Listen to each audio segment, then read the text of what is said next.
as we wait for people who are still adulting, I'd like to recognize the Dean Faculty Interdisciplinary Studies, Dr. Rogers Barrio. You're welcome.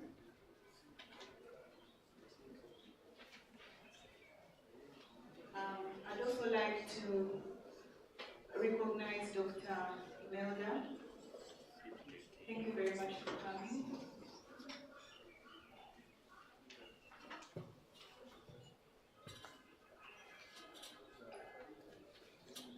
I'd also like to recognize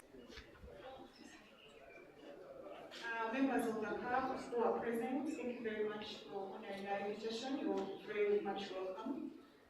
We'd also like to recognize the communications team from us, EAT TV. Thank you very much for honoring our invitation and being here and capturing this moment. It's very important to keep memories, so thank you very much. I'd also like to recognize Dr. Oriokot Francis, Dr. Specials at Winamasco from the Faculty of Interdisciplinary Studies. Thank you very much. I'd also like to recognize Dr. Mugabe Francis. Thank you for honoring our invitation and thank you for coming.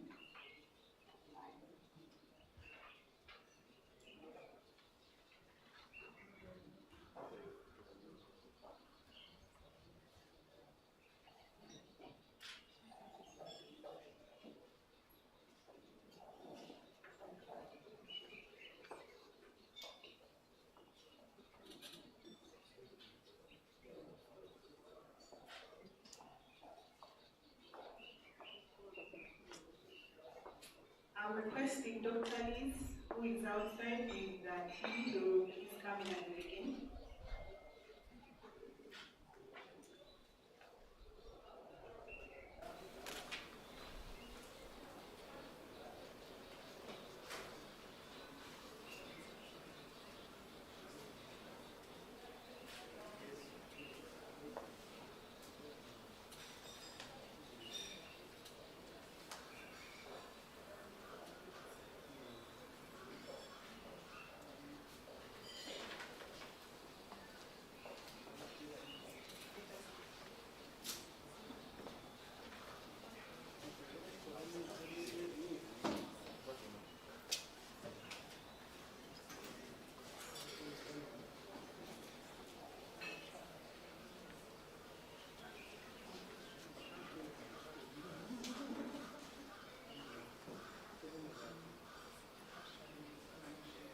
I think the team that was out has entered.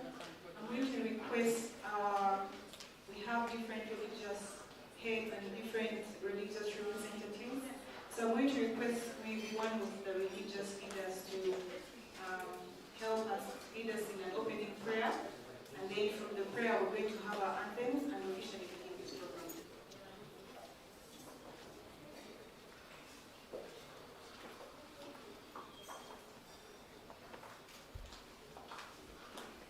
Pastor John.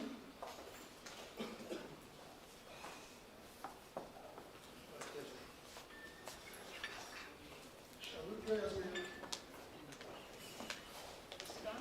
God our Father, we thank you this morning for bringing us and gathering us in our God this morning in this conference. We want to appreciate you first of all for the clinic which we have absolutely appreciated and the way you brought us this far. Thank you for this conference and we commit every moment of this day in your hands. We're asking for your leading and guidance and we pray that everything will go in a good way so that your name will be glorified when everything is done. Thank you, in Jesus' name. Amen.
It's just about time to start our program for the day.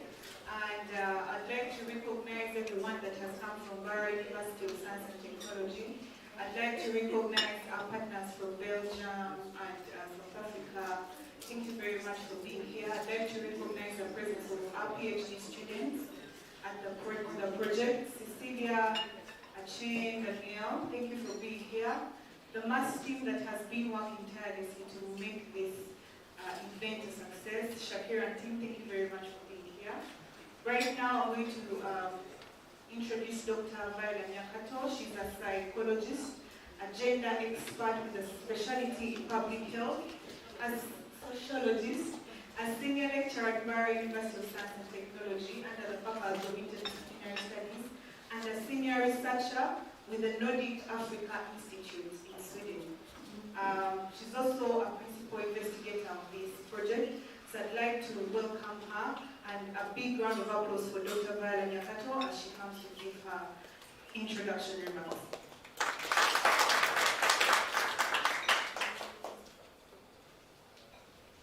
Thank you, Faith. Good morning, everyone. Good morning. It is so exciting to see all of you here this morning. I hope the microphone is working. It's so exciting to see everyone here this morning. Welcome back from the Adolescent Clinic, those of you who came early, and we went to Barra Regional Referral Hospital to view and see where the space for adolescents has been identified and put in place. If I say it's a launch, Dr. Kumba will kill me, but it was so exciting to see that space.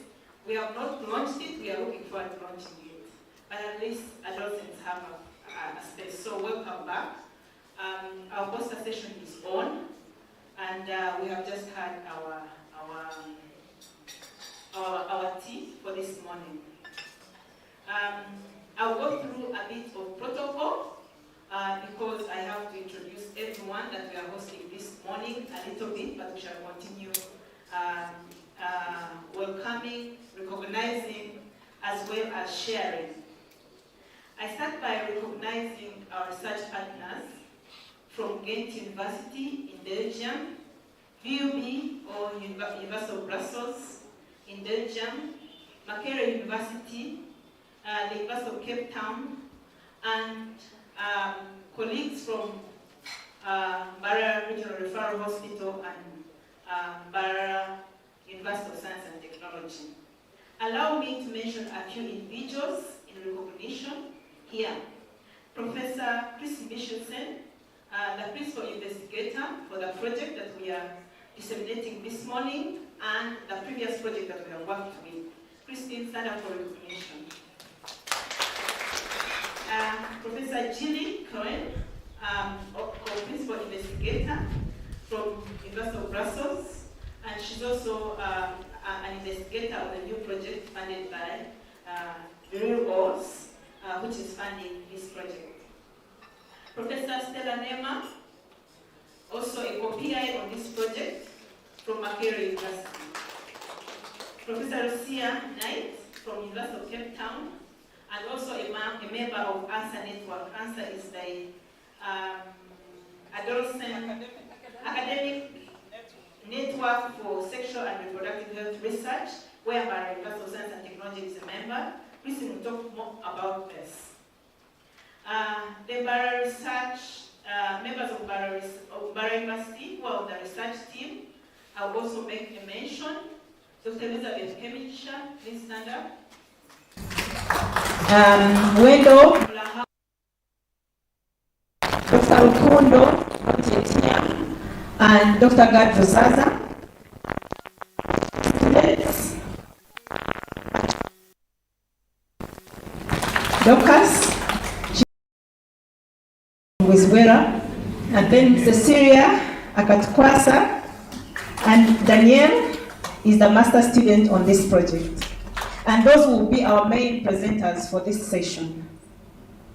Officials from the line ministries on this project. I'll start by recognizing, in absentia, Dr. Dina Nachiganda, represented by Dr. Alan Musoke, Alan Kasozi, the Assistant Commission for Adolescent Health and Adolescent and School Health. Ruth Muguta.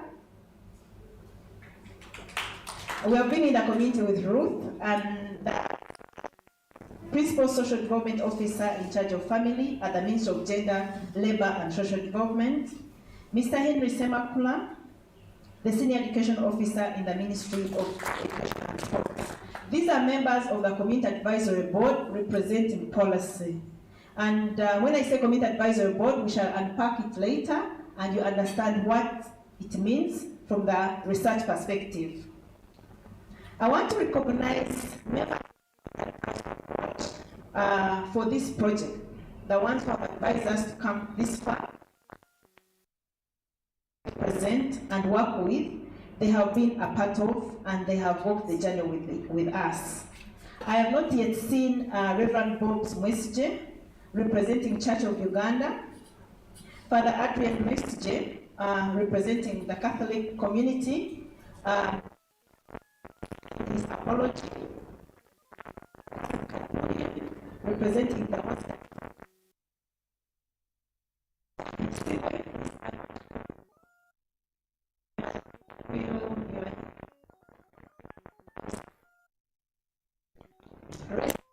She's representing her parents, a senior parent. She's a grandmother and a senior parent, a retired teacher. Miss Rosette, from Reproductive, where we are doing the research. Mr. Mashija, from Reproductive, where we are doing the research. Those two are representing teachers at the primary school level. And Mr. is representing parents. And not a trainer on parent-child communication, Mr. Henry. He will make a presentation soon, also from Roy Sheche, in his where we are doing the research. We also, on the Community Advisory Board, we have children going back to school, but last week we had presenting their issues and their experience of working with us the last 4 years. And so we have 3 children on the CAP, and they are usually trained by Vivian, and they interact together. Child Vivian is a student at Mara University, but I don't see her in the room. So that is what we call the Community Advisory Board. Pastor John Yahweh, member of the Community Advisory. Thank you, Wendell. Wendell is in charge of the Community Advisory Board, and she wouldn't allow me to miss a name. Thank you very much. I want to thank the conference organizing committee, and you will see that this conference has different components. So there has been a lot of thinking, organizing, checking with one another, and all has been by the committee. Shakila and your team, you've done all the work behind the scenes. Nicholas, Vivian, Faith. So these are the teams that we have worked with to organize this conference. So I want to recognize you and thank you. And we are happy to host, which is showcasing a decade of promotion of adolescent sexual and reproductive health through research, partnership, policy, and community engagement. You will see all these components in the work that we have done in the last 10 years. Myself and Liz, when we were conceptualizing this conference, we started dating far back when we started, so we had to find a starting date so that we celebrate a decade. But actually, we have been engaged in adolescent health research more than 10 years. I don't want to forget to recognize our colleague and development partner. So about that, from Enable, which is the major development agency in Uganda, and Nayoga. Yeah, we are working together. You've seen the poster on gender-based violence in national teacher colleges in Uganda. It's a project on gender and safe learning environments, and that is funded by Enable, and it's just one component on improving learning environments for teachers. Teachers are a basis of most things and everything that we become, like it is with our families. So we were brought on board through our partnerships with Ghent to conduct research on gender and safe learning environment. We had a survey in 2019, and now we are implementing a communication campaign that started last month with colleges, and we can talk more about that, and Liz will give more highlights on that. My role this morning is just simple. I just have to introduce what the conference is about and the people who are here. And so I'll briefly take you through the conference structure so that you see and know what we are doing here. If you have your program in front of you, I'll make a brief explanation.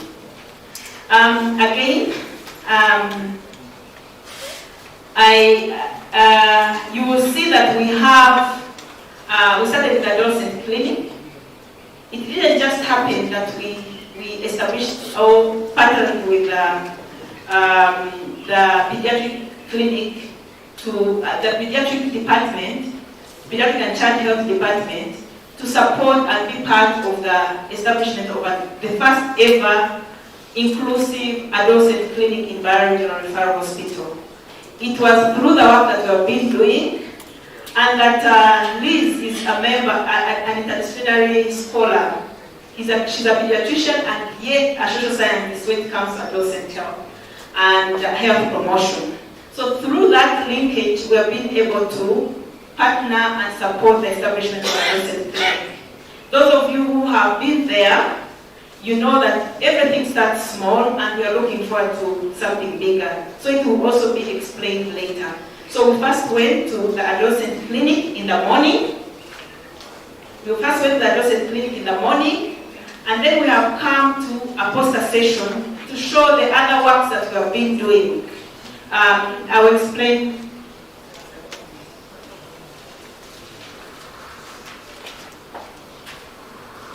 We have 7 posters between 2014 and 2019.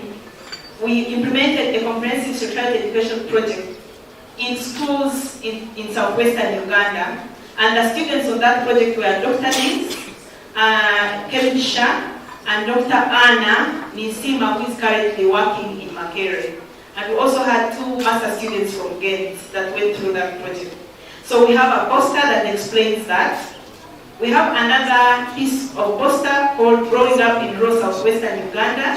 Here we have worked with the University of Ghent, and we were scoping into the living environment of young people in southwestern Uganda through a picture.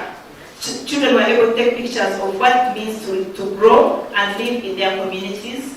Adolescent sexual well-being is a project that is led by Dr. Liz and Christine, funded by Family Plan International. The poster is there, and Liz, I've seen her explaining what it is about. I'm also working on a fellowship this year. You've had me being introduced as a senior researcher with the Nordic Africa Institute that is on COVID-19 and the protection of girls in Uganda. There is a policy brief, you can read more about that. And then, of course, we are going to have, we also have SRH among vulnerable adolescents, refugees, HIV/AIDS, and disabilities. That was also led by Dr. Liz and Olena, who we are working with on another project that we shall soon be talking about. So we have had the opening ceremony, and the Dean Faculty of Interdisciplinary Studies, Dr. Rogers Vario, will give the opening remarks and welcome remarks to us. And then Dr. Alan from the ministry on behalf of Dina, will give remarks on policy, agenda, and adolescents, and then Christy will take us through the design of the project. Then we shall disseminate the adolescent, parent-child adolescent health project, parent-child communication project. And here we will have our baseline, we'll learn about the context and how we started, the design of the project and the results.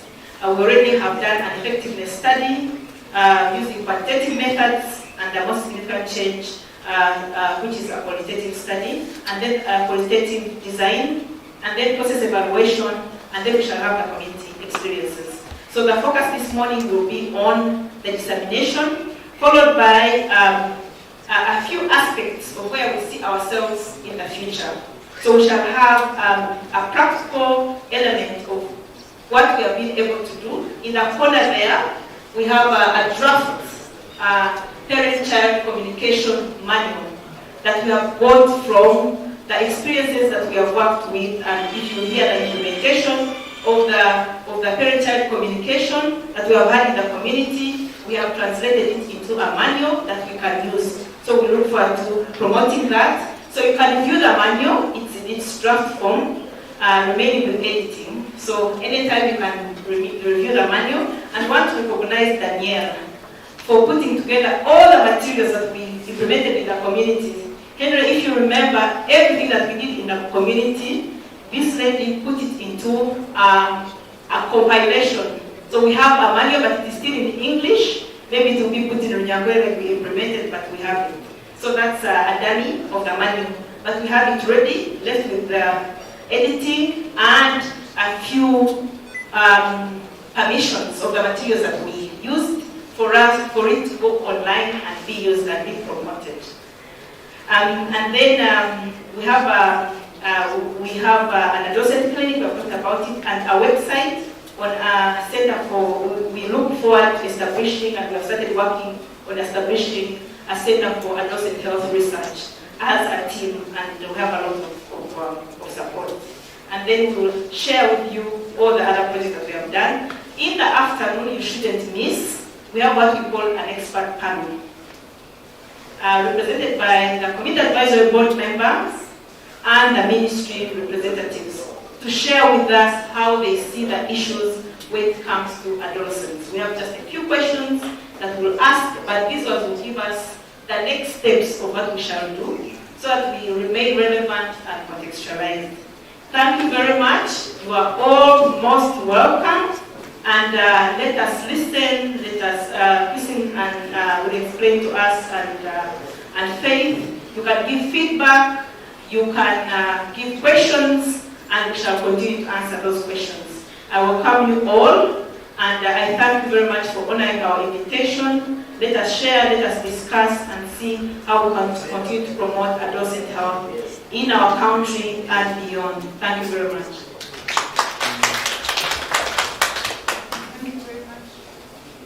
Thank you, Dr. Bella. I think she deserves another round of applause. Thank you for those wonderful remarks, Dr. Bella. At this point, I'm also going to recognize other members that have joined us. Dr. Gad and Zaza, you're welcome. We are now going to, I'm going to welcome the Dean, Faculty of Interdisciplinary Studies, Dr. Rogers, to give his welcoming remarks. Thank you. You can give him a round of applause.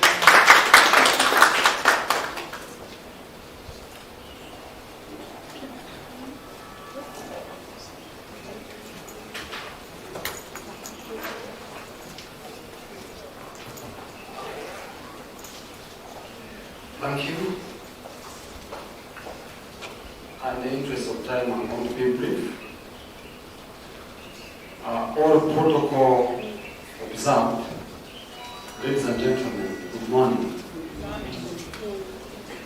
On behalf of the Faculty of Interdisciplinary Studies, allow me to welcome you to this research dissemination conference on showing a decade of promotion of adolescent sexual and reproductive health through research, training, partnership, policy, and communication engagement. I would like to thank and congratulate members of this research team who have constantly worked together for the last 10 years, as Dr. Bayer has mentioned. And for the milestones they have achieved in training, research, partnership, community engagement on matters of adolescent, sexual, and reproductive health. Adolescence is considered a foundation building for life, and for Uganda, adolescents are even more important, and they are the majority. For example, around 50% of the Ugandan population is estimated to be below 15 years of age. The Choice Blue research on parent-child communication to improve adolescent health outcomes is timely and relevant for our country. As a conference participant, I'm looking forward to the research evidence that you are presenting today at this conference. Again, I congratulate the team for a good strategy on how to translate the research evidence into practice by setting up the adolescent clinic, which you have just visited this morning. We need that clinic to take off very soon and offer friendly services. I urge everybody to give it support so that our children have a better place to access friendly services. I would like to appreciate Dr. Bayer Nyakato, Dr. Dissemination, for choosing to nurture and promote adolescent health research at the Faculty of Interdisciplinary Studies. Great thanks and appreciation both Professor Christie, the project team from Ghent, the project PI from Ghent, Professor Gili from the University of Brussels, Professor Stella from Makerere University, Ms. Wendell Barema from MAST, Dr. Rukum from MAST, as well as Dr. Dad Uzaza from MAST. This team is on record for successfully implementing 2 research projects in a period of less than 9 years, with funding from me. We thank you very much, and we want to extend our appreciation to the Belgian government for this timely support. As a host faculty, we want to thank the partners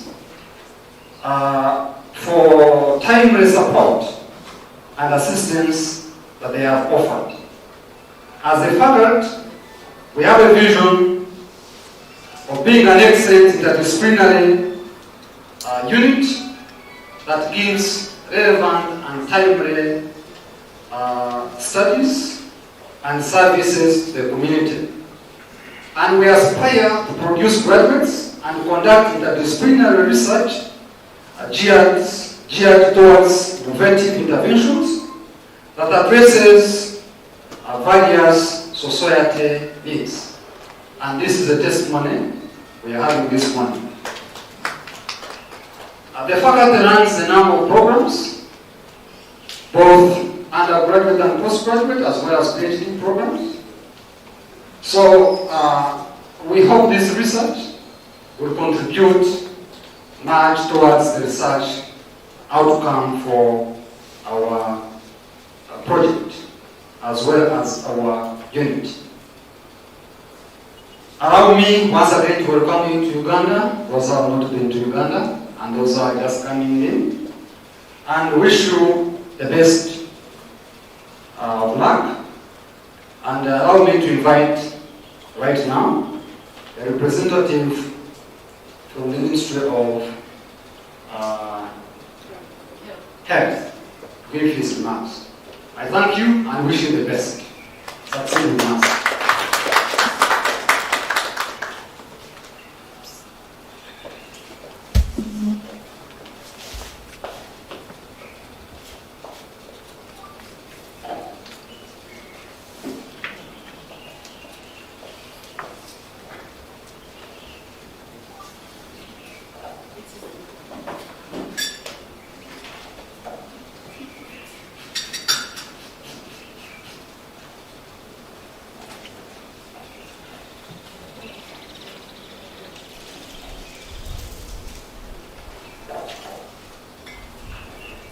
and gentlemen, good morning once again. My name is Dr. Alan Kasozi from the Division of Adolescent Health and School Health in the Ministry of Health. I'm here to represent and bring you greetings from Dr. Dina Nachiganda Usiku, the Assistant Commissioner in charge of the Adolescent Health and School Health Division at the Ministry.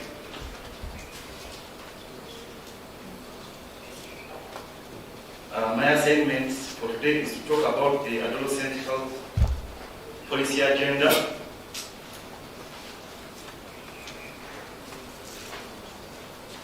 The Adolescent Health Policy has been in development for some time now. We have a standing ADH.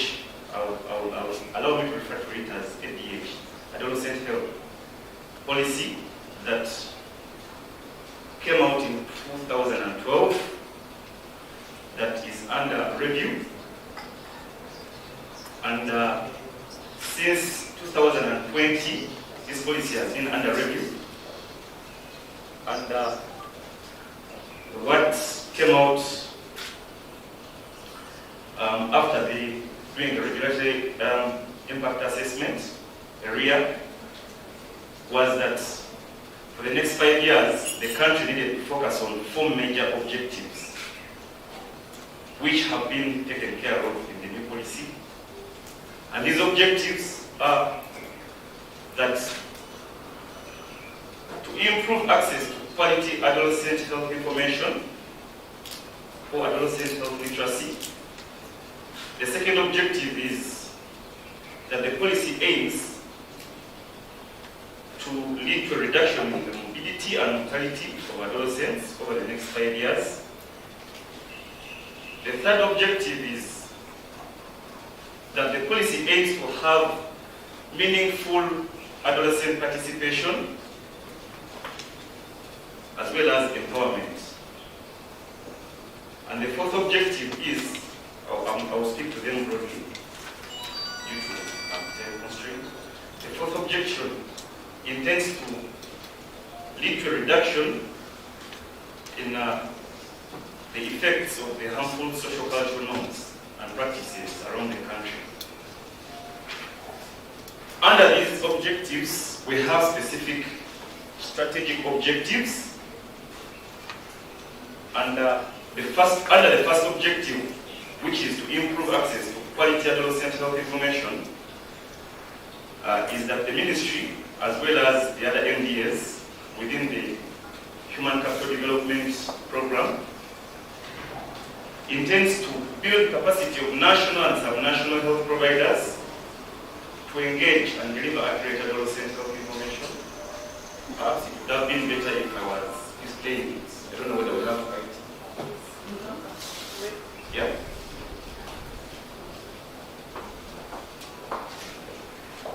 The second strategic objective under adolescent health literacy is that we intend to have innovation for improved access to adolescent health information.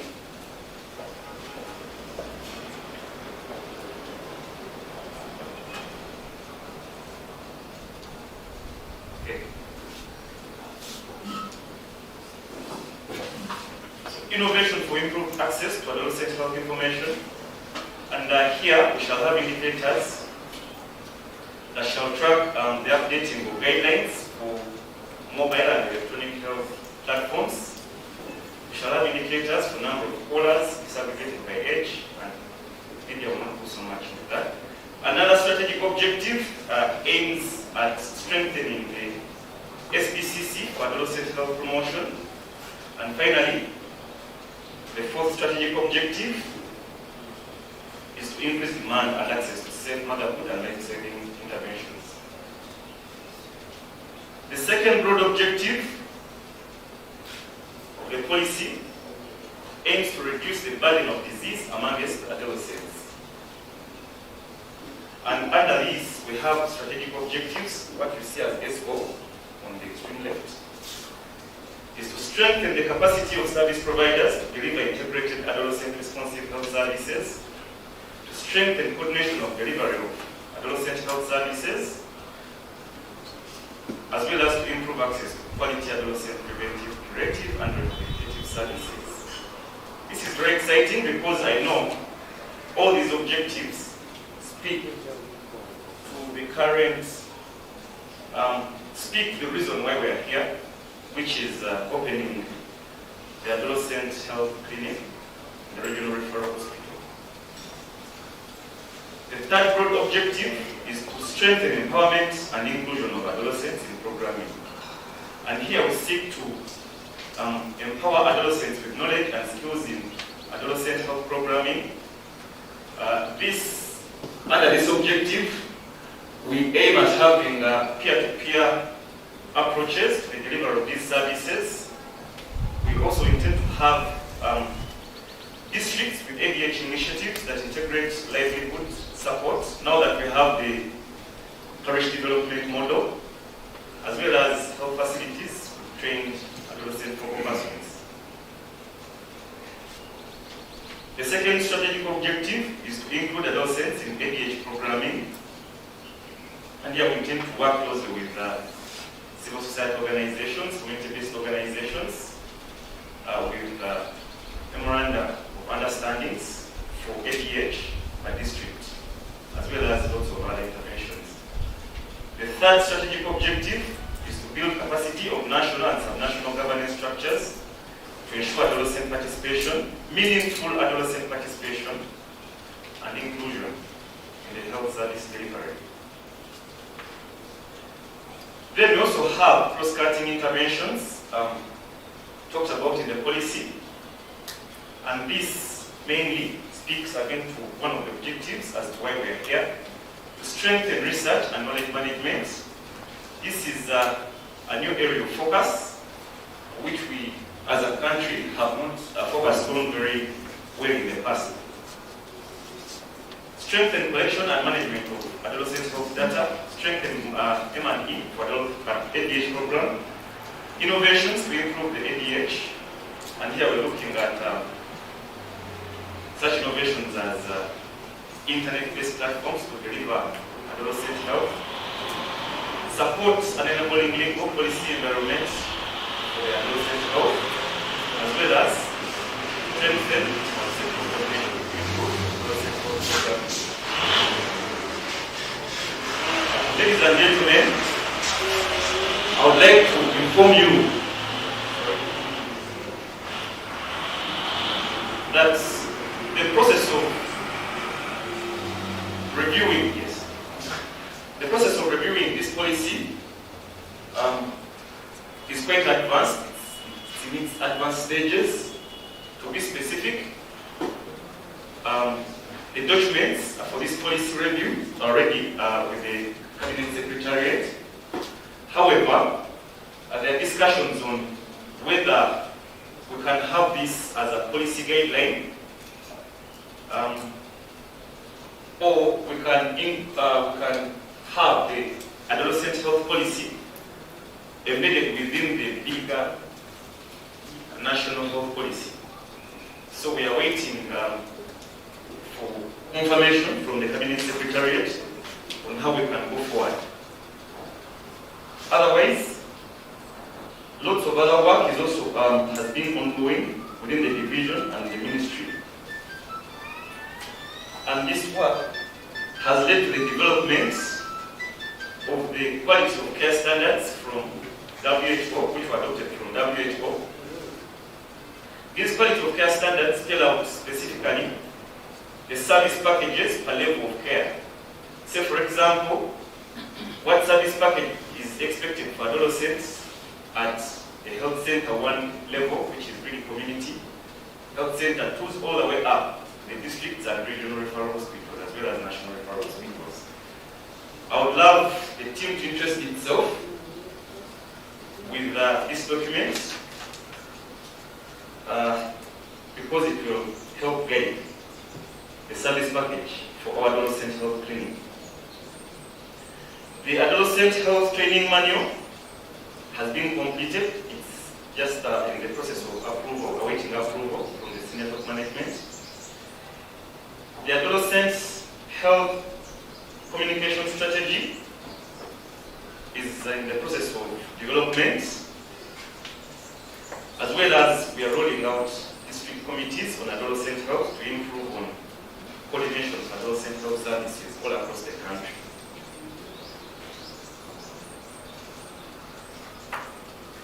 With that said, there is a lot more work going on within the ministry as well as within the Human Capital Development Program, together with our colleagues in the Ministry of Education, Ministry of Gender. But for purposes of this presentation, I will limit myself to the ADH policy agenda. Thank you very much.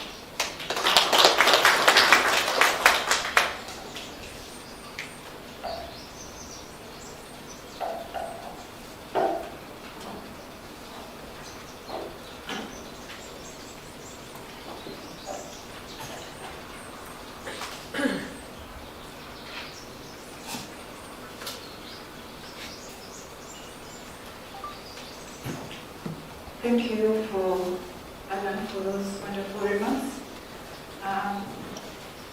Right now we're going to start, I think, the dissemination, but before we go into the dissemination, I'm going to welcome Professor Christine to give the project design and give us a brief on the project design. Professor Christine works at International Center for Reproductive Health in the Faculty of Medicine and Health Sciences at Ghent University, and she will be taking us through the project design. Professor Christine will...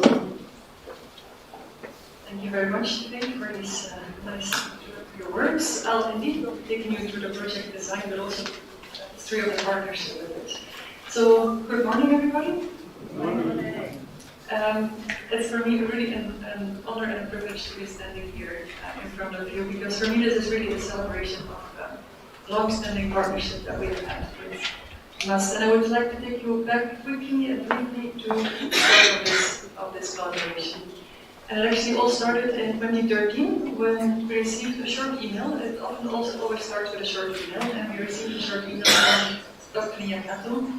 And she said, I'm from MUST and I'm interested in working on adolescent sexual and reproductive health, and I'm looking for partners to work on joint project proposals. And coincidentally, Viola was in Belgium at the time for another project, I think, and so she met up with us in the offices of ICRH, International Center for Reproductive Health at Ghent University in Belgium. And from the first moment, actually, during that meeting, I was struck by Viola's passion and dedication and professionalism. And she was explaining us the context she was working from, southwestern Uganda. She talked about high teenage pregnancy rate, about STIs, HIV, about gender-based violence in the communities. And it was a very interesting meeting. We had lots of discussions, and the conclusion of the meeting was actually that we were going to write a proposal on sexuality education for the region here. We have jointly worked on this proposal, and we were very successful in obtaining funding. We achieved to get funding from FLIR, the Flemish Inter-University Council for International Collaboration, which was the real start of our joint adventure, I would say, almost. Yeah. And over the past year, we have done much more projects. You can see it from the posters in the hall, which actually only represent a part of our joint work. Maybe I would like to highlight two more initiatives that we have worked on that are not represented in the posters. And the first one is the ANSWER Network.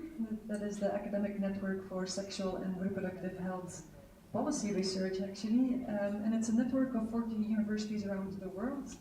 And MUST is a very active member in that network. And in that network we really try to link research, evidence, and translate it into policy documents. Also, the Brussels University is a member, and University of Cape Town, represented here by Lucia Knight. And the second initiative that we jointly worked on in the past years that I would like to highlight is the iShare study, which is a study on the impact of COVID on sexual and reproductive health. And it's also a large-scale study In 30 countries we did this study, and we studied the impact of COVID on access to SRH services, on maternal health, on gender-based violence, so a very comprehensive study there as well. So I would really like to thank the team for their work on all these projects. We have achieved really amazing results, I think, but it has also been quite fun. So it's not only that we achieved good results, but I think it was just a really nice collaboration. But today we're not here to only celebrate, but we're really also here to discuss the results of our latest large research project, which is called the C-Pac project on parent-adolescent communication and on sexual and reproductive health. And this project really emerged from a need from the communities. So, as I explained, our first joint project was on sexuality education in primary schools, and it really showed that there was a need for information among adolescents. It also showed that it was possible to do a culturally appropriate, acceptable intervention in primary schools. But at the same time, the same remarks kept popping up when we were talking to people. We were always hearing, if you don't take the parents on board, it will never be successful. Where are the parents? So from that need, from these remarks, that actually also came from the CAP members that also commented on this. From these remarks, we set out to develop a new research project on, that focused really on parents in the community, and that actually we also were successful in getting funding for this project from the Further organization. We have put forward a few principles in this project. The first key principle is collaboration and participation. So it is not only a collaboration between 4 universities. We have Must, we have Ghent, we have Brussels, we have Makerere University, all collaborating on this project. But the entire project is set up as a collaborative practice and participatory approaches. We work with a community advisory board, as been mentioned here before, and this board has really guided us through the entire project, from the setup, the design, the development of the modules and the interventions to the interpretation of results. And not only this, the team at NUST also really invests a lot of time in community entry, community engagement, so that we are sure that we have the community support and that the project is sustainable. A second important principle is scientific rigor. So our ultimate aim is to improve adolescent sexual and reproductive health, that is clear, but we don't lose sight of the science behind this. We have implemented a multitude of methods to assess the situation on parents and adolescent communication through qualitative, quantitative research, and also we have implemented innovative methods to measure the effectiveness of the project. And these will all be explained to you in the presentations that will follow in the next session. And finally, a third final principle that I would like to highlight is that we really emphasize the translation of our results into policies and practice. So this is why you are here, this is why we are now showing you the results. We hope that you will take them home and work on them. This is why we have published a manual that Viola already referred to. This is why we have a website that is being launched. This is why, and very importantly, the Adolescent Health Clinic was established. So, I've now given an overview of the main principles. I think it's time to delve into the content and to really get started. And I will explain a bit the slide to you, which is the structure of the next session. So, we have 3 big blocks. First block is, where did we start? So the project started in 2019 and with assessment in the communities. So we assessed the level of comfort of parent-adolescent communication, and we looked at gendered experience in that area. These will be 2 presentations that will follow. The next block is, what did we do? So we know what the situation was. Now the third presentation will be on the actual intervention, the development and the content of the intervention. And then the third block really focuses on the change. Has it been effective? And how did we change? And I think I will now hand it back over to Faith. I will hope you will all enjoy the presentations, and we really look forward to your contributions during the event. Thank you. Thank you very much, Professor Christine. Before we go into this, I'd like to invite Dr. Viola to recognize more people that have joined us. Dr. Leopold, present here with us, he's representing the director of the Barrow General Referral Hospital.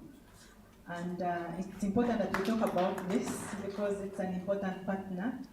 And then the people representing the Ministry of Health and the Ministry of Education, Ministry of Education and Ministry of Gender, Ruth and Henry will have an opportunity to talk to us later in the afternoon at the expert panel.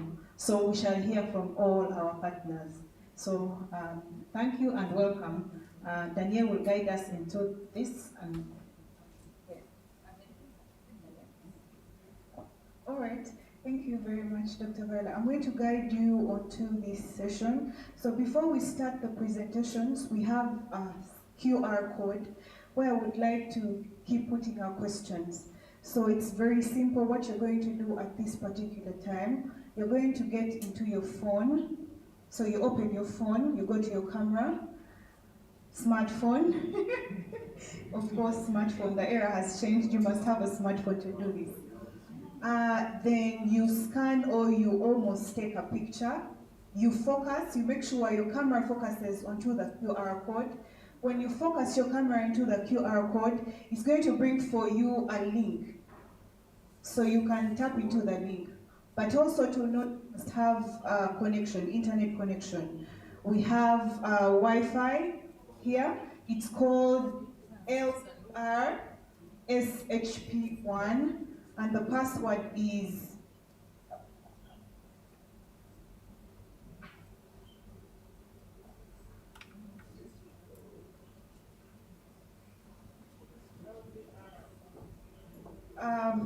the Wi-Fi name is LVRHSP1, and the password to this Wi-Fi is LVR in caps lock at 1990, no space. So if you have connection, you're going to open to your camera, you scan the code. This code is going to bring you a link. You can tap onto that link and it takes you to a website or a page where you can type in your question. So as the presenters are here telling us the information, the results, and you feel you have something that you'd like to ask or something has triggered you or something you'd like to know, you can keep doing that, going back to the website and typing in your questions. Are we together? Are we on the same page? Anyone who needs help? Yes?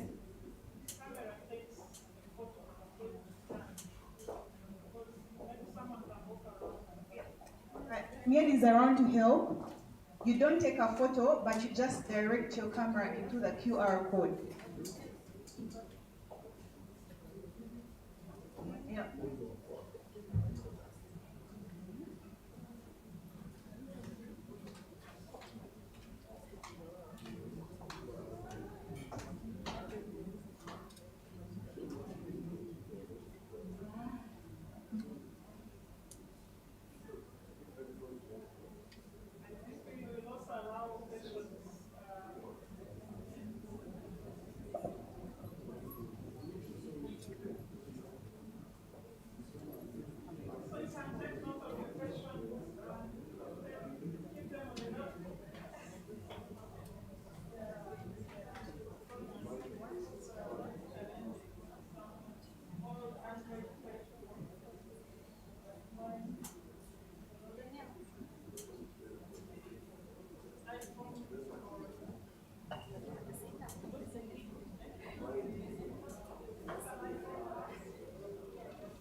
Thank you. On top of what we have proposed, I propose that we also take notes of questions in our notebooks, and at the end of the session, we shall collect them and take them. Thank you.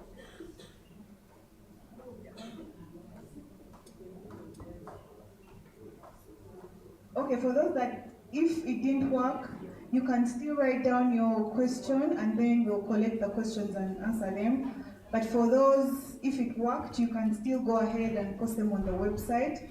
We'll be able to access them. And also, I think Danielle is moving around helping you if you're still interested in using your phone to ask the question.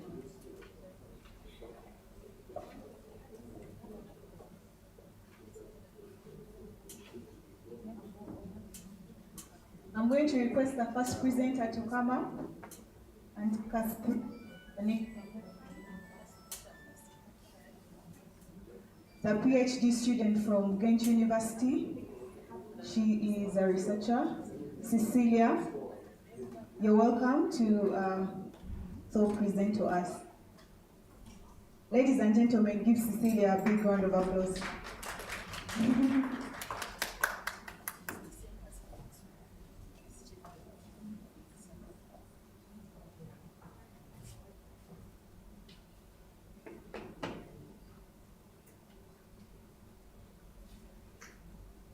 Good morning, everyone.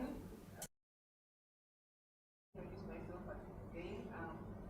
Cecilia Akatukwasa, and I'm a PhD student at Ghent University, and I've been part of this project. I would like to present, because part of this project is part of my academic work, findings at baseline of the project that has been explained in the previous presentation. Presenting the quantitative findings of a survey that we at the beginning of the project, and it's based on the background on a gap. We found that there was a gap in research as far as parent and child communication, especially among young adolescents, is concerned. I know we've been talking about adolescents, but this study is mainly focusing on adolescents who are 10 to 14 years, who are initiating their puberty, because we thought that this would be the best time to initiate sexual and reproductive health communication for us to curb the negative sexual and reproductive health outcomes that come up in later adolescence. So I would emphasize that we are mainly focusing on young adolescents. And also this project, this survey, we also look at a gap in the level of comfort. How comfortable are parents as far as talking to their children is concerned on sexual and reproductive health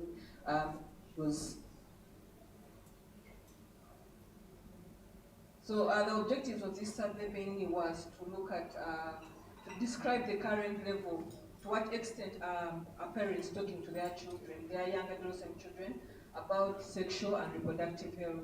So we assessed the level of sexual health communication, and then also looked at the level of comfort, to what extent or to what level are parents comfortable discussing with their young adolescent children about sexual and reproductive health.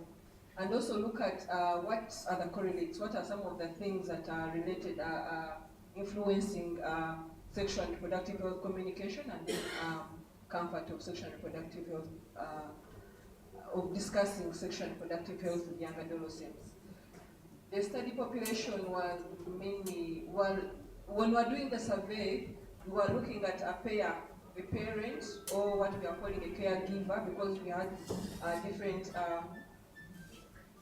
types of caregivers. We're not necessarily looking at the biological parent. In this particular study, we are looking at the broader aspect of the parent in our context, because children are not necessarily taken care of by their biological parents. So anyone who has what responsibility of taking care of their child was regarded caregiver. So we paired a caregiver and their young adolescent child and asked them, we had a similar survey question.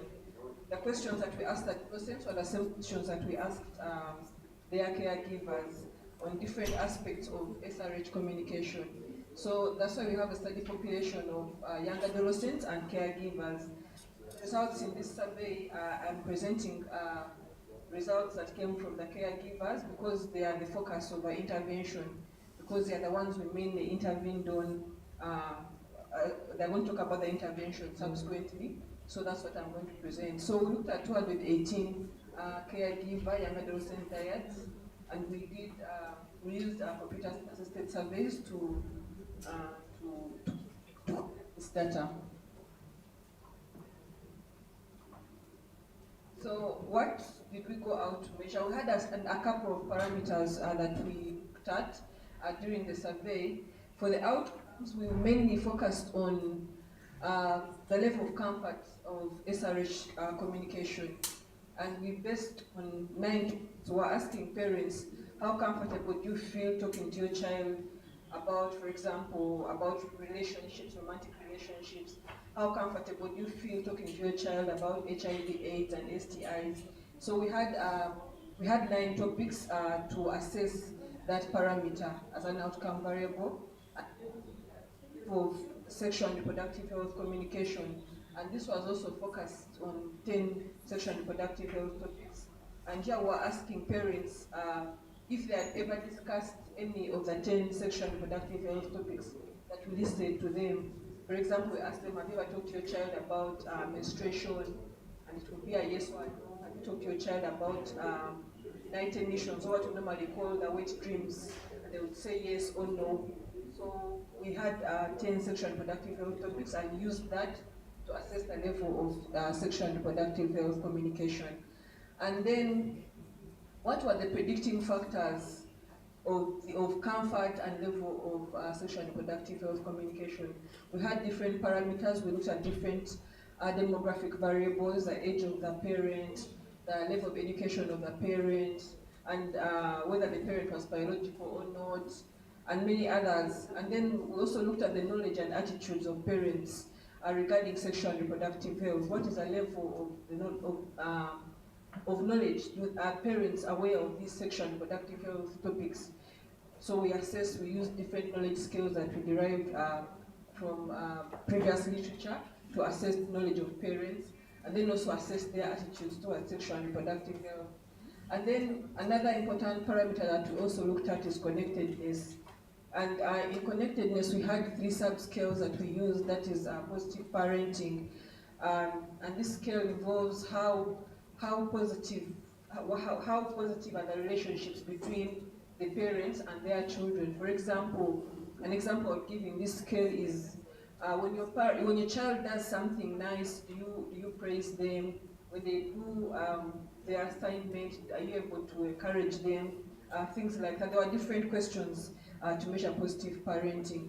Then another subscale that was talking about connectedness was caregiver involvement. How involved is the caregiver in the life of the child? Do you do assignments with your child? Do you attend important events of the child? For example, if a child has a concert at school, do you go with them? Things like that. So that was to measure connectedness, and it's a very important parameter that in the long run would influence, in a way, we expect it to influence and communicate with their young adolescent child about sexual and reproductive health. In our population of caregivers, which was 218, majority, the mean age was around 44.8 the caregivers, and we were going to a household, and for each household we enumerated, because we had done a community profiling exercise before, we were asking about the number of young adolescents who are in the household, and in every given household there was a median number of 2 young adolescents in a household. One of the things that we found regarding the different variables or the different parameters that we measured, one, we found that as far as connectedness is concerned, like I've explained it previously, that it was moderate. Parents were neither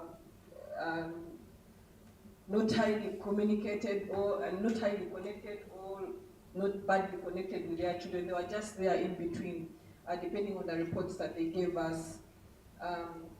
Of course, that was 76 or 54.3% of the parents. And then, but when it comes to attitudes towards sexual and reproductive health, majority of the parents, depending on the scales that we used, reported a high negative attitude towards sexual and reproductive health for young adolescents. We have 84.8% of the parents. and most of the parents who recorded a negative attitude were women compared to the males. Coming to knowledge on SRH, we have also moderate knowledge. Most of the caregivers reported that they were moderately knowledgeable about sexual and reproductive health. And then also when it comes to comfort, only 63.4% of the caregivers reported a high comfort as far as SRH discussion is concerned. So we are looking at sexual and reproductive health communication. Like I mentioned, we looked at 10 different topics. We have sexual violence, sexual conduct, use of condoms, birth control, HIV/AIDS and STIs, and handling sexual pressure. I don't know if they are visible there. And general health and body hygiene, menstruation and menstruation hygiene, and the others. And from the graph, we can see that majority of the parents reported talking about general health and body hygiene. It was the most discussed topic. I think maybe because it's, of course, as we look ahead, it's more of a comfortable topic to talk about. So for most of the parents we asked, they told us that they had talked to their children about their general health and body hygiene. You know, it's an important aspect as far as puberty is concerned. And then also HIV/AIDS also was among the topics that was mostly talked about. And then also handling sexual pressure was mostly talked about. When it comes to the least discussed topics, one of them is the night emissions in boys. Those are the wet dreams. I think most of the parents reported never talking to their children about, talking with their boys about their experiences of wet dreams or the night emissions, as we call them. And then also condoms were not, parents were reporting never, only, most of the parents had not talked to their children about condoms. So when you try to assess controlling for other factors that we assessed, we found that communication, factors that we assessed that affect SRH communication, we found that communication was influenced by the level of comfort, like how comfortable do parents feel talking to their children about sexual and reproductive health. So parents are communication was likely to increase if parents felt comfortable to talk about it, and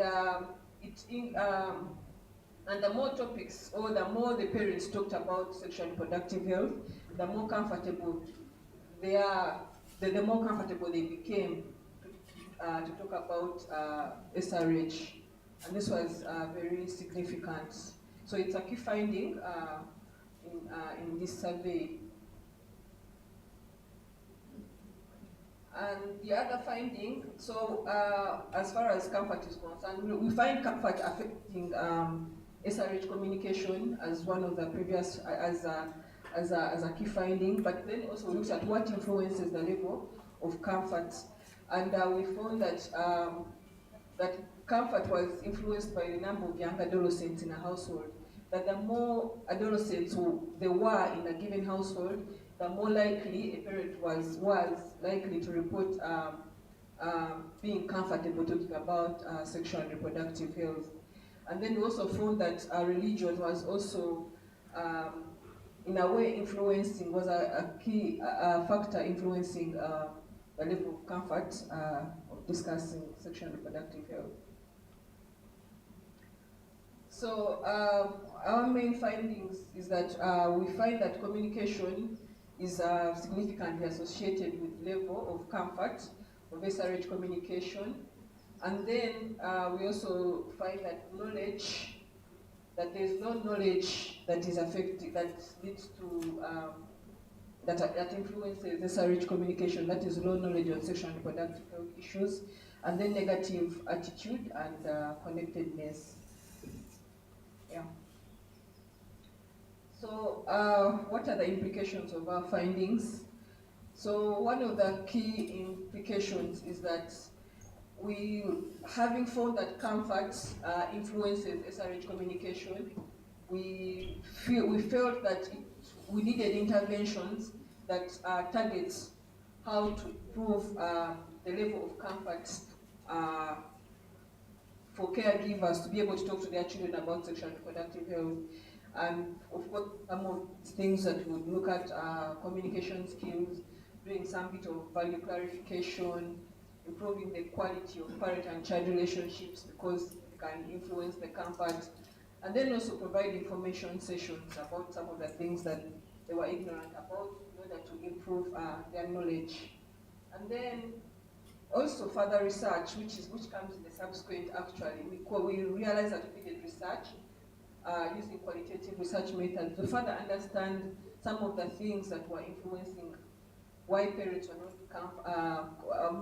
influencing comfort of SRH discussion. Yeah. Thank you so much for listening, and wish you the best for the remaining presentations. Thank you very much, our PhD student. For those who have questions for Cecilia, please write them down. We're going to have a Q&A session later on. So right now I'm going to call another PhD student, Achane Docas. She's a feminist, a young researcher focusing on improving learner-child communication on sexual and reproductive health. Ladies and gentlemen, a big round of applause for Achane.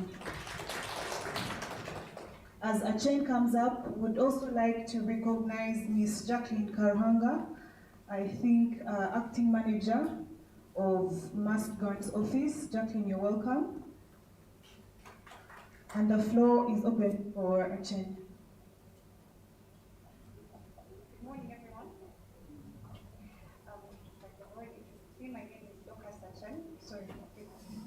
Sorry. Good morning, everyone. My name is Docas Achane, and I'm a PhD student on this project attached to the University of Bursar. And I'm going to present my work on the gendered experiences of parent-child communication on SRH. And my paper focuses on the voices of parents and community stakeholders, and we use community-based participatory methods. So a little bit about the background of why we did this. So research showed,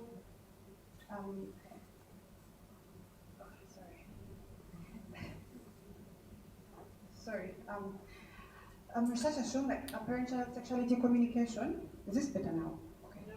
Yeah, research shows that parent-child sexuality communication is a protective factor for adolescent sexual and reproductive health. But be effective, the communication has to be open and it has to be positive. However, literature tells us that in sub-Saharan Africa, parents do not talk to their children about SRH issues, and the biggest barrier that has been noted was cultural barriers. And a little about the cultural barriers is traditionally the role of passing on sexuality education in Ankole was the role of the paternal auntie and the paternal uncle, the shwenkazi and the shwento, I hope I got that correct. But because of the changing nature of society now, we're seeing that there's a breakdown in this very informal institution because of now we no longer have extended families anymore. We have a cash economy, and families are separate. So I mean, we don't have shwentos and shwenkazis to pass on this information anymore. And there's no a formal institution to replace this one. And yet now more than ever, with the coming of HIV and with new media, we're seeing that it's more than ever, it's more important to pass on this information. And then also we're seeing in instances where this information is being passed, we're seeing very restrictive gender norms that threaten adolescent sexual and reproductive health. In a study that was done on gender norms and on gender norms and sexual behavior among adolescents, adolescents. Some of the things that were coming up, for instance, and the adolescents that were talking, they were saying, for instance, it's okay for like husbands to beat their wives. Women cannot negotiate condom use and things like that, and those were already like very disturbing. Very disturbing remarks. So we're saying that adolescent boys, the gender norms give boys like leeway to like do whatever they want, and then this puts them at risk of very risky sexual behavior. And for girls, stay at home, don't go anywhere. Then it also makes them vulnerable instead to SRH. So a bit about the context. This data was collected between July and September of 2020, and this was a unique period because it was in the middle of the COVID pandemic. And what that meant for us, it was a bit of a rare opportunity, if you like, because usually children are at school and parents are at work, but at this time, everything was closed. School was closed, work was closed, so parents were kind of stuck with their children for a very unprecedented period of time. So the realities of SRH, they were facing the realities of SRH, so having to ask them questions to do with this was very timely. So a bit about our study design. For this entire research, we used community-based participatory research. And what that meant for us is that we work with the community as active and equal participants. For instance, we worked with village health teams who are already an established, health facility in the community. We had a community advisory board, which some of the members are already here. We had one at national level, but also we had a smaller one at community level. We had community stakeholders that we worked with. We had community mobilizers, and for instance, when we were developing the tools, we had the community mobilizers come and walk the journey with us, and we were in the community without being there, because when we were asking the questions, is this appropriate? How do we ask it? We had them on the team with us. These results, I said, were from two stakeholder engagement meetings, and we had 2 with 15 participants. And we had two levels of these participants. We had community leaders, and in the community leaders, we had councillors, chairpersons, village health teams, and religious leaders. Then we had more technical leadership, who included the health inspectors, community development officers, and the teachers. And then we also had parents. We had 37 parents, 19 females and 18 males. And like Cecilia said earlier, how we defined parent wasn't just biological parents. So we had interviews with step parents, aunties, uncles, grandparents. All of those were included and were defined as parents, because in our setting, that's what parent meant. And with them, we had 12 individual interviews and 3 focus group discussions. One was with the male parents, another with a female, and a third one that was mixed. So the first thing in our finding is the experiences of parent-child SRH communication. And this gives kind of like an overview of what this communication was like. And one of the things we're seeing is that it was filled with threats, intimidation, quarreling, and spanking, and that's how parents talked about most SRH, especially if it was negative. And in our quote here, it says, for instance, you tell the child, if I find you playing around with boys, I won't pay your school. And when they said that, they said it worked, because after that, I didn't pay my school fees, so they would stop hanging out with the boys, or the other way around. Another interesting thing is what it was event triggered. So what that meant was parents did not initiate this communication on their own, but like in the quote you see, a neighbor says, I saw your son with a girl, passing by my house, and then suddenly the parent is threatened and thinking, oh, now I have to talk about parent-child communication. Again, the influence of HIV on parent-child communication was a very important factor, because the parents said now, in the past we had to just worry about, my daughter will get pregnant or things like that, but now it's more than ever, it's important that we talk about it, because I'm thinking, my child could get HIV and then they're stuck with the disease for the rest of their lives. In another theme, we talk about gender roles and norms with regards to SRH communication. And the first one is, in one of the first ones, we see that, for instance, the parents said it was important for girls to stay close to their parents and do house chores, for instance, with their parents. You clean the house, go to the garden and everything with their parents. And in those moments, parents kind of chipped in very important SRH communication. Because it's sensitive, it's hard to talk about, but if it's easy to kind of chip in small things and make it less awkward. And then also, parents said culture is fading, and that was also a big problem because in the past, for instance, virginity was a big issue. It meant that your child gets like more bride price and things like that, but now no one cares if you are a virgin or not. There are no implications. And so telling girls, for instance, don't have sex early or anything like that did not change anything. And also society was harsher on girls on the negative consequences of SRH. For instance, or the parents were saying, for instance, if my child got pregnant, if my daughter got pregnant, how are they going to see her not me? So who is going to marry my daughter? You know, the value already reduces. But then if my son has a child, that means he's a man. So I mean, it's not that big of a deal. So the shame was bigger when it was a girl that got pregnant, and on the boy, he in a way had some kind of leeway.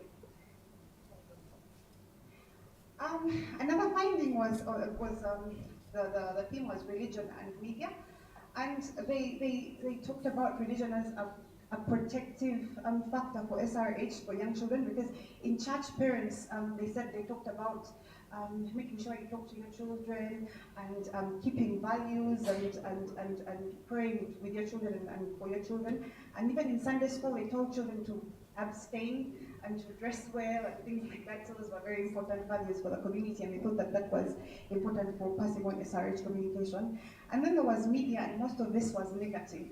Because the parents were rural parents and they weren't exposed to the internet or to smartphones, but their children were. So my child has WhatsApp, they have a smartphone, I don't know who they are texting or how they get this space. I don't even understand how they got this phone, but they know that nowadays they're important for our children. Pornography on the internet, for instance, this parent says they also watch pornography on the internet, and if in that pornography there's an old man having sex with a young girl, there's no way you'll convince her that it is wrong for a young girl to have sex with big men. So the internet, there was so much information there. The parents did not know how to navigate the space. So it was a very big negative factor for parents, and also a very major one for this study. And then there's the theme was work and financial challenges. So parents said they were too busy. They were too busy, especially because you go to work and then you spend the whole day there. When you come back from work, the children are sleeping. In the morning, they've gone to school. So there was, and these days, children even go to school on Saturdays. So there was no time, like proper time within the week, where they could have like time to talk to their children and have kind of SRH communication with them. And then there was another very important factor was parents were saying, you know, how do I talk to my children about SRH when they're going to, I cannot afford things like pads. My child is going, at the end of this conversation, I need pads, but I don't have money for pads. So in a way, they were avoiding the conversation because they cannot afford this kind of things. And they say girls, for instance, when they have now adopted, they want nice clothes, they want to like smear kinds of baskets, and I cannot afford it. I know that they need it, but I cannot afford it. So in a way, they were avoiding the conversation because they did not have the money to buy these things. And then we had a theme on the lack of knowledge and the role of schools. The parents said they did not have enough knowledge about SRH to kind of talk about it. So I was saying, you know, how do I start to talk about things I don't know? He said, for instance, whenever in our community, when there are talks for girls on SRH, it's like a sacred, kind of like a sacred thing where only girls and women are called and the boys are left out of the space. So now I'm a single dad with girls. What do I do? Like, what do I tell them? I feel like I'm not equipped, and I don't have the capacity to talk to my children about this. So they did not have Yes, I mean, I don't know anything about menstruation. Where do I start to talk about menstruation from? And then also schools. Children at school had also received a lot of knowledge from school about, they've been taught by experts, the teachers who knew. And me, I've never been to school, I don't know. So how do I start to talk to a child when they know better than I do? And that's another reason why they were afraid of talking about SRA. Yeah, so those are a bit of the findings. And I think that at the end of the findings, we go back again to the beginning. And when we talked about restrictive gender norms and how this had negative implications for adolescent sexual and reproductive health. And so again, in the findings, we're seeing all of these things come out again. And so now there's a big so what. And so for this study, I made a few recommendations, and most of them are headed towards research. And we said there's a need for research and interventions that emphasize gender equality to improve parent-child SRH communication. As well, interventions need to be creative and engaging community, because gender relations are trapped in various aspects of life, and people have been socialized with these gender norms all of their lives. They've, from the beginning, through church and school and families, this is what you've known and believed all of your life. So even if it's wrong, it's hard to kind of change them. So it's important for interventions to be creative and see how to change them. And then gender stereotypes can be addressed through community programs that engage boys in activities traditionally reserved for girls. So we break the stereotypes. We have programs which allow traditional activities to clean, to take care of babies, to do things that, and then girls also to take on the ones for boys. So I think that's all I had.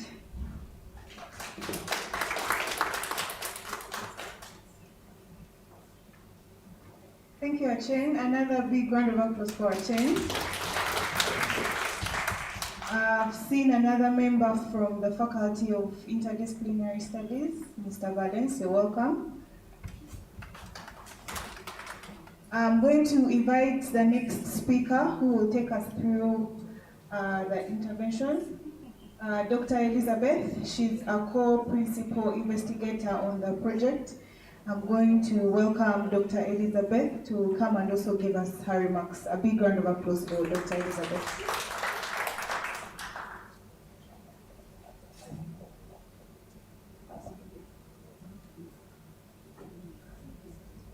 Thank you, everyone. Good afternoon.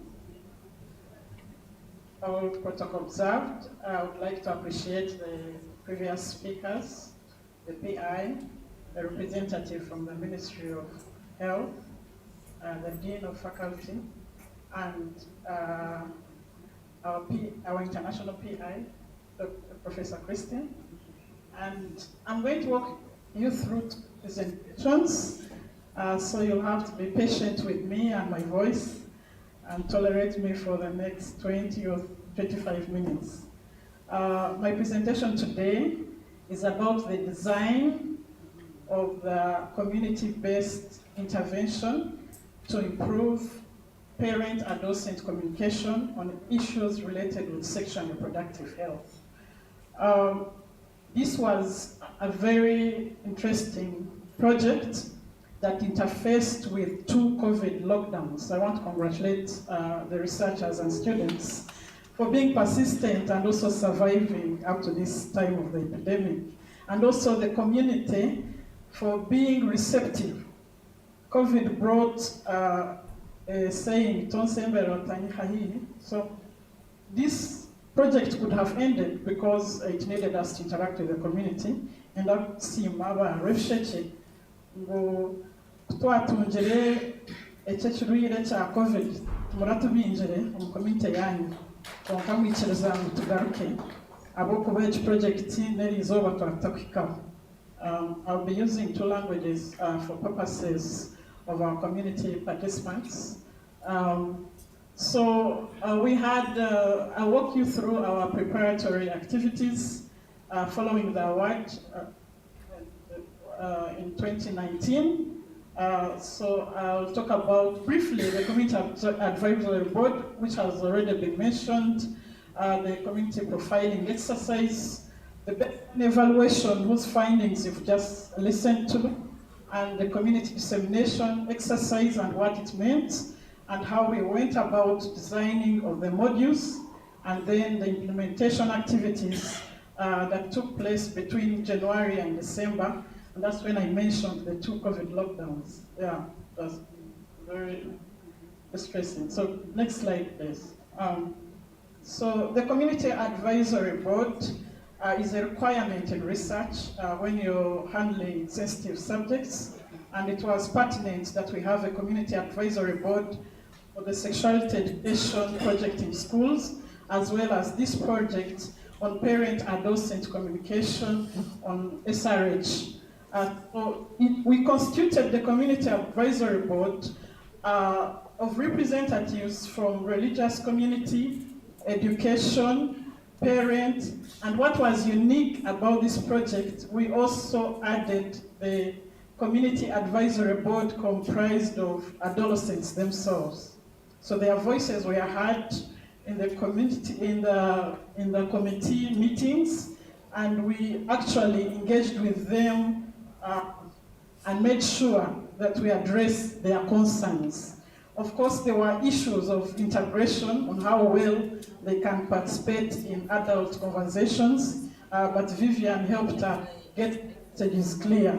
In one of the meetings, I remember a representative from the Ministry of Gender asked for a recording that she wants to take it such that fellow commissioners can also listen to it and listen to the voices of young people. So this was put in place after getting our ethical approvals and ensuring that the whole process of implementation is guided by the advice from the Community Advisory Board. The next activity we undertook before implementation was community profiling. We were entering a new community to us as researchers, although Mara University has been engaging in this community for the past 15 years, but we needed to understand, together with the new researchers and students, what is the profile of this community. So we literally undertook a census of this community, where we walked into each household. Ninjara Henry, you will clarify. So we went household by household and want to understand the age structure of the community, their community parenting practices. We discovered some households are now single parent households. These single parent households were actually led by females, and there were few men who were single parents. We also undertook housing assessment, and we also needed to understand how many adolescents they take charge of in each of the households. So this helped us get an overview of the community before we even got the sample for the baseline evaluation. For the baseline which you have heard, it was both quantitative and qualitative, and the purpose was to understand or diagnose the community problem. You cannot make assumptions that the community was not doing anything about communication on parents and adolescents. Maybe there's something they were doing, and we wanted to know where the challenges were. And from the presentations you have heard from Achen and Cecilia, this has come out clearly that there were gaps in parenting or communication on sexual and reproductive health topics with their children. So the baseline for the quantitative survey, this was among 218 dyads of parents and adolescents, and this was between January and February 2020. This baseline was supposed to be concurrently followed by the qualitative evaluation. But as you recall, in March, when we were ready to go, we had this lockdown, and so we couldn't do the qualitative study. And as Achen has presented, this was actually done between July and September of 2020. So we had to do community re-entry, reorganization, and affirm the community that we can safely collect this information following the COVID prevention guidelines. So we used these baseline findings and resources on parenting guidelines and any other resources we could get hands on internationally and nationally, and use these to design our lessons. The gap that we are finding, especially in implementation of these projects, even when we went to school, we didn't have a standard guideline, which someone can take and say, if I'm talking about this topic, I should do it this way, in this time, so much as the guidelines exist, but the content and the delivery methods have not been illustrated, and as we have heard in the morning, these are being addressed, at least from the Ministry of Health, and I know even Ministry of Education has come up with updated manuals. But through this process, we really had to adapt this to the community. All lessons were presented to the Community Advisory Board and delivered the intervention in phases. So for each phase, we designed a set of modules that I will explain, but each phase included the design, presentation to the CAB, presentation to the community stakeholders who were like a lower level of CAB, and then adaptation and translation to Runyankole, and then preparing them for implementation. This was an iterative process. So what were these modules? For the first phase, we had to identify who the trainers are. We had feedback from the previous project where we used university students to train in schools, and we had feedback that there were sustainability issues when you go in with people are not embedded in the system, and when you go out, then you go with all the knowledge. So we tried in these projects to ensure that we identify community facilitators. And these are led by Henry, and Henry is going to talk more about who are the community facilitators. These were twinned with the university researchers, and we undertook what I call Module 0, which is on facilitation skills. We shared our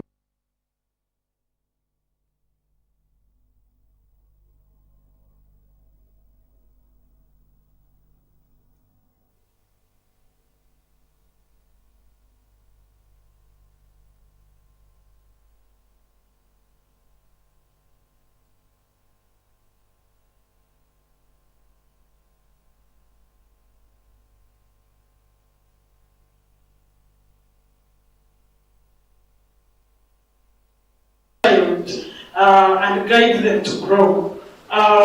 Most of the, I think the folders you have, we have a code name or phrase saying akatiki mubakachi kabisi, which means that you can only bend a shoot of a plant when it's still young. When it's old and rigid, it may be very difficult. And this informed our parenting practices and how we start to engage with our children when they are young, such that we can model their behavior. And even for those who are religious, the Bible says it. I think, as I said, the verse in the Bible, Kadoyo will help me with the Quran, that you train up a child to grow in the way that is godly, and they will stick to it even when they are older. Okay? I think I know you have the version in the Quran, and you'll share it with us soon. So that guided, this was a very important session, and whenever you go to the community, that's the most important session they recall. And then we had to go and look at the social, cultural, and religious norms on parenting, and what this means for us in this day of changing technology and modernity. And then we took the parents through the importance of adolescence at the stage, the challenges they faced. We actually had a session where they interfaced with the statistics regarding problems of adolescence, especially teenage pregnancy and HIV rates. So everything was going on well, people were so excited, and we got a challenge, lockdown. So from May, we had to sit down, recoil, and wonder whether the project is progressing. But thankfully, we have another slide. So things went on. So it could have stopped there, but between September and October, we managed to recoup, reorganize, and re-enter the community. And here the focus was on how parents can communicate with adolescents on sexuality issues. We had to first interface with the module on communication. What is communication? What does it mean? How do you start to communicate with the child meaningfully such that your communication is effective? We were surprised, and also parents were surprised to learn that they were really facing challenges in communicating with adolescents. And interfacing this with adolescents' stage of development helped them learn that they can do better to improve this communication. So we told them that adolescents are not necessarily stubborn, but their brain is undergoing growth and development, and they needed to be helped to understand themselves better. So communication skills are also guided by the standards on assessment of challenges in adolescents. So we use the HEADS assessment, and this includes assessment of factors that affect adolescents and how their risks can be verified. So HEADS includes assessment of factors around the home, their education, activities they are involved in, that's the A.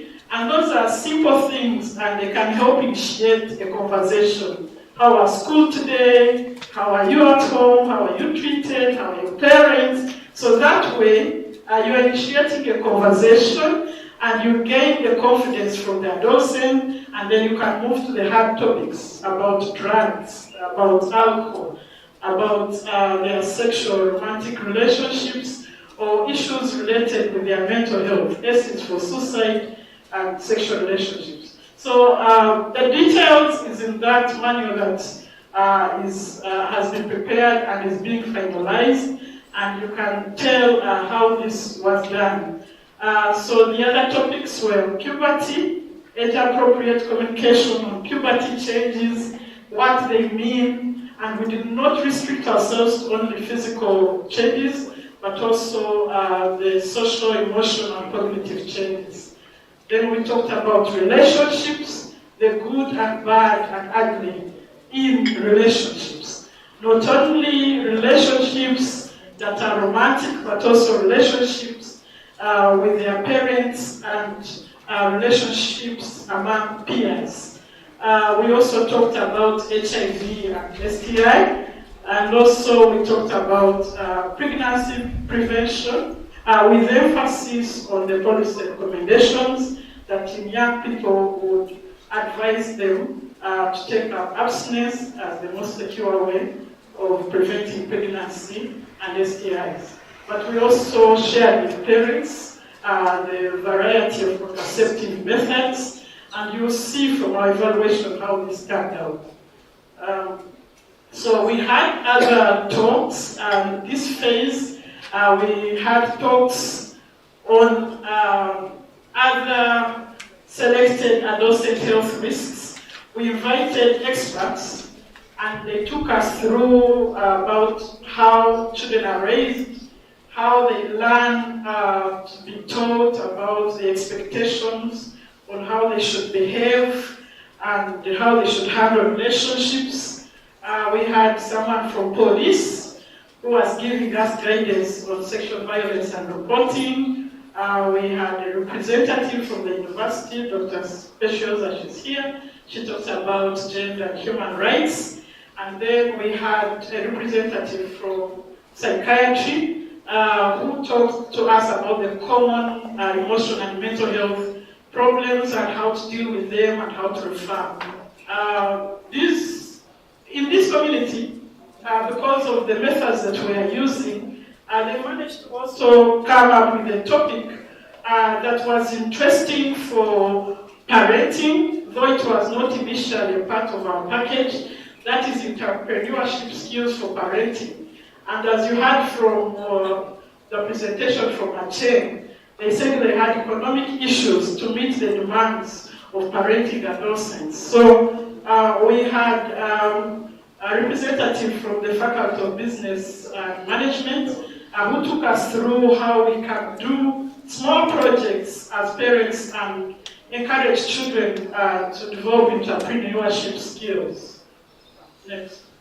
I've already talked about the trainers. I don't want to go back there. But I can tell you that the trainers underwent training on how to deliver these modules, and this was spread through 5 to 6 days. And before any module would be delivered, we would meet as a community with the community trainers and try to orient ourselves on how well to deliver the session. And this was very important. Mr. Henry Tusima, no Twitter, no Techokunywa, twatwizire training, so we would train them from Barara University. But now, you know, we are adults, we forget. We have the manuals, but we had to make sure we adapt and make sure everyone is training on the same content. So we had refresher sessions about lasting between 30 to 45 minutes before we deliver the modules. Next.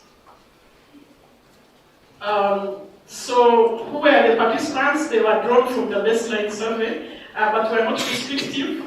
Even those who didn't participate in the baseline were invited to participate in the trainings. And at one point, we even had adolescents, because they are now in holiday on the COVID lockdown. So some of them were participating in the training as well, though they were not the target group. So we formed 9 groups in the 6 villages, each having 15 to 20 participants. And for each group, we had 2 to 3 trainers.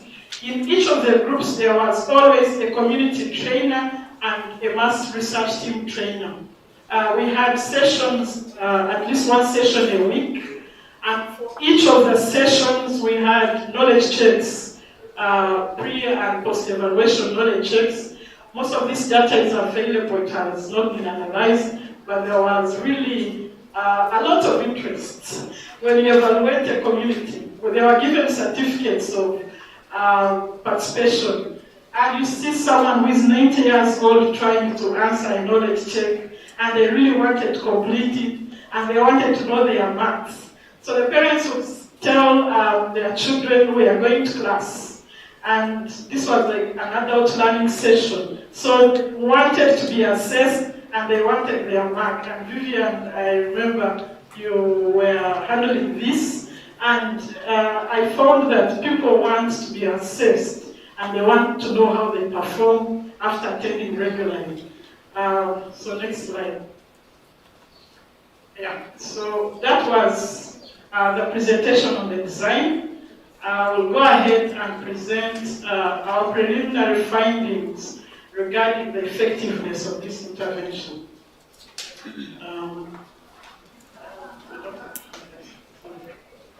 So the main objective for this evaluation is to study the effectiveness of a parent-adolescent communication intervention on matters related to sexual and reproductive health. The outcomes we have assessed so far are changes in level of comfort regarding communication on SRH, and changes in the number of SRH topics discussed. But there are several outcomes to assess in this very complex intervention, as you heard from the baseline findings. So this was a quasi-experimental but single-arm intervention study, meaning that everyone was invited to participate. We didn't have a control group or intervention group, so everyone in the community was invited to participate as long as we could handle the numbers, and our main target group being the participants who were in the baseline evaluation. And then we had the pre- and post-intervention surveys among the participants who were in the baseline evaluation in 2020. So our main target were these parents caregivers of adolescents aged 10 to 14 years, and also adolescents under the same households who were 10 to 14 years.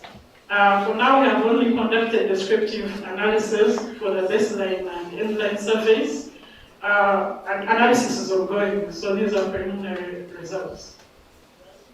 So this crowded slide shows us characteristics of participants.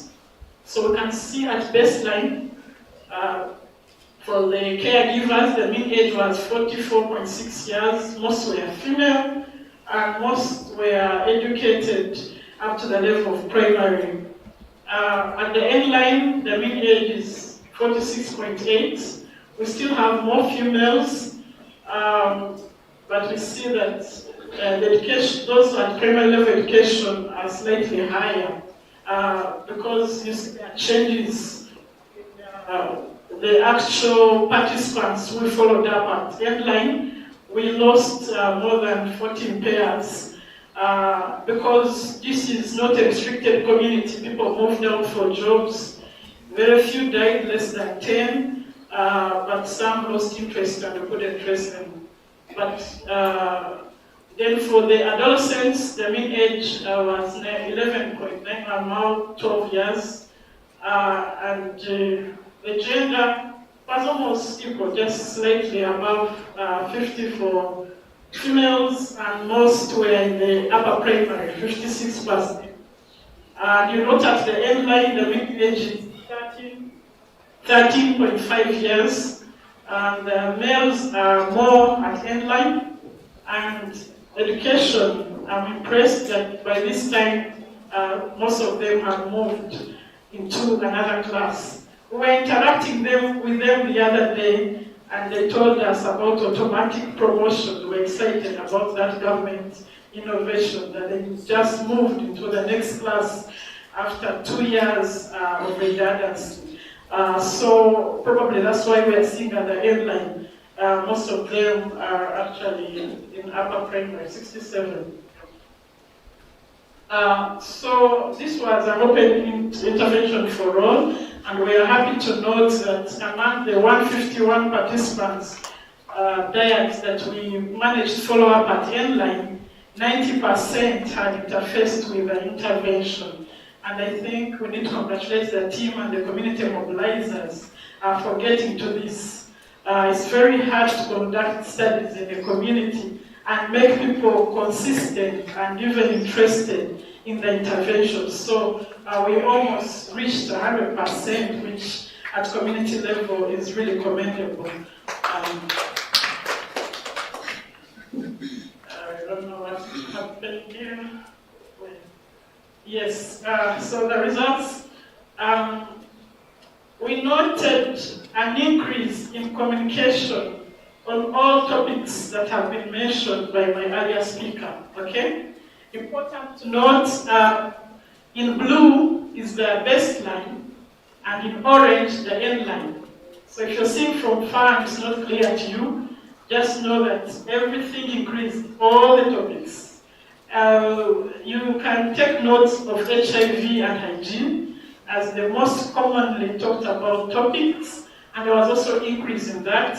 The topics we can discuss in the breaks about what was comprising of these topics, but issues on how to handle sexual pressure also increased, sexual violence, romantic relationships, menstruation from 28 to 50% for both male and female parents. There was an increase. How to handle issues of pregnancy prevention, talks about condoms, slightly increased from 8 to 19, and wet dreams discussions from 4 to 19%. So we note that there were increases in communication on all the topics that we are assessing in this intervention. Another slide. How about comfort? The earlier speaker told us the more comfortable you are, the more you are likely to talk about the topic. So I'm happy to inform, maybe the next slide will be better, that among caregivers and adolescents, there was increased level of comfort in discussing SRH topics. So on the, I always have issues of electricity. It's the right, yeah. So on the left, on the side of the caregivers, blue is still the baseline and orange the end line. So you see, at the baseline, parents said they are comfortable to communicate SRH issues. Up to 75% of the parents, their level of comfort was high, and this increased to 92. But what you note, and what is very interesting, is that those who had low comfort reduced from 7.4 to 1.2 point something. Then those who had moderate comfort from 17 to 5. So it reduced across the two surveys in the baseline and end line. And for adolescents, they were not the primary target for this intervention, but we are hoping that parents were doing their work. So at least we note those who were more comfortable at baseline were 19, and at end line they had gone to 30%. So there were some moderate changes among the adolescents as well. Yeah. So what do we note here? We are very excited to note that despite whatever was going on and the complexities of this design, as well as the interface with COVID, the intervention led to increase in frequency and diversity of topics on SRH, and increased level of comfort in communication. I don't want to preempt what Henry may say, but in one of the interactions, they said they are now professors of communication on SRH. They are comfortable and they are available in the community, which is very close to where the commissioner from gender and labor and social development comes from. So if you want to mobilize them to the next community, they are available. They say they are successfully trained. They no longer have degrees, but now they moved on to master's and professor level as far as community-based communication of parents and adolescents are concerned. Then we have successfully piloted this project without resistance. Even when we thought we had ended, they called us back. They said, can you please come and talk about cancer? It's not our primary area, but we went back and talked about cancer. So that means what we talked about was appealing to the community. If they didn't like it, maybe they wouldn't want to associate with us again.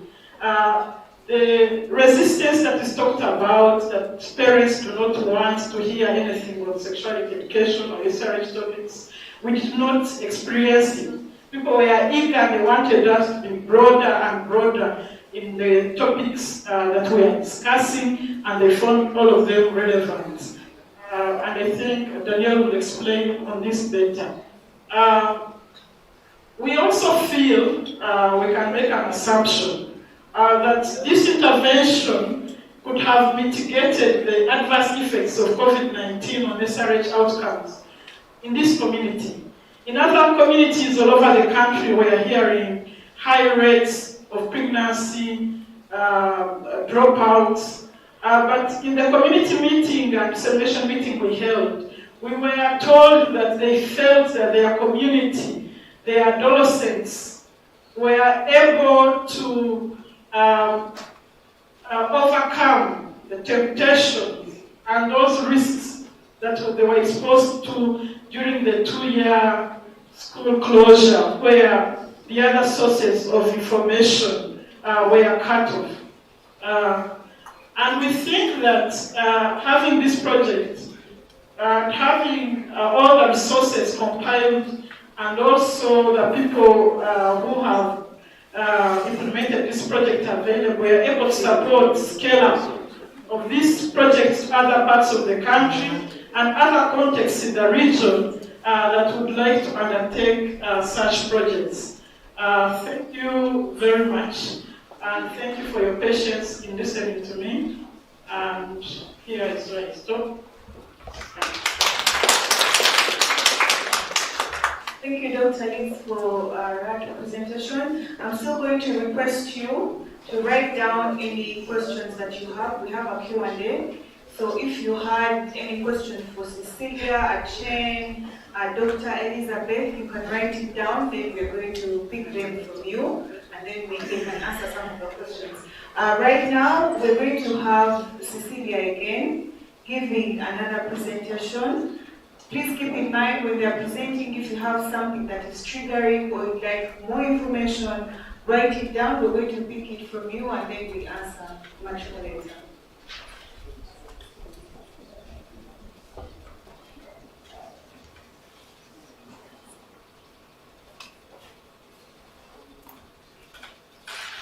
Thank you very much, Faith. I'm back to talk about the most significant change stories. Of course, Liz has talked about the changes transformation quantitatively, and they were asking specific questions from what we did on the baseline survey, and then the same questions were asked at the end, like I mentioned. But now here, caregivers are telling us stories of their real experiences, what changed as far as the intervention is concerned. So we went and interviewed about 32 parents who had participated in the intervention and asked them, we had a few questions that we had set out to ask about their experiences with the intervention and things that changed in their lives as far as SRH communication is concerned and other aspects of their lives regarding parenting. So we used narrative interviewing. We allowed them to speak. It wasn't a typical qualitative interview where we asked a question but they told us their stories and we recorded them and tried to get out the key findings.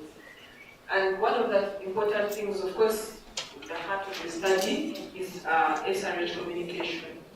And the stories tell us that there was improved SRH communication compared to what it was before, in terms of the number of SRH topics, the combination of SRH topics that parents were discussing with their children had improved. They also report an improvement in comfort of sexual and reproductive health.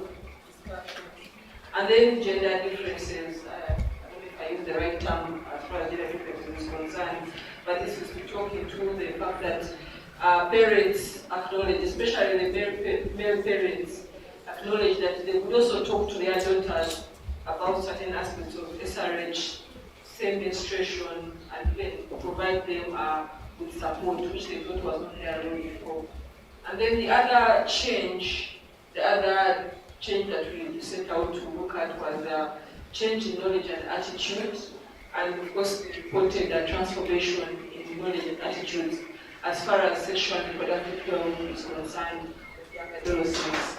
And then they also tell us that the other important thing is adopting positive parent-child relationships. That is improving their parenting efficacy. They mentioned in their stories of change that they adopted positive parenting skills. They learned to encourage children's agency and also be able to negotiate with their children good behavior. You had in Chen's previous presentation that most of the parenting practices were especially when it comes to talking about SRH, warning, threatening, using rough methods to be able to communicate with their children, but they now try to negotiate good behavior with negotiate with their children so that they come to an understanding rather than being at the side of giving orders and the other ones becoming the receivers or become receptive. And then we also have changes in things to do with gender perspectives of parent and child relationships. And then another important change that they give us in the stories of change is a change in the personal and family lives. The intervention also reported changes in their personal lives beyond the SRH communication, things to do with being able to provide for their families, things to do with relationships between couples, the couple relationships. They revealed that this had improved. So these are some of the changes that we went out to measure and we reported in our results. I'll give some of the quotes from the parents. So this parent is talking about an improvement in the number of SRH topics. This narrative speaks to the number of SRH topics as an improvement. The parent reports that they can now talk to their children about HIV/AIDS, about STDs, prevention of promoting abstinence, and then they also mentioned that they talk to their children about menstruation and prevention of pregnancy. And this is the one parent narrating this in one story. Yeah. Then we have another change, another domain of change, which is improvement in comfort of SRH discussions. And this parent report is telling us how they improved in the way, in how comfortable they felt discussing with their children. The parent says that at the start of the training, I even would feel shy and wonder how I would even mention some difficult terms in front of my children. Of course, the terms must be those related to sexual reproductive health or sexuality. But now all is well because we are very close to each other. So you see the aspect of the child relationship is also coming in within the story. So they are close to each other, so they are able to speak comfortably about some of these things. And this is because of the tricks we were taught to use to approach our children. Now they tell me of their problems without fear, and I also guide them accordingly. So an improvement in the relationship subsequently leads to an improvement in the comfort of sexual reproductive health. And then this parent is telling us, this is to do with gender differences. A male parent talking to their female child, or a female parent talking to their male child about SRH. But this is specifically a parent. I think this was a very important thing because I think most of the men had told us that they didn't think it was important for them to discuss some SRH matters with their daughters. They thought it was the role of the mothers to decipher SRH information to their daughters. But this father is telling us that because of the study intervention, I'd learned and obtained the experience on how to talk and communicate with my daughter without any fear. So the issue of comfort also is coming in within the narrative. Being a man, which had actually already been hard for me to do previously before I took part in the study. Whatever I advise her on, she stops. This has helped me much in preventing her from bad conduct and was developed, and it's because I learned how to talk to her from the study sessions conducted. Yeah. So the other narrative that explain experiences of actual communication about SRH between the father and the daughter. This narrative speaks to change knowledge and attitudes towards SRH. The parent is telling us that as a parent, I never knew what a girl of 12 years can go into her menstrual periods or become pregnant. I always looked at her as a child, but after attending the training, we now sit together and I tell them everything. Even if one is 13 years old, I tell them that boys can impregnate you. I go ahead to tell her about her body changes. So most parents were surprising that they were ignorant about their daughters' menarche. I think there was an assumption that the children are still young, and most of them revealed that actually they found out later on because their children went to other sources to learn about how to handle their menstruation and menstruation hygiene. And by the time the parents find out, the children have already taken care of themselves. It's because the parents had at the back of their mind that, oh, my child is young, they are not going into their periods. When the child actually started a long time ago, which was showing that there was a gap in communication and was the intervention, help the parents to understand this better.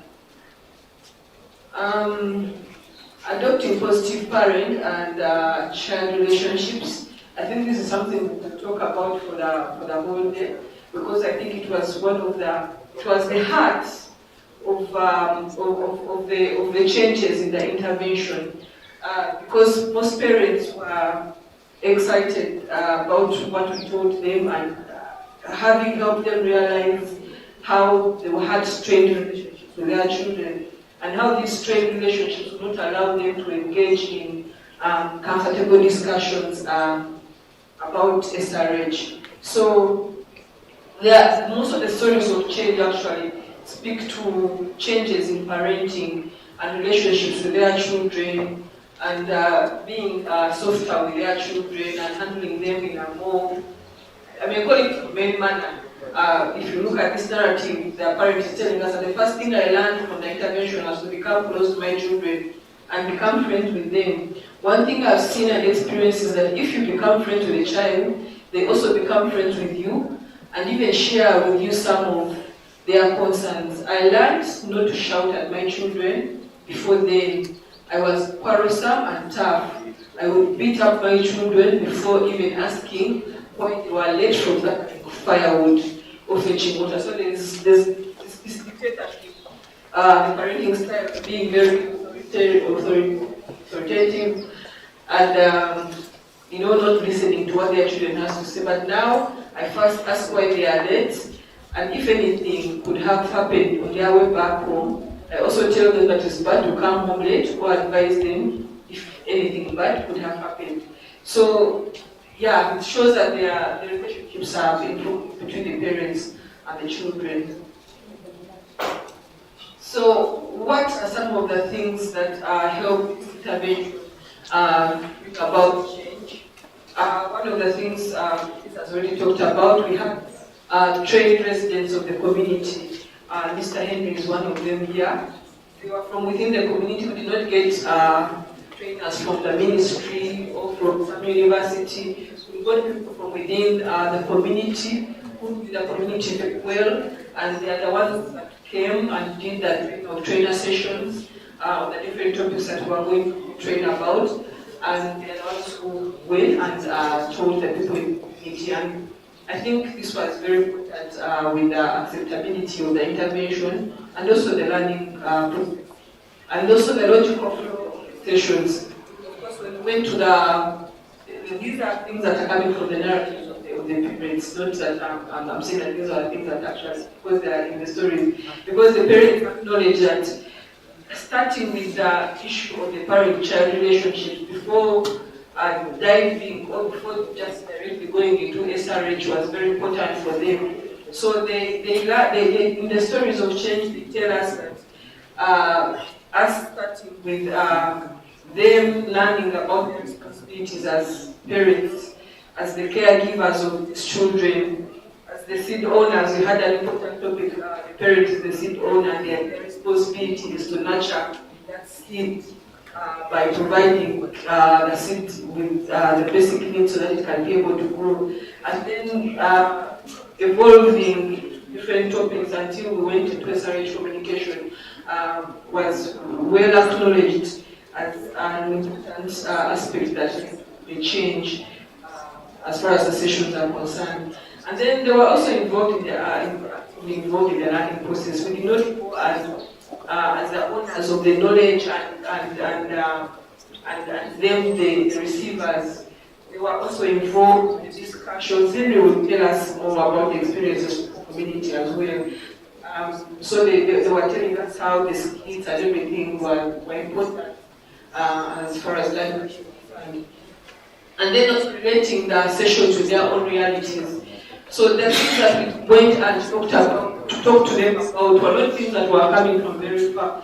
There were things that the lessons enabled them to reflect on their own lives, looking at what was happening within their own households, their parenting. When we talked about parenting styles, each of them was able to reflect on themselves and see what parenting style they were using to to raise their children. So this is, they acknowledge that these are things that were happening to them. These are not things that we did not come with something from, say we are students in Belgium, we don't come with things from Belgium to come and teach them about parenting or communication. But there are things that were within their households, but they were taken for granted, and they are acknowledging that the sessions just help to awaken them as parents and take up their responsibilities. And in the long run, communicate about SRH. The last slide, I guess. Yeah, so in conclusion, the multi-session training program that we conducted in the community helped improve communications for caregivers. The intervention helped in making better creating better and positive parent-child relationships, overall improvement in family relationships, and also an improvement in change in knowledge and attitudes of SRH among the caregivers. Thank you.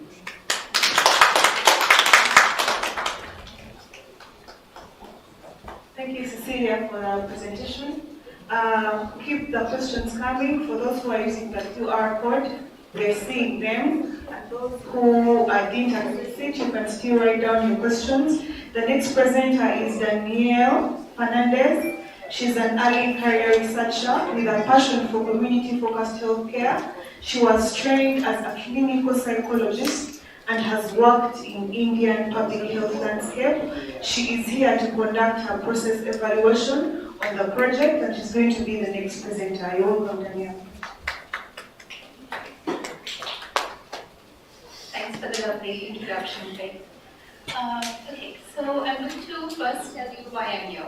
So of course we've seen from Liz, we've seen from Cecilia that we've had some really lovely successes from the program. Liz told you about how we improved SRH communication. Parents communicated more with their children, and they were also more comfortable communicating with their children. There were also lots of graphs and numbers which told you about how knowledge improved, which was wonderful.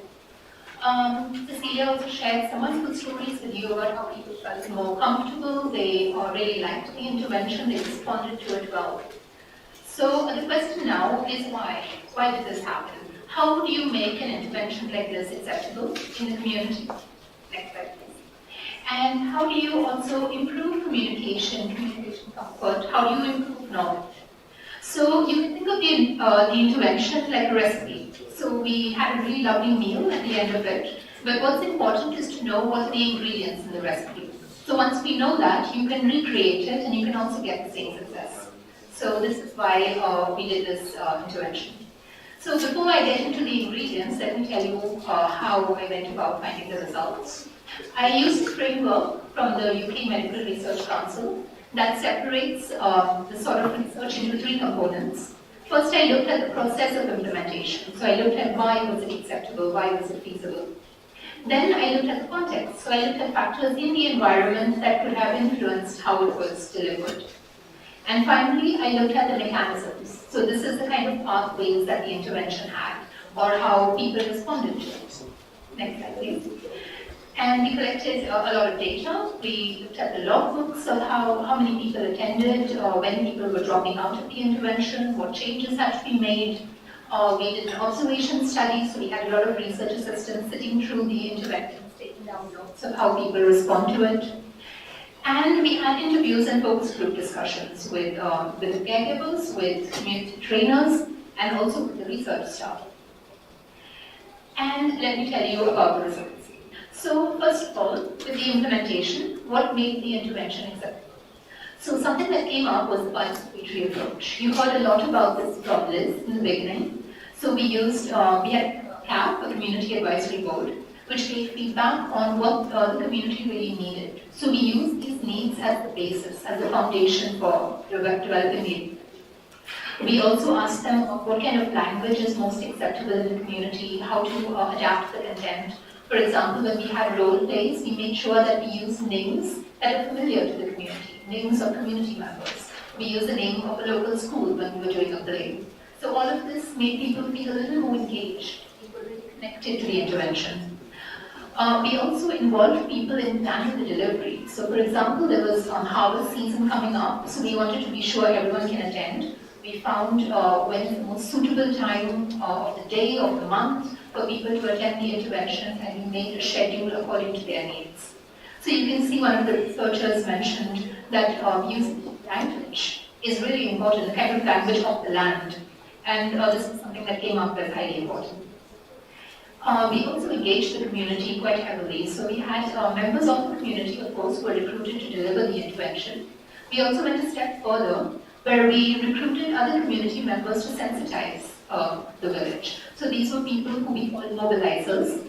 They went through the community, they spoke to their neighbors, to other people living there. They told them about the intervention, what they could expect from it, and got them a bit excited to join the program.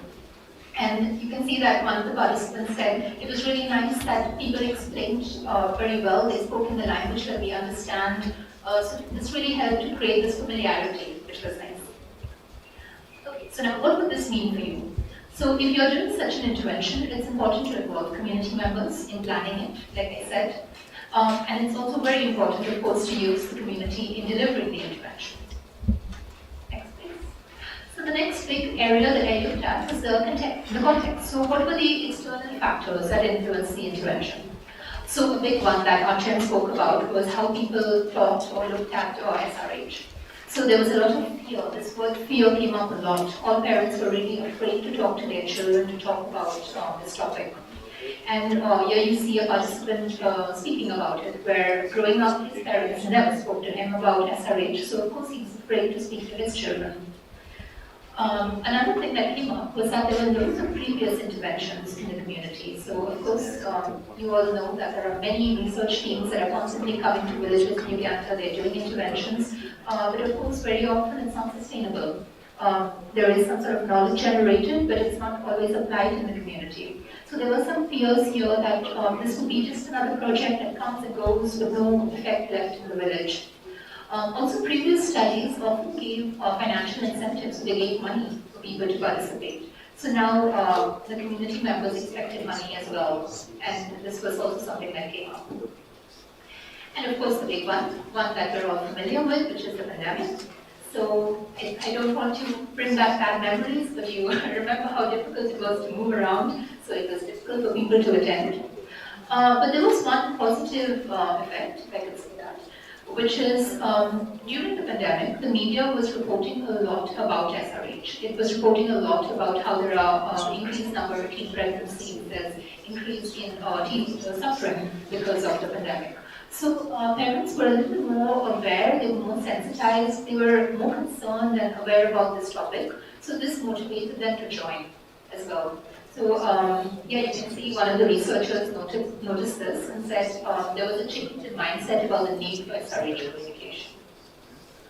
And finally, I'd like to talk about some of the external factors like poverty in the communities. So many parents had insecurities about food, about their income, and of course if people are worried about where they're going to get the next meal from, they're not going to be so excited to talk about topics like SRH, especially if you have to talk about menstruation and then provide menstrual products, and it's difficult.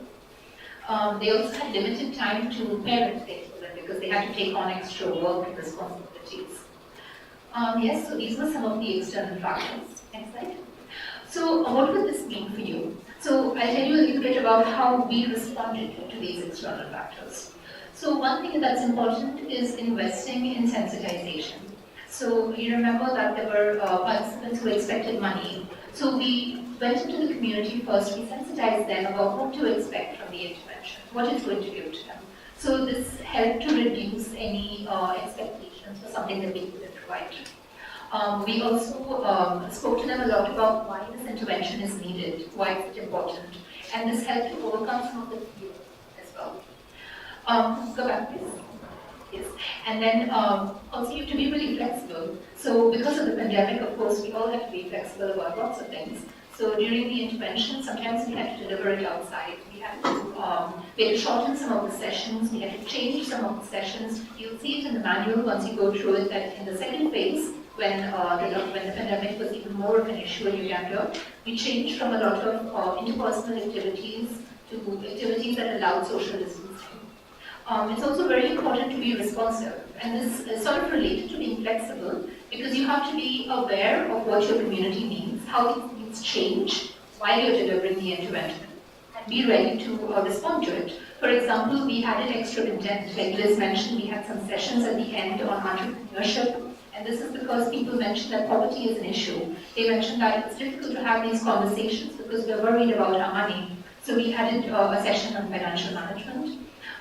We also changed the delivery based on participants' preferences. For example, I think everyone here might know that the communities were very, very verbal. They liked talking, they chatted with each other. And we had to make sure that some of the written exercises were oral, because this is something that really engaged the community members. Next slide. Okay. And now for the secret ingredients that made the intervention work. So we started off with building awareness, and this was very important because very often when there is fear, when there is hesitancy, you have to trigger people to understand why to overcome the fear, why to take this difficult leap and start these conversations. So we often started off sessions with building awareness about the needs. We started talking to them about what is the statistics, what is the data on teen pregnancies or HIV rates. We had some data parties in the beginning where participants could engage with the data and understand what is the status in their community. And being aware of these needs that exist helped them to overcome their cultural norms, these fears that they had, and take this leap into having discussions. So you can see one of the researchers said, it's uncommon to talk about topics like sex in their community, but after realizing how important it is, there's nothing we're afraid of anymore, which is a really nice sentiment. Next slide. In a similar way of creating this recognition for a need, we also created a recognition of why to change parenting approaches. So Cecilia touched on this before, where she spoke about the seed exercise, where parents were encouraged to see their children as seeds. And they were taught that parenting means nurturing your seed. So of course, you have water, you have lots of other nutrients and minerals that you use. And it's more than just money and providing like necessities for the child, but you also have to provide love, you have to provide understanding. And this was a very powerful session in the community. People really engaged with it a lot. And we created this understanding that, that parents do need to build a rapport with their child. And once we help them recognize that children need love, they need understanding, we gave them some of the tools to accomplish this. So we taught them communication skills, we taught them rapport building techniques, and we helped them to improve their communication with their children. And finally, the last ingredient was using group learning. So the intervention was very interactive. We put participants in groups, they had group discussions, they had role plays where they worked together in the plays, they had group assignments where they had to brainstorm together. And this helped them to realize that all of these challenges they have as parents are not theirs alone. There are other parents in their community who have the same issues, who have the same challenges. And seeing these shared issues helped them to also realize they have shared responsibilities. And it created this communal spirit that they are all in it together, they can help each other. And this was really nice. You can see one of the parents talking about it, that being able to learn as a group helped you to share experiences, advise each other, find best solutions, and working together, they could work without fear. So, that's next. So what this means for you. So there were two key learnings I would say from here. The first is if you want to overcome some difficult challenge, first start with why, and then move on to how. So use the why to create awareness of why you need to change, and then move on to giving skills, to giving specific knowledge so people know how to do it. And the second big learning was about using these sort of shared experiences, shared learnings to create a sense of shared responsibility and inculcating a communal spirit, which might be lost sometimes. And finally, so this is just a repetition to make sure if you weren't listening before, you have all the key information at the end, putting it all together.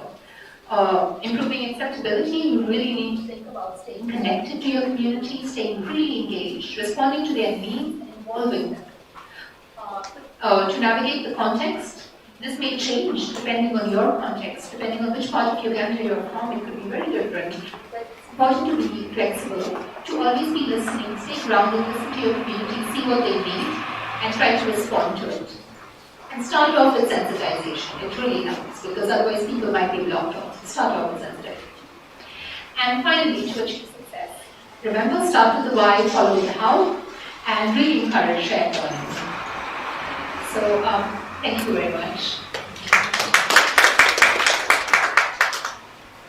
Thank you, Danielle, for the presentation. I think we're going to go to the very last presenter for this session, Mr. Henry Betunga, the Community Advisory Board Head. He's also a local leader in Wizwera Town Council. The Kato Achinde Omwamini Renenga Rozama Nimono.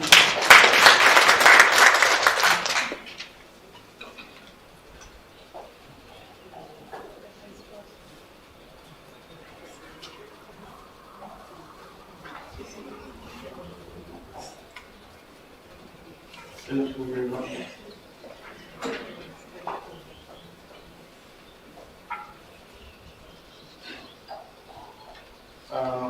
I'm called Henry Betunga, a local leader in Reproductive.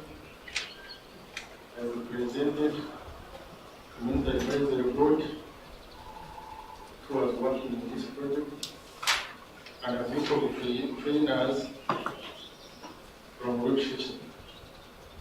I've come with a group,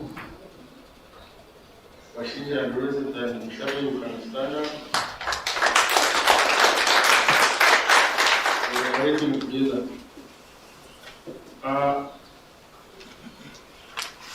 My presentation here is community experience. The project title was Parent to Child Sexual and Reproductive Health Communication. We went through 9 modules, which Dr. Isa had gone through. I won't go there too much, but it was a success to our parish through that program. We had 10 groups, Dr. Isa has mentioned 9, because we had Muko 1, Usheche 1 group, Usheche 2 1 group, Kabusheche had 2 groups, Chukoma had 2 groups, and Machine had 3 groups. Every group had over 15 to 20 people or participants. Some of the findings we had as follows. All those topics, the 2 which we are reading was parenting and communication skills and approach. So they were exciting and it has done too much for our area. So under parenting, we found that we had 4 categories of parents. One was neglectful, we termed it in our language impartiality, who can give birth to a child, does not care, he doesn't know whether the child is 5 years or what. So we termed that parent as impartiality. So at the end of the program, parents were able to know which group they belong to. The second category was permissive.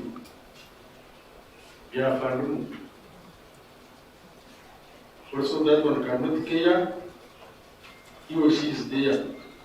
Whether he goes to school, she or he doesn't care, he's just there. So, they termed him or her as their family in that category. The third group was authoritarian. that could make commands every time. It does not give reasons why he's commanding. So if he has said so and so, such and such, that is final. You cannot negotiate with him or her. And that one was called that answer. Who cannot. I don't know whether they are picking my local language. That is, his one was final, would be final. So that was another group. Then we had a good model parent, so dating. That one could be flexible, could be, you can negotiate, can listen, but that group was a dating would take 10%. Because the large number was in the other 3 groups.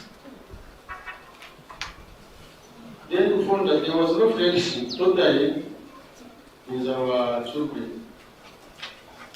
Even if a child could come to you telling you something, there was no friendship, no listening, taking yourself to be busy.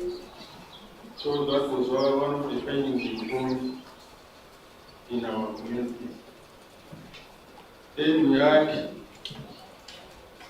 children who get information from peer groups or age groups concerning their changes in their bodies. They could be getting advice from other groups, not their parents.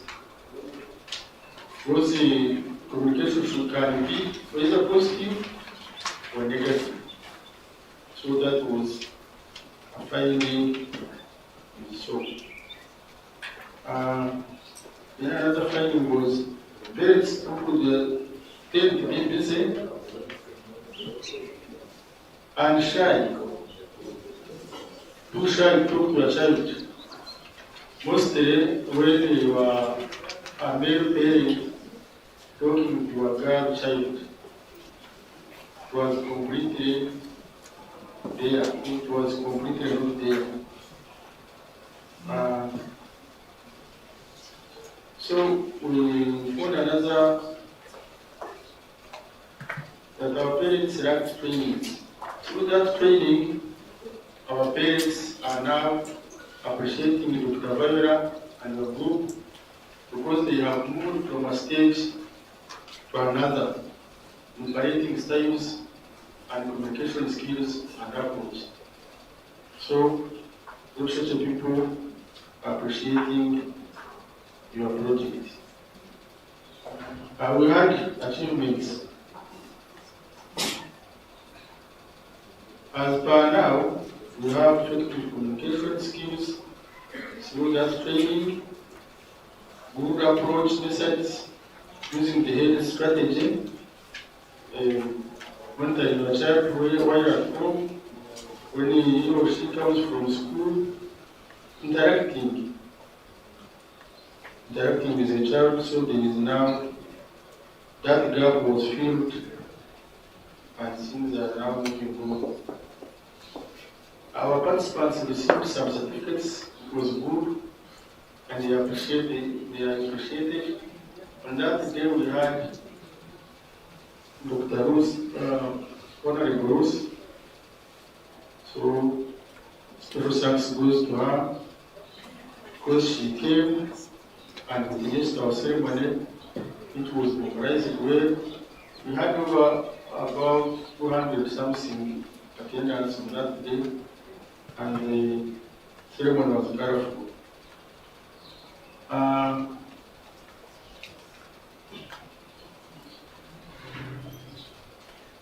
During that period,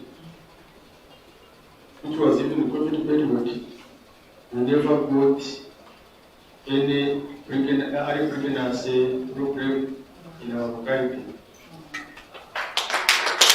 Which means that our trainings did well to cater for our young generation. We had some challenges because COVID is one, We had rain, it was rainy season, could disturb us, but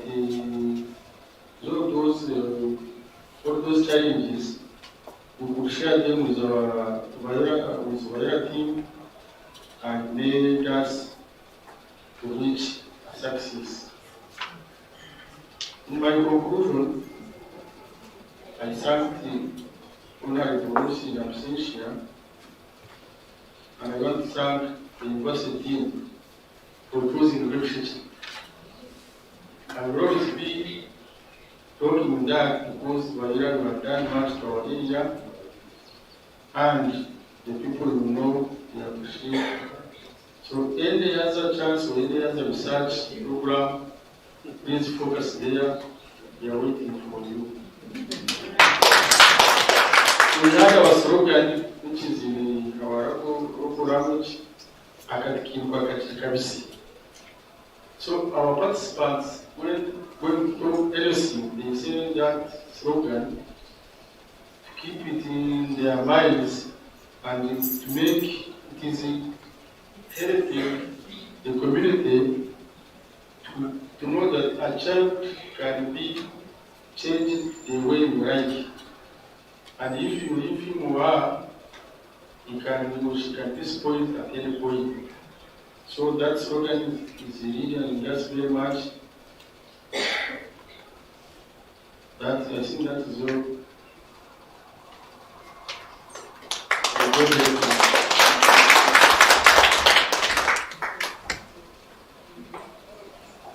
Thank you, Mr. Henry. We've come to the end of all the presentations we had for the day, and we're going to start our question and answer session. We had questions we were receiving through the QR code, and if you've written down any questions, I'm going to pass around, and I think Vivian is going to help me. Can you please pass around picking questions for those who are written down? Vivian will be moving around to pick all the questions that were written down on paper. So all the presenters be on standby. If you hear any question that could have been in your area, be ready to give feedback. Thank you.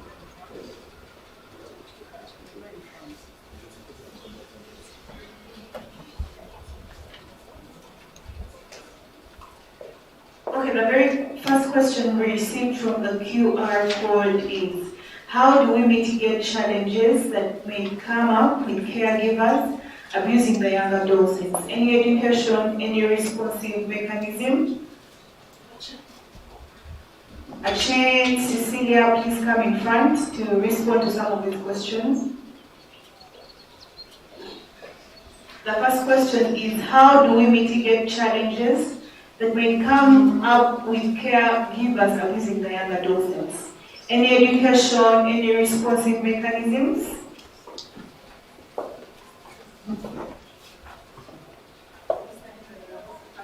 Mr. Henry also coming back to the front, you're on spot to answer some of the questions.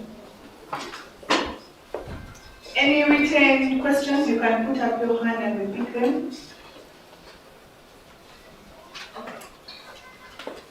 If you wrote down a question and you'd like us to pick it, you can be around, we can pick it up. The first question is, how do we mitigate challenges that come up with caregivers abusing the young adolescents? Any education, any responsive mechanisms? How do we mitigate the challenges that may come with caregivers abusing the adolescents? The second question is,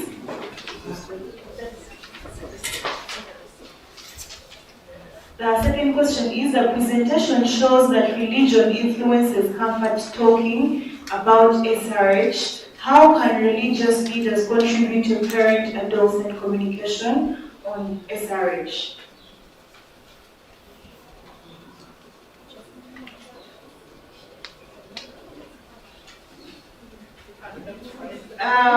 Dr. Liz could probably answer the first question on the challenges that come up with caregivers abusing adolescents.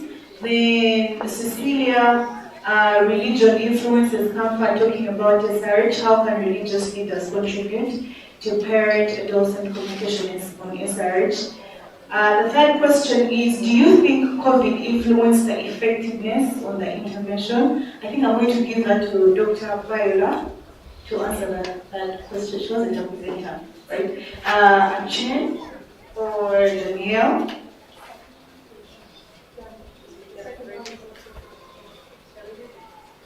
Okay, so religion goes to Achin.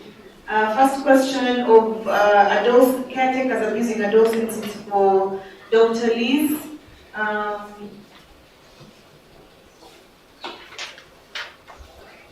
I have received other questions that have been written. I'm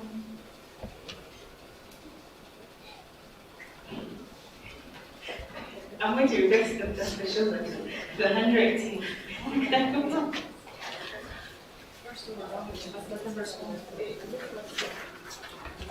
Let's first get answers to the first set of questions and then we'll come back later. Thank you so much for your question. It's about caregivers abusing adolescents.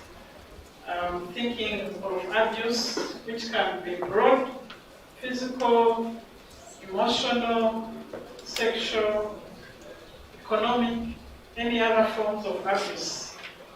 In this parenting intervention, we had a special session on the role of a parent. And you have just listened to Henry. He talked about the forms of parents, the types of parenting styles, and what could be avoided. And even abuse is one of them. So better communication with adolescents is going to help in curbing any abuse that may arise. If you're a friend to your child, you don't want to hurt that child.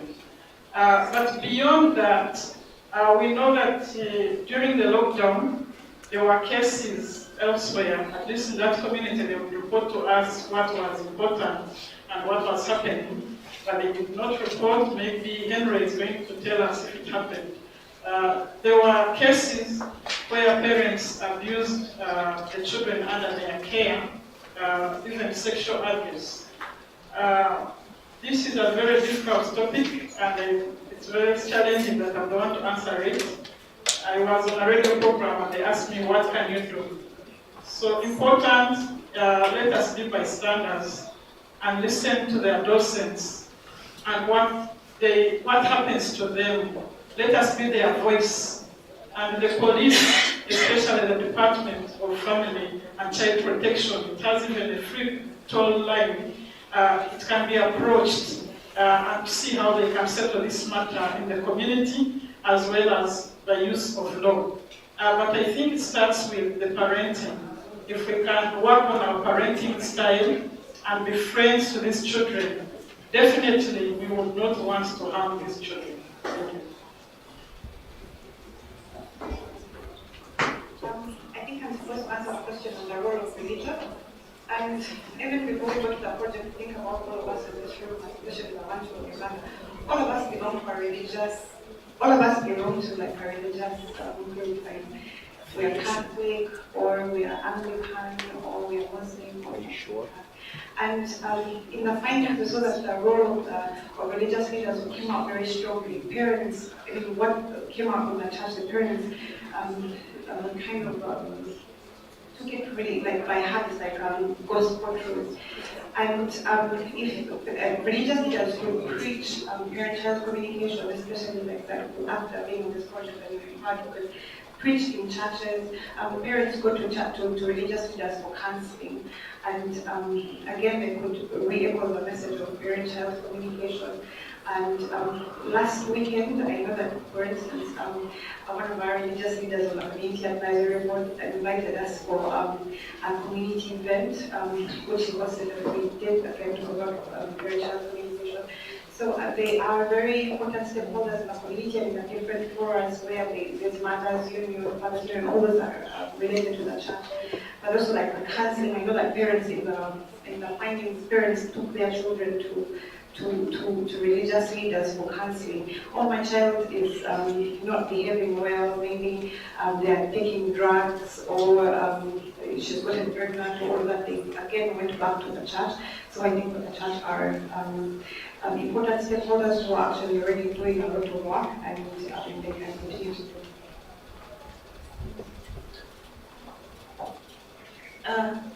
Thank you very much. Cecilia wants to again. Just had a brief addition about religious leaders, and maybe it's what's also leading this project, bringing the religious leaders at the table of decision making, because I think they are very important in most of the decisions that we make. So I think for others in the policy environment, having religious leaders as important stakeholders, especially in topics like this, is very important. Thank you. Daniel, do you want to attend? Okay. I see I've received other questions. Someone is saying, I see Reproductive group has benefited a lot from the program. How can other communities benefit? The next one is, adolescents tend to distance themselves and to be on their own. How can parents deal with that? Sometimes they want to be in their bedrooms. How can you deal with that? How can one befriend their children? Someone else is asking, how do you define a caregiver? Who is a caregiver in this scenario? Can we first answer this maybe, and then we'll move on to the next? There was a pending question on COVID. The effectiveness? So there was a question on how did COVID influence the effectiveness of the study. So of course you cannot say definitively that it did or it didn't, because the best way to do that would be to study a community that didn't have COVID and experience the intervention and one that did. But I can try to speculate, which is the best I can do. So ways that it could have negatively influenced is one with the genders. So I told you a little bit about this, where of course people didn't want to attend and be in close quarters with so many other people during the intervention. Sometimes they couldn't move around, or they were afraid of getting sick, so it did affect attendance. It also changed the way we had the sessions, so we had to change some of the sessions. People really engaged well in the first phase when there was a lot of interactive work, but we had to reduce this in the second phase. So it's possible that this could also have influenced the way that people responded to the intervention and thus its effectiveness. On the bright side, of course, there was the possible positive influence of COVID, which is that it made people a little more motivated to join the intervention. So this is my best to speculate on how COVID influenced, but I hope that we can have the intervention delivered post-COVID as well, and then we can see the effects.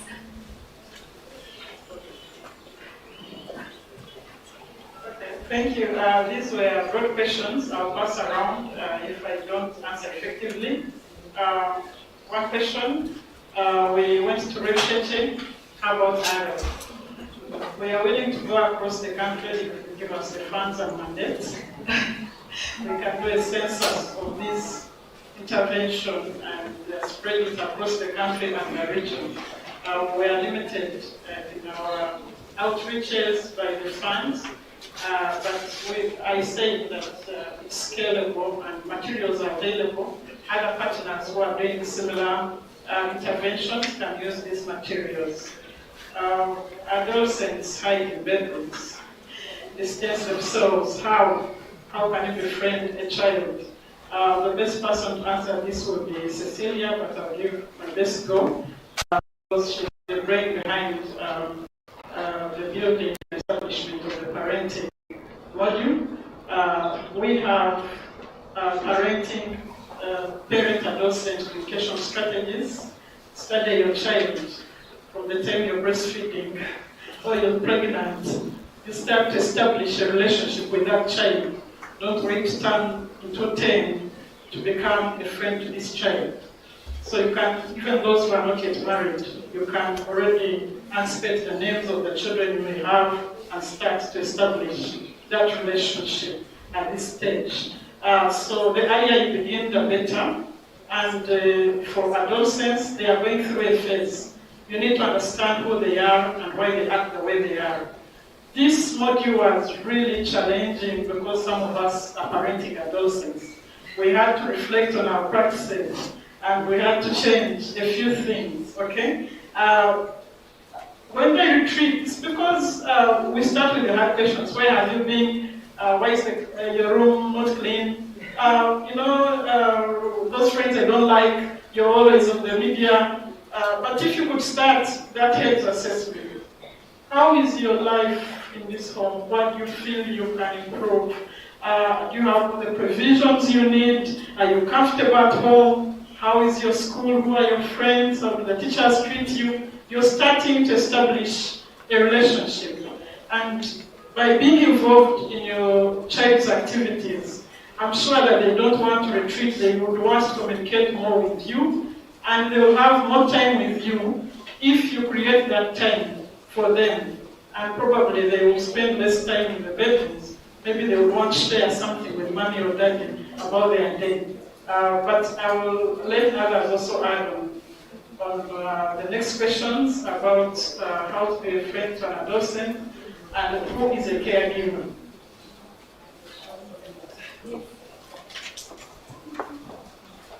Thank you. There is another what we experienced in our training concerning that rooms which we are talking about. The squeezed homes or squeezed rooms. We found that there are some indisciplined parents who need to exercise their sex when their children are hearing. So that child who hears you cannot even tell him or her, and he listens to you. So it was a child, and it was a problem. So you cannot befriend that children when he or she hears what you are doing at night. Thank you. I think the question was, who's a caregiver? And I shared what you told me when I made my presentation. And I remember when we developed the modules, we had gotten contributions, we got some of the contributions to the questions from the Global Early Adolescent Study. And I remember we presented them to the Community Advisory Board. And one of the questions that came up again is, who's a parent, who's a parent, and who's a parent? And I think when I initially kind of developed it, we were thinking, my mom and my dad, but then with the help of the advisory board, both the national and the community level CAP, I'm also thinking about our own personal experiences. A parent wasn't just your biological parent. In the communities, for instance, some children had been left with their grandparents and their grandparents had raised them and they were their primary caregivers. In that instance, that really is your parent. Others had grown up with their aunties, with their uncles, some with their step-parents. And then, so we broadened the definition of what a caregiver or a parent was. So in this study, what we meant by caregiver was the primary caregiver of a 10 to 14-year-old adolescent.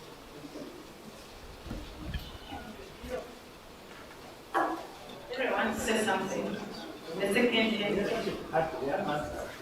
So I wanted to add their answers to the first two questions. One on caregivers abusing the adolescents. It is indeed true that sometimes some caregivers innocently abuse. Some abuse intentionally, but others abuse innocently. For example, when it comes to issues of emotional abuse, that name calling, those funny names, those funny comments, when you keep telling your child he's a failure, when you keep regretting why you produced them, sometimes they make those comments passively, but they are not aware. So they keep doing it to empower them. But on top of empowering the parents with the knowledge that that emotional abuse is bad, we also need to remind the adolescents about their responsibilities. Because many times the cause of their abuse is a clash. The adolescents are not doing their part, therefore they clash with parents. But also if you want to go more formal, Madam Ruth is out, but Ministry of Gender has put up a call center, where I call number 116. We can encourage ourselves and the parents to report what is happening at the neighborhood. There are parents who keep hearing, they see a girl being forced into marriage, and they keep quiet. But you can just do your part by calling the other side, and the other side will act. Because the receiver is in Kampala, but the action will come to Red Station very soon. Then Dr. Kemsha mentioned the bystanders, but from me as an educationist, I will say, be positive bystanders. Because there are some people who are negative bystanders. They see and they keep quiet. Number 2 on religion, the religious religion. For us at Ministry of Education, we believe so much in religious leaders as key partners on SRH because they are knowledgeable. But one challenge they have as religious leaders is that they have a phobia when it comes to issues of sexuality. To some of them, these issues look criminal and look evil, but we just need to empower them to understand. Sexuality issues are spiritual. I don't know whether you people have opened the Bibles and Quran properly. There's a lot of talk on menstruation, there's a lot of talk on relationships, and so on and so forth. But finally, we also have to ensure that the religious leaders have the facts. Because sometimes some of them keep rotating around the facts because they fear being offensive, yet they end up giving wrong information. Thank you.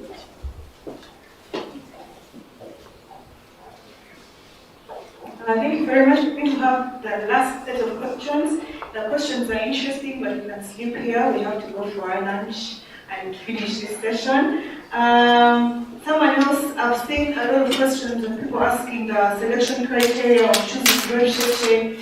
The next question is specifically, I think, going to Cecilia. Is a 90 missions an emerging term in your research? Why 90 missions? 90, yes. 90, yeah.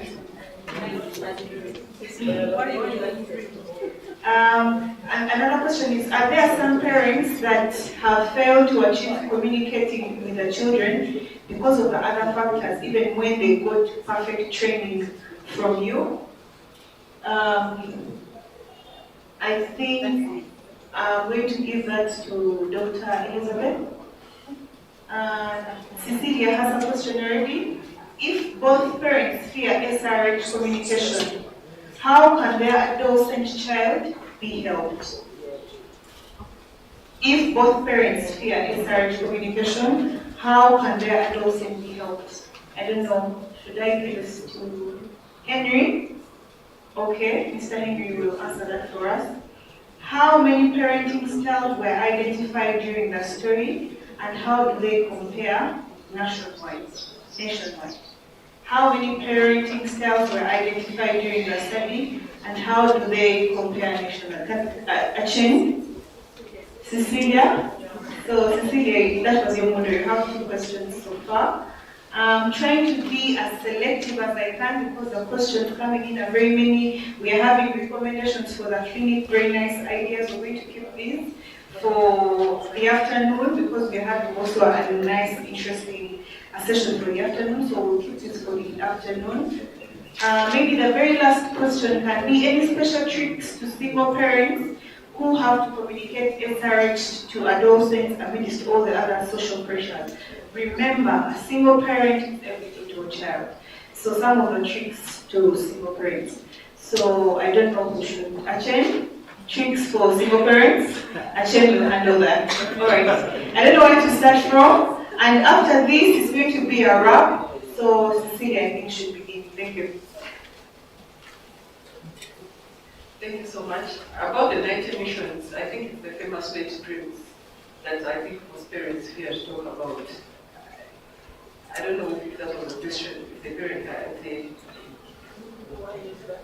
Well, it's what the term that's used in literature, but it's wet dreams on 90 missions. Yeah. Parenting styles. I don't remember the question very well, but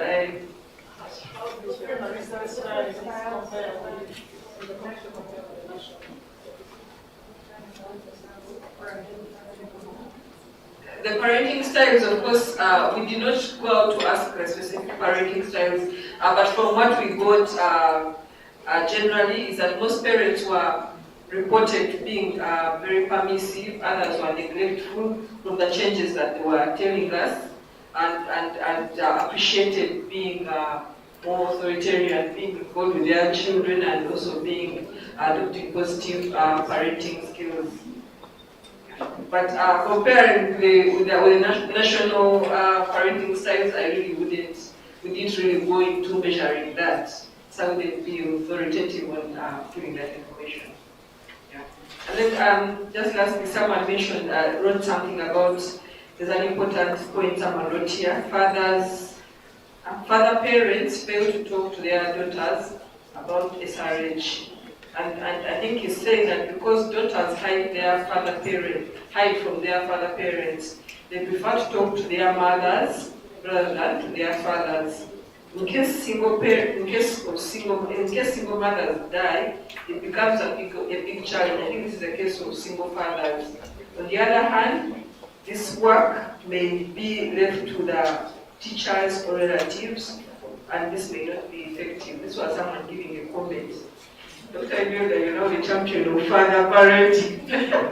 I think you'd be a champion on commenting on the role of fathers. I think she's running a book currently about the role of fathers and how they can help their children those matters. So the comments from a parent, so I can't respond to this. Then it does have the counts.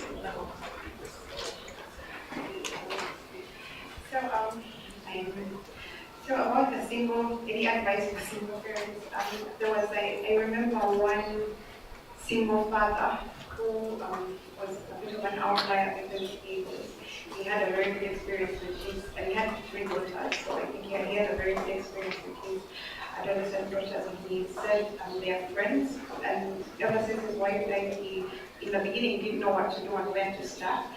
But then he decided to be friends with his daughters, and now, and it started from the beginning, from the easier to talk about SRH issues from the beginning of, and then it was easier to talk about the more difficult ones of breasts, and the girls confided in him to talk about their periods and things like that, but it started from the beginning, so it was a process that developed from talking about simpler SRH issues to the more difficult ones. And now he says that when a boy wants to, ask for sexual favors or run to their father and talk to them, it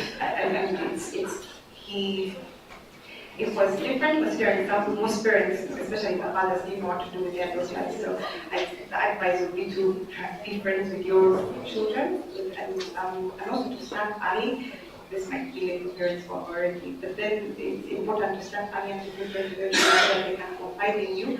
And then when it's in the beginning, when you're talking about the easier issues, they'll talk and they'll become their friends. When it's later, they're talking about sex and sexual behavior and menstruation, especially when it's in the opposite sex, it becomes a lot easier. So I wouldn't say I have a lot of advice anyway. Now I'm still a student, but from my experience in the field, especially with that one parent who was who had a very good experience, I really just to share his story.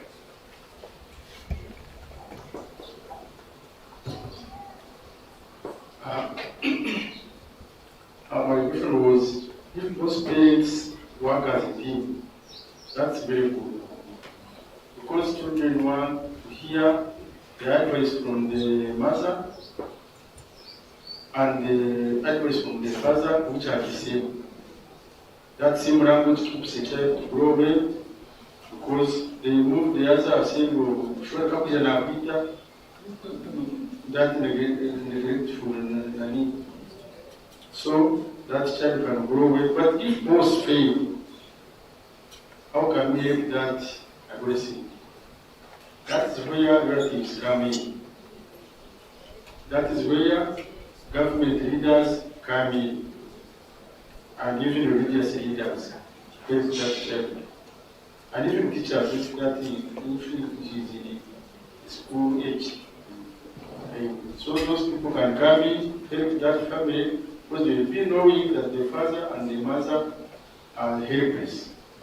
So we have to come in as partners. Daniel wants to start something. I think Henry made a wonderful point that there are so many other points of intervention apart from parents. There's the rest of the family, there are religious leaders, there are schools. But I think it's also important to encourage parents to move past their fear. And your religious leaders can play a role. When you're working with the children, you can also work with the parents. I think this was something that was requested from the Adolescent clinic that was set up and we visited this morning, where they kept asking, you're working with the children, let's work with the parents, help them overcome their fears. So we shouldn't see parents entirely as a lost cause because they're afraid, but we can help them to overcome it. I think we answered all the questions, but there was one directed to me, that are there parents who failed completely to talk to their children about these topics.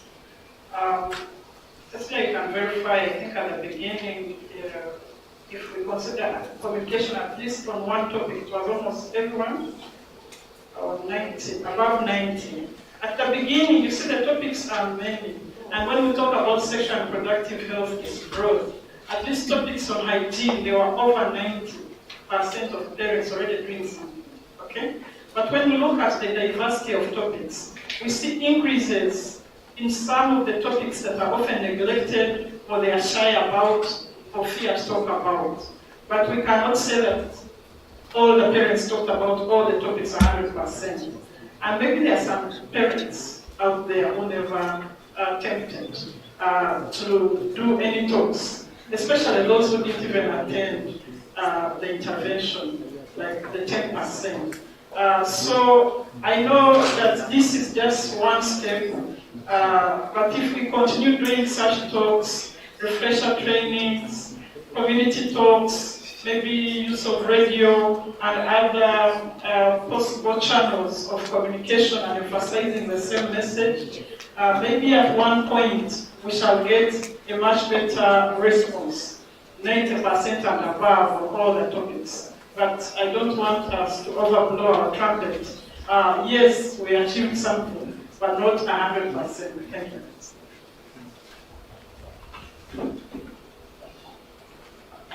I'd like to say that the questions were really interesting. There are quite many, but we're going to keep some of them for the afternoon session. We won't be able to answer all of them. We would literally sleep here if we were to answer all the questions. Thank you very much for the questions. They're really helpful. Those that answered, thank you. So we're closing this session, and I'm going to invite Dr. Viola to help me close and wrap up this session as we proceed for lunch. Thank you, Faye. Thank you, everyone. Thank you, our presenters, for the presentations and for responding to the questions. I will do two things here. The question was asked, why Reproductive? We have done, Barrier of Science and Technology is a community-based university. So we do a lot of work in communities. And so we have community contacts. Almost every staff from Barrier University will have a community contact. Dr. Francis and Dr. Gaduzaza, you agree with me. So it is through those community contacts that many times we work through them to find the research areas that we are working with. Scientifically, you have to justify why you are in those areas. So as a team, we already had a community contact, and being a sensitive topic, you have seen what Danielle described as one of the reasons why we succeeded in this community. So community entry is very key for any sensitive topic, and you must be trusted that you're going to actually conduct the research that you have agreed on to do. So it is some of those factors that we considered and then selected Reproductive for the work that we are doing. This is the dissemination, and we have representatives from different government agencies, ministries, line ministries, and also as researchers we are still here, so we can roll over in case the implementation continues or future research is required. The second issue is that I have two things. One is good and another one is a sad moment, but I'll start with the good. Everyone has talked about Dr. Imelda Tamwisijine, and She is the author, she's here present with us, a book that was launched last Saturday, The Extinction of Mr. Daddy, a blind eye we have given to raising boys. And I think this is an important topic. When you hear the research findings that we have, this is an important topic for us. So it's good that we have a book written from a personal experience and with examples that are close to us. Dr. Imelda, stand up for recognition. Yeah, so this is the book. I have read it and it's really easy to read because you can easily identify with it when it comes to matters of boys and girls, gender equality, patriarchy, inclusion. And one of our students is writing about boys and SRH communication and education. So Achen is writing a paper on that issue from the research. Last, before we go for lunch, this morning we lost a distinguished citizen of this country, Major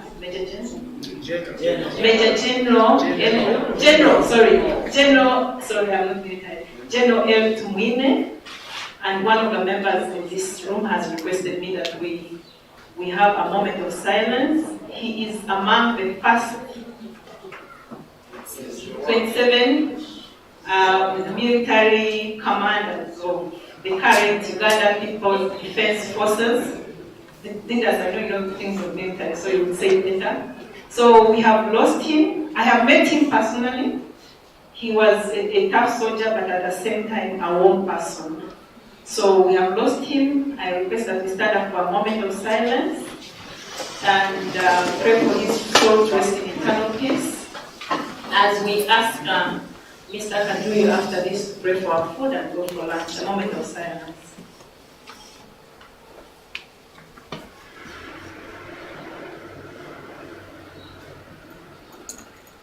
May his soul rest in eternal peace. Yeah. We are going to do a group photo as we go for lunch. And lunch is right restaurant. The restaurant within the building. So we'll go out at the front of the building, take a photo, then go for a lunch. We all have our coupons. Make sure you have a coupon. The hotel will require that you have a coupon. If you don't have, see Vivian and Shakila or Jamila. They will give you a coupon. They're starting. We have lost time, and if we can agree to come back in 40 minutes, that will be 20 minutes to 3. I think the time that we will have will help us to finish what we are going to do. Let's keep time, and I think we can eat in 40 minutes. Thank you so much. In the name of Allah, the Almighty, the Sustainer, the Cherisher of the world, we are so glad and grateful for the help you have provided us, your protection and guidance from our whereabouts up to this venue that I go from the university up to here. It's that we cannot do anything without your authority. Our Lord, the food we are going to give us, may it be very beneficial to all of us, so that during our deliberations, our meeting becomes success, and our return back may it be also success. Amen. Amen. A security announcement: if you have your things that you can't carry to the lunchroom, someone will stay here. So that you don't have big inconvenience, so someone will stay in the room. But if you have to take your stuff, you can go with them.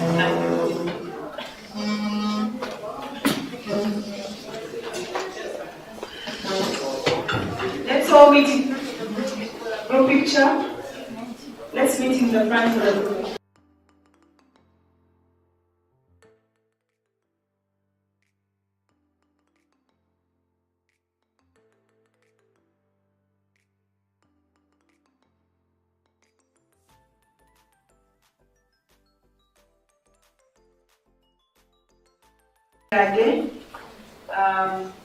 I'll now take this opportunity to welcome Dr. Vara to take us through the next session.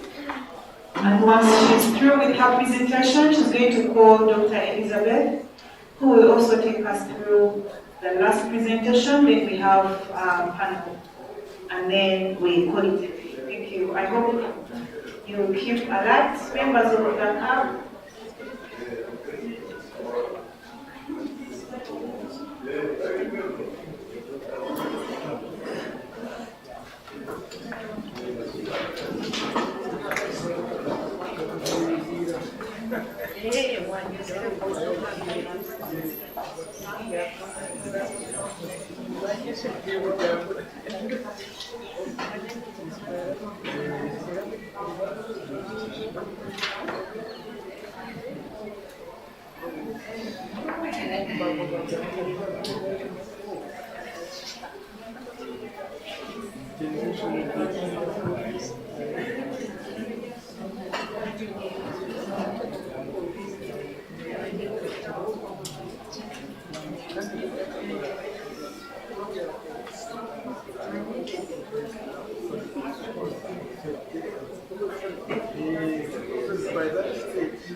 All right, Dr. Vara for her presentations.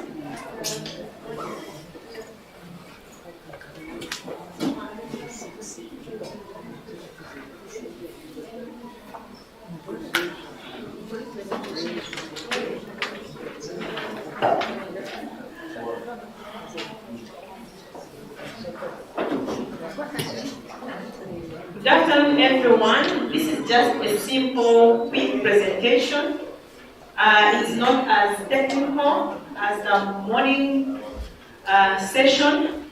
It's a brief about the preparedness that we are putting in place for promotion of adolescent health services at MAST, and what we are doing, and how we vision we see ourselves. This presentation has 2 parts, and it has only 3 slides, so it should be as quick as possible. The fourth slide is this, the promotion of adolescent health services and research at MAST. How have we done it? What are we doing? Next slide. If you were with us in the morning, this is like a recap. One of the components that we think is very important that has emerged out of our work, our partnership, is the Adolescent Health Clinic.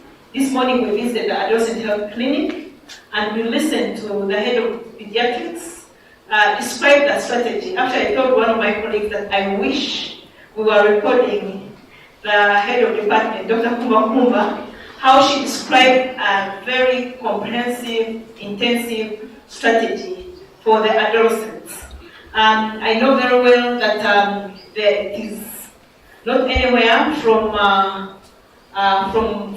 what it should be, but the idea starts with a journey of 1,000 miles starts with the first step.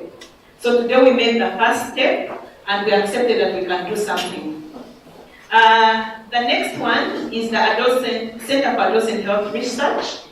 Amongst ourselves and the team, we are working together to establish ourselves into a Center for Adolescent Health Research. I will request Christine to click on the link and we look at the website, which we can all visit for what I hope we have internet on that computer. Yes, we do. Please come. Yes. Center for Adolescent Health Research, this is a step that we have taken with different components, community-centered, youth and healthy and free, that young people should be healthy and free, and the components of being a people-centered, child-centered, and engaged with the communities, but also linked to the different stakeholders across the board, right from the adolescent to their parents, to the community and all the community institutions, and then to the policymakers, and to research and partnership. So that's the vision that we are currently working with, a community that embraces sexual and reproductive health rights for adolescents through interdisciplinary and multi-sector approach for better health outcomes. The vision that we are looking at to empower communities through capacity building, that's what we are doing. And our main goal is to strengthen capacity for communities and partnerships in the issues of sexual and reproductive health. So all those pictures there are from the communities and the people that we work with. So this is the website. It is ADHERE, which is an acronym of Center for Adolescent Health Research, adhere.co.ug. Currently, that's where we are, and that's what we are working with, and that's what we're getting in our minds, but also building on what we have already done. Next, we can get off the website, and then today, you allow me to move. We have the manual imaged here. You can feel free to read and leave behind. But this is a complete manual that explains what we did, exactly what was described this morning, and what the experience that Henry shared with us is in this manual. And we hope that by the end of next month, September, it will have been reviewed, and we'll have all the permissions to use the materials, because if you use an extra material, you must acknowledge, you must get permission. So we are undergoing that process. That's why we can't give away, but you are free to read as long as you're here and read. Yeah, you're free to read and live here. The manual has all the modules and how we deliver them. For now, it is still in English, but of course, I must say that we have the translations that we worked with the community. We have not yet compiled them into a working document. Maybe some people may interest themselves into having a Runyankole version that it takes a long time and a lot of effort to translate. But at least we have some already translated materials with examples from the community. So this is the manual. We are happy and excited that we have an output, and it is here on display, but feel free to come over and read and see how it works. And when we finish the review, we shall upload it on our website, share it through our partners, and the institutions, and we look forward to having it promoted by the ministries and looking at it as something that can be rolled out. This morning you've talked about the role of religious leaders who have different institutions, and this is a community-based manual because it is a manual for facilitators. So people who want to facilitate activities for learning about and teaching parent-child communication are the ones who utilize this manual. We are not doing it for profit, because for all the people who gave us permissions, we declare that this is an academic process. It can be accessed, so it is not being used, it is not being offered on any profit. So if you want to use it, we also say don't use it for any profit.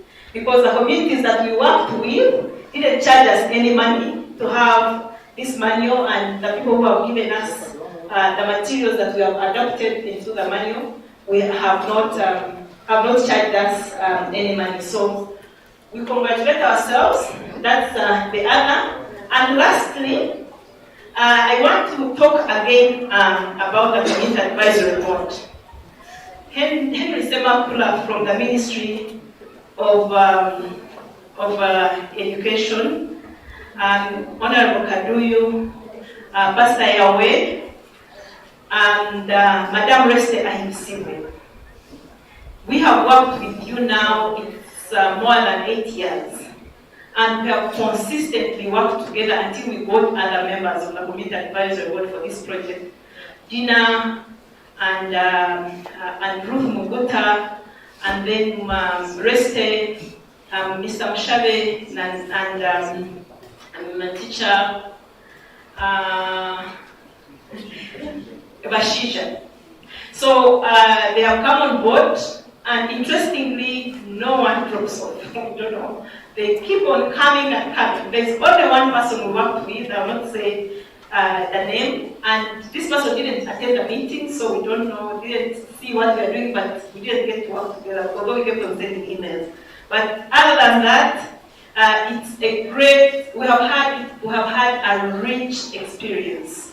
How I wish we can organize ourselves into promoters of adolescent sexual and reproductive health. It's not ending here. We are not making any promises. As researchers, we keep on looking out for opportunities for research, but working with the Community Advisory Board has been very, very interesting. And for the project that we have just implemented, we had another layer. So this is how we meet. We meet at the university.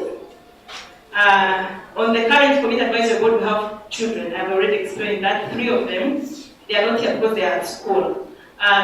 Adolescents. And so we work with that team. So Mushabe and Rosette, they enter into the same room, Madame Reste with the people from the ministries.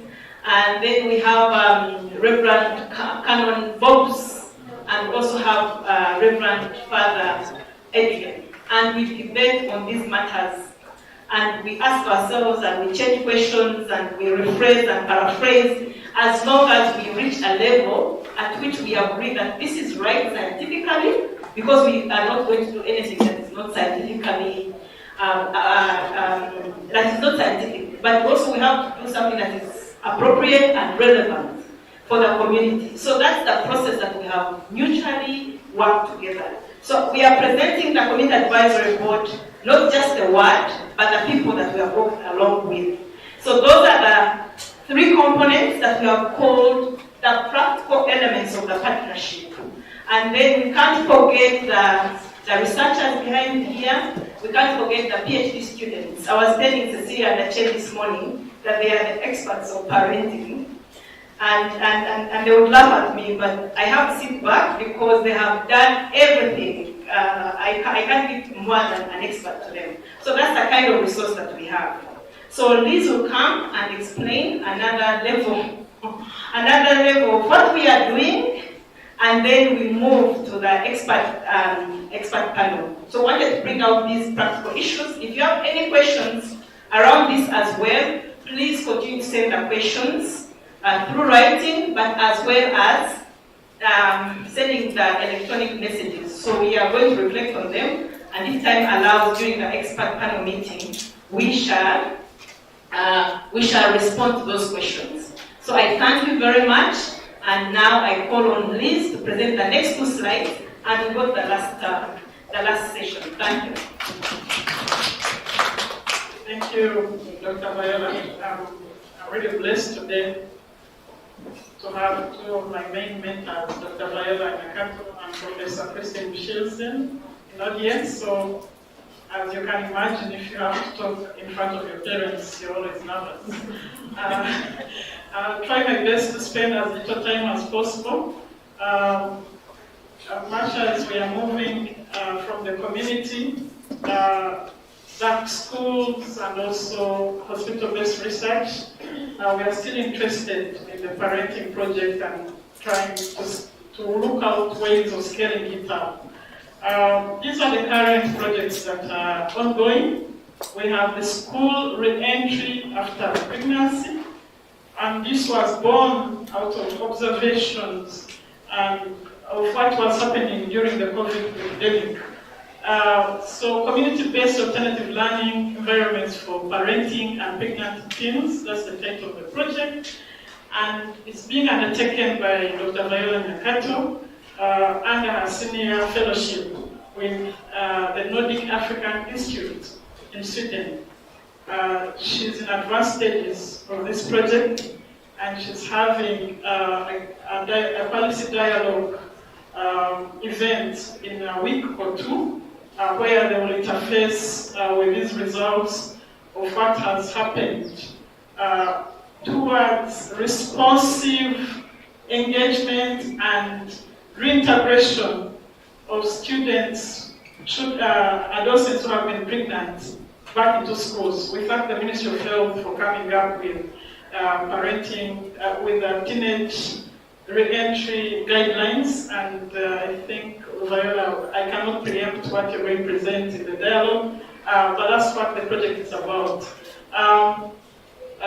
We also got funding from GIZ and one of our most consistent partners as well, Dr. Olena Ivanova from the University of Munich. We have worked together on 2 previous projects for the school-based sexual education project and also the sexual and productive health of adolescents in the refugee community. You can see the posters when you go out. So we conceived a project on how to respond to adaptability of teenagers who get pregnant. Yes, we want them in school, but how can we prevent them from getting repeat pregnancy? Because that one will make them drop out of school. And those who are already out of school, maybe they need time to adapt, get skilling programs, economic empowerment, to look after these children before they can have the next children. So this is a project. We are still in the proposal development. We have the grant, but we have to go through the ethical processes. And we'll be promoting long-term contraceptive, uptake of long-term contraceptive services among post-delivery teenagers attending, the teenagers who have had a pregnancy, attending a regional referral hospital. This is a very sensitive topic. We'll also have to make sure that the community advisory board is established and aware. And we know the guidelines concerning prevention of teenage pregnancy, where we promote abstinence-only programs mostly. But these have got pregnant, so we thought that we can go a step higher, and we are not departing from what is normally done for any woman who comes for postnatal care or post-abortion care. There's usually a program that they take up family planning methods within 6 weeks. So this is part of the ongoing program, but enhanced with promotion of long-term contraception. Next slide. The other project, we already introduced our partners from it. We have a very loving relationship with Belgian government. So apart from Believe US, we also have Enable that has been supporting us since 2019. Our first project is also among the posters. We had an assessment of the prevalence of gender-based violence in national teachers' colleges, as well as the BITVET institutions. This was done in 2019, and the results showed that there's high prevalence of of gender-based violence, all forms of gender-based violence, and we have female staff and students having higher prevalence of experience of violence compared to the male. But the results are on the charts in our posters. So when we came up with these results, they said it's not enough to give us results. From the results, you gave us recommendations. So you're going to implement the recommendations. It's a very rare opportunity to be consulted twice. First, we had this cross-sectional survey. Now we are working on our own recommendations, and researchers have to be careful if they call you to implement your own recommendations, because if you're ambitious, now it's your turn to interface with your own writing. So we graciously took up this project, and it's ongoing in 5 NTCs, in Kabale, Mobende, Kaliro, Unyama, and Moni. There are only 5 national teachers' colleges. They've been offering diplomas, but right now they'll be offering degrees, and they are called Unity Colleges. The investigators remain the same, Dr. Maela, myself, and Professor Christian. And we are now having an intervention, a GBV communication campaign running in the institutions, and we shall evaluate whether this has worked or not worked. We have 6 months left on this project, and we hope we can come up with a report on the changes that have happened following this intervention. The final projects to share is I share. This is the international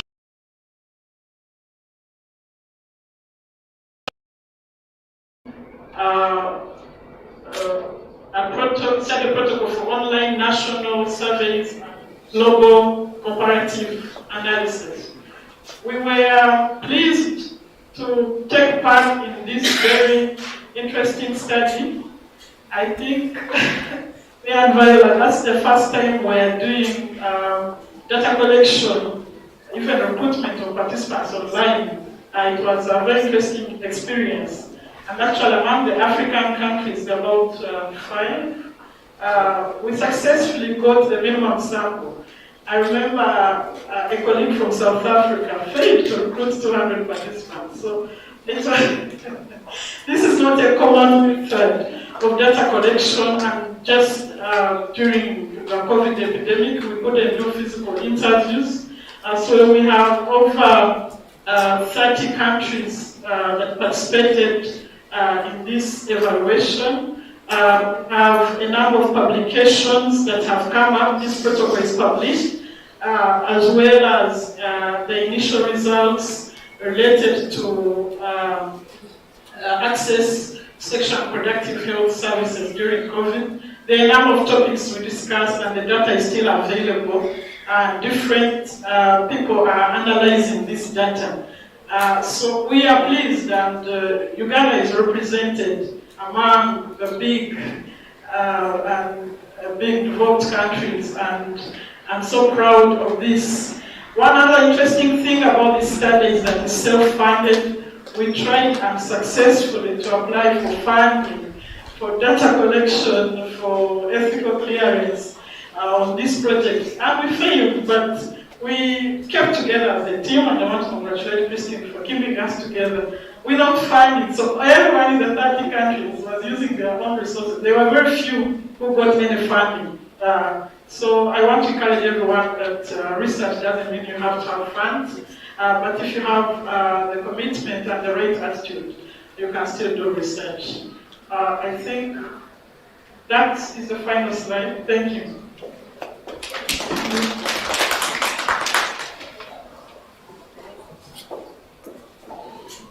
Thank you, Dr. Viola and Dr. Elizabeth. Are there any questions? If you have any questions in regard to their presentation, any concern, question? Yes, I'm seeing Dr. Gad has a question.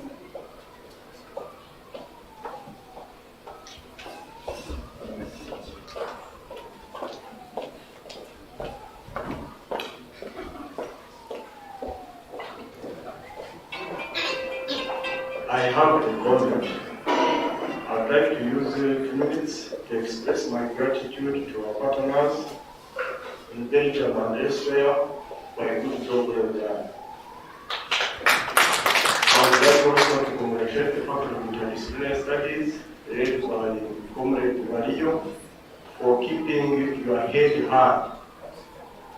I would like also to pledge the commitment of the Faculty of Medicine in continuing the work that we already began, engaging with the communities.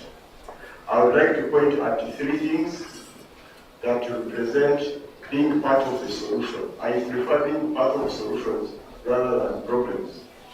First of all, that as we continue to collaborate, the impact of our work will exceed, will more than exceed what we had initially hoped. So let us not give up, let's continue the good work. I had words such as radio, I had words such as from Mr. Henry Betunga about the commitment of the community facilitators, whom in healthcare we call village health teams. I also heard about the commitment of the policymakers. Now I pledge the total commitment of our students, because as you know, the Faculty of Medicine sends out across Uganda about 500 students annually. And now we have also been sending the postgraduate students. I would like, I guess so, again consult with Dr. Emerita, but Dr. Emerita, you remember that we have a research track, sexual reproductive rights in our Master Public Health program. It will be our interest to explore this further to see what else we can contribute on this research agenda. So I would like really to thank especially students, the PhD students, for the job you are leading. We have been watching you. I think you will be the leaders where others follow. And with those few remarks, I think I can shortly leave in joy. Thank you. Thank you, Dr. Gatt. Anyone else with any remarks or comments? Yes, Dr. Nema.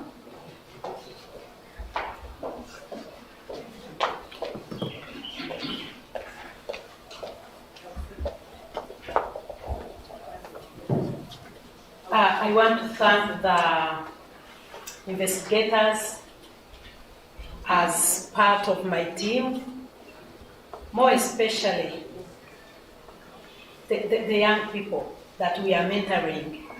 I was listening to them and I saw myself, I don't know whether it was 20 years ago, when I was also like them, and I'm seeing that they are developing into scholars who are interested in young people.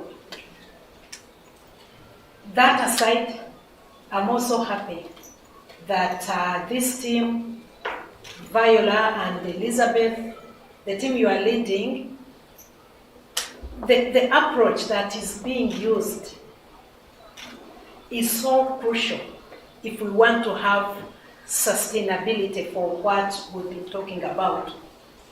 I was so thrilled by looking at the community representatives, the CAB members, because it's from bottom to up, not up to bottom. And this is very crucial because the end users are our brothers and sisters down at the community level. Thank you so much for using this, that community approach. And why I like this approach is that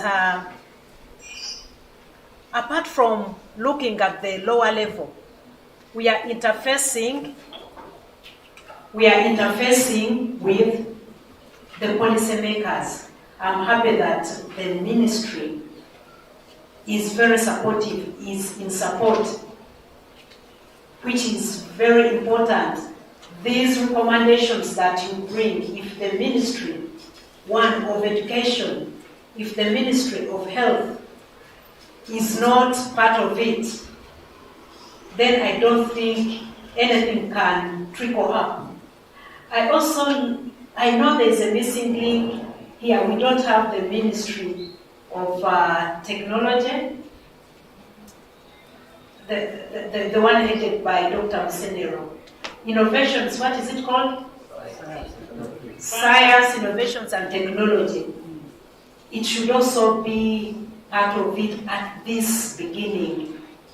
And then when we get these findings, when we get the results, when we get the recommendations, it will be, they will be passed through even to the highest parliamentary level, since we also have a member of parliament, because it has been part and parcel, the acceptability of these recommendations and their use will be great. So I thank you so much, and I bring greetings from my Vice Chancellor of Makerere University as we build for the future. Thank you. Thank you very much. Any last remarks or comments? Yes, Ms. Makadu, you will be the last person, and we'll go to the next session. Good afternoon, everybody. I'm Nan Adolescent, as you have heard. Today, I'm delighted once more about the experience we have so far shared from this gathering. Above all, I will quote that one analyst said that whenever you are under a tree, you think about someone who planted it. We are here because of some people who started this noble cause. Besides these academicians in the struggle of generating knowledge, the team, Professor Christine's team, we are extending our thanks, humble thanks towards you, that something good is not good enough until turned into excellence. There is still more room to fund our sisters and brothers so that we can champion more towards success. And all business partners who have been here, participating here and there. There was one concern which I wrote, but time was not in your favor, but it is being sent to each and every neighbor of yours here. It was saying that in case you are victimized as a caretaker, you are falling a victim of circumstance. Stubbornly, maybe we're talking about sexually. How can you heal those wounds? It is going to a neighbor as a final package. And finally, in Quran, chapter 7, verse 172, it says, "Don't kill your children for fear, for anger and poverty. Almighty Allah has provided for you and for them." That one is a starting point. It has been a contentious issue that our gathering here has been propelled. It has been simplified that we are not, it is not a concern of only parents here, but the entire society. Otherwise, we are very grateful and thankful thankful to the entire community here, and those people who have come from far and up here, come again next time. We are more than ready to welcome you. Thank you. All right, thank you very much. I'll call upon Dr. Vaila to take us through the last session. Thank you very much. I'll call some people here. We are missing Ms. Muguta Ruth, the Commissioner in charge of Family and the Minister of Gender, Labor and Social Development. She came in the morning, but she's unwell, so she left. So she would have been here, but I want to call a panel in front, and this time it's going to be male. It's coincidental. It's going to be male, but Gilly will forgive me for not being balanced practically, but theory. I understand the balance and the inclusion. Yeah. So Mr. Henry Semakula, representing Ministry of Education and Sports, please take the front seat. Pastor Yahweh John, representing religious institutions, not only your religious sect. Dr. Alan, representing the Ministry of Health. And the questions they are going to answer, I have them with me. They were sent to some members who are not here present, but also I will apologize to let's remove that. I will apologize to Pastor Yahweh for asking him to represent a member of that team, Reverend Vox, who is not here, but we have been in the journey together. And then Alan for representing Dina, but they are all prepared. Henry had the questions throughout. So thank you very much. My general question that everyone will go through one by one after the other is, as a member of the Community Advisory Board, we would like to request you to share with us the current concerns and issues on adolescent and sexual and reproductive health that are within your field. So here we represent different constituencies, and so we'd like to hear from you. What is that? What are your concerns? What are the issues on adolescent sexual and reproductive health that of current nature and that you're dealing with in your field? And I'll start, we shall go up to the end, we shall start with Henry. Over to you. Thank you very much, Doctor, and thank you very much all participants in this noble engagement. Me, I'm not surprised that we're only men. I even thought it was planned because around the whole discussion of sexual reproductive health, we need more men because we've been seeing more women, more women, more women. From the discussion since morning, we've heard that in the training, some parents have been fearing to talk about menstruation, for example. So there are quite a number of men who think SR and HR issues are only for women. Just like there are many who think that SRH issues are for young people.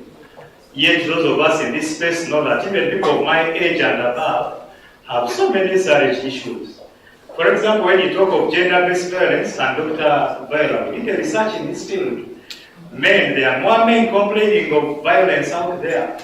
Only that for them, they don't come out openly to tell the newsmen. Otherwise, the wives are beating us, the wives are insulting us, and so on and so forth. Number two, before I answer the question given to me by the panelist, the panel moderator, I had something that came from the morning, and I think this was something on a claim from my namesake, Henry. He said that they are now professionals in parental engagement on issues of adolescent health, and I would like to hail them for that. But I only wanted to remind us that whereas they are professional and they are experts, issues of parenting and adolescent health may vary depending on circumstances. The issues in Red Seche may not be the same issues in Katanga slum in Kampala. They may not be the same in Kampala city. They may not be the same in Arua and Kabong, where it is definitely more rural. They may not be the same among people living with special needs, and so on. So after getting that expertise, my dear good team, our trainers, also trying to work harder to look for the different contexts that our parents live and the different contexts that our adolescents also live. Those that are very exposed to TV and social media and have grown up, have studied from abroad and stay in perimeter walls, their issues are very different from those in the village. Then the other quick one I also had was about the, I think this was Dr. Viola who said, no, Dr. Kendisha, who said that as they engage, people are even asking them questions outside their scope. And I'll simply say that yes, our people out there are yearning for services. And whenever they see any person coming close to the services they want, they'll ask any question. I am a Rotarian, for example, and I know there are Rotarians here.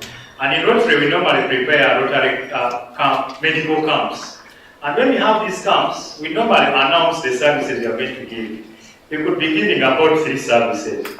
But then you receive a whole variety of people, some coming for dental, others for cancer, which you have not announced, and so on. So yes, our people are looking for continuity every time. The final thing that I wanted to say again, that you have not asked, but which I put on the side here, was the question, if both parents fear adolescent communication, then what? I think my colleagues tried to answer, but I only wanted to add that the what is definitely referral and linkage. And I'm sure Dr. Alan will speak more to this. If you feel you are not competent enough, even if you're not a parent, we always guide ourselves to look for experts. There are professional counselors out there. Somebody mentioned religious leaders as well. But there are also elders, there are teachers. For us in the school context, we talk of senior women and men teachers. We've empowered them a bit to do this work. But there are also health workers.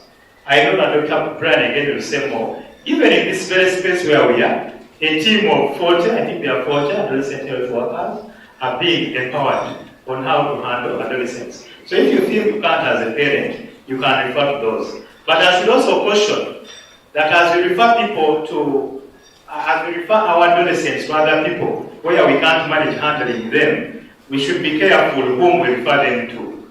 Because we've also had cases of people trusted as uncles, as aunties, as even experts, ending up scandalizing. With due respect, some of them have even been people really highly regarded in society, either cultural or religious leaders. Otherwise, if you don't give any information at all as a parent, if you don't even refer anywhere, then people you don't know are going to engage your child, your adolescent, and you'll never know what they engage them on. We've had cases where drivers have taken up the role of parents, and the results have not been good. The milkman, the houseboy, the house girl, once you don't do your part as a parent, that is what follows. And you'll never know what the house girl tells your boy. Now, quickly to the questions in the next few minutes. We were asked to look at what are the current adolescent health concerns in education sector.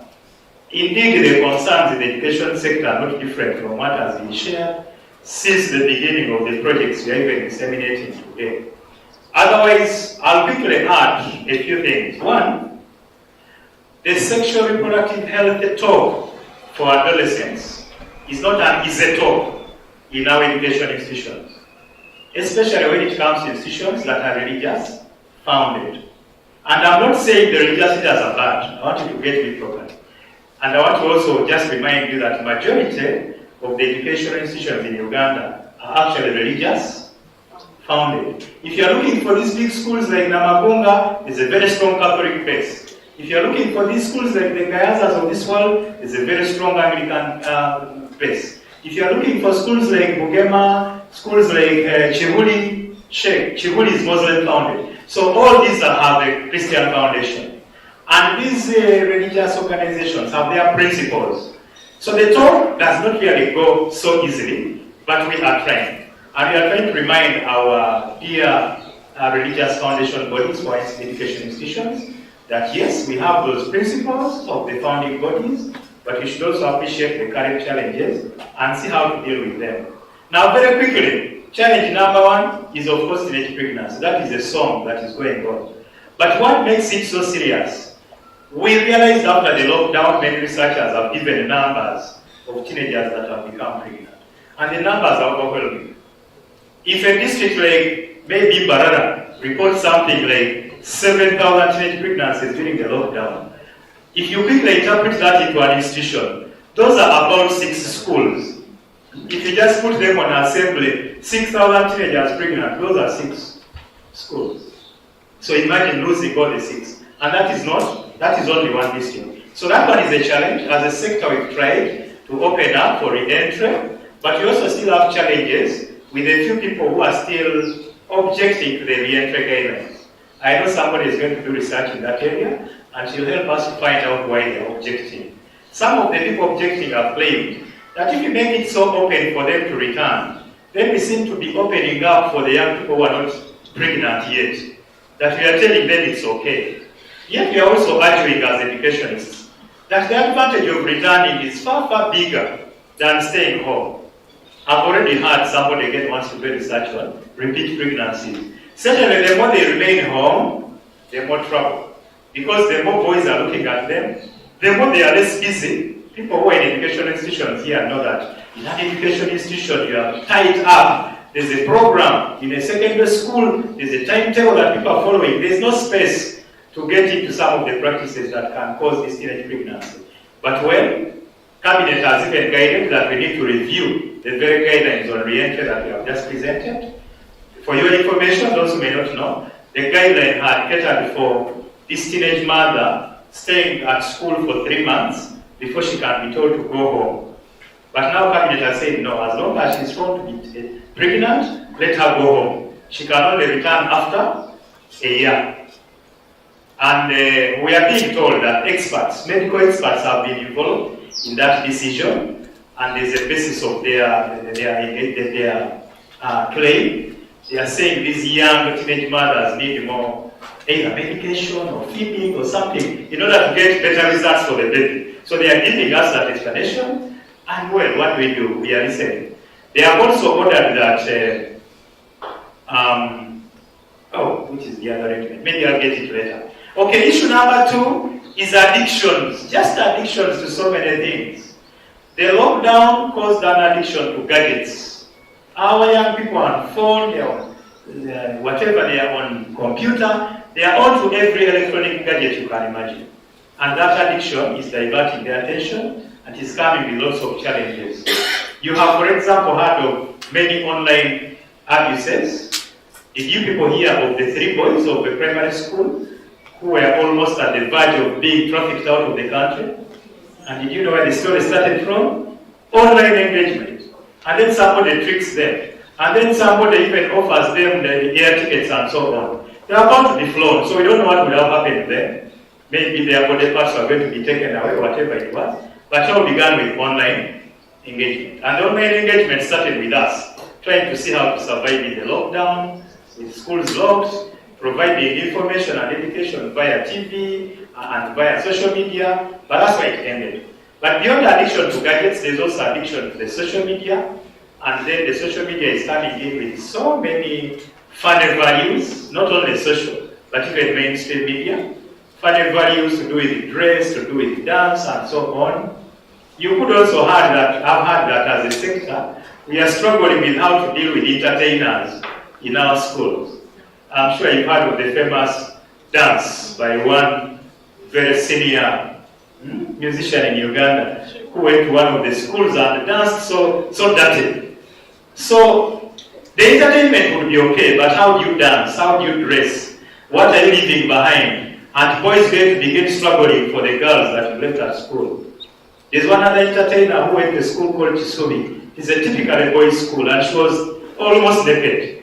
And her dance strokes were really very, very disturbing for the boys. And what followed was rampage around school. So we have all these issues happening to our young people in schools. The pornography is not new on your list. The violence in our schools, you've had so many strikes in the schools. There was a year, by the way, I think it was 2014, when Shema district, just around here, with due respect, whoever comes from Shema. Who comes from Shema? Shema district in 2014 had 14 strikes of secondary schools. And we were forced to come and find out what happened. And they were telling us, you see some of the boys were intoxicated. But again, they are telling us, you see there's a lot of violence coming from the teachers and so on. So it somehow ends up into sexual reproductive health issues. But I know even Dr. over there from Makerere has just witnessed a case where we had violence that led to the death of a citizen, care of our young people, being irresponsible in terms of how to solve issues. Something is lacking. As we continue to engage, I think we need to do more provision of life skills. We have issues of dysfunctional homes. When they are not at school, we think the parents are doing their work. Some homes are very toxic. The parents are only there in picture. They never talk to each other. They never talk to the children. They don't even know what to say anyway. But even when they try to say what they say, they don't know how to put it right. The mother moves a direction, the dad a direction. We have heard from a recent survey called the UFIA. I think that people in this room know the UFIA. UFIA is an abbreviation for Uganda Population HIV Impact Assessment. And the recent assessment indicated that there are more adolescent girls getting HIV. And that gets back again to us as a sector. Some are in our sector, some are out there. We have issues of physical inactivity. We have a policy that demands that all schools should require learners to be physically active. But you know some schools are urban, some others don't have playgrounds. The children are just growing obese from class to the parents' car to home to eating burgers and sausage and so on. We have these issues. We have issues of school fires, and from our research, these are related to issues of mental health. But we have also had issues of suicide. And I know that in this space, we are aware of, just this year, about 5 suicides have happened for learners in schools. One famous case was in Maryhill, no, not Maryhill. One young girl in Ginger, then another one was in Hoima. A girl, after receiving her results, had not performed well, and the villagers were telling her, why don't you get married? Why are you growing so fat you're simply growing fat. Your breasts are going crazy. You are just wasting time in school. She opted to take her life. These are SRHR issues, menstrual hygiene, we have challenges, STDs. The records are telling us our young people are tracking those STI clinics, the early marriages, nutrition issues I've mentioned, issues of sodomy and lesbianism, indecent media exposure I've mentioned, erotic dances I've mentioned, drugs and substance. One of the key challenges we have as education is that these are being smuggled into our schools in very funny ways. I don't know that some of us are following the news these days.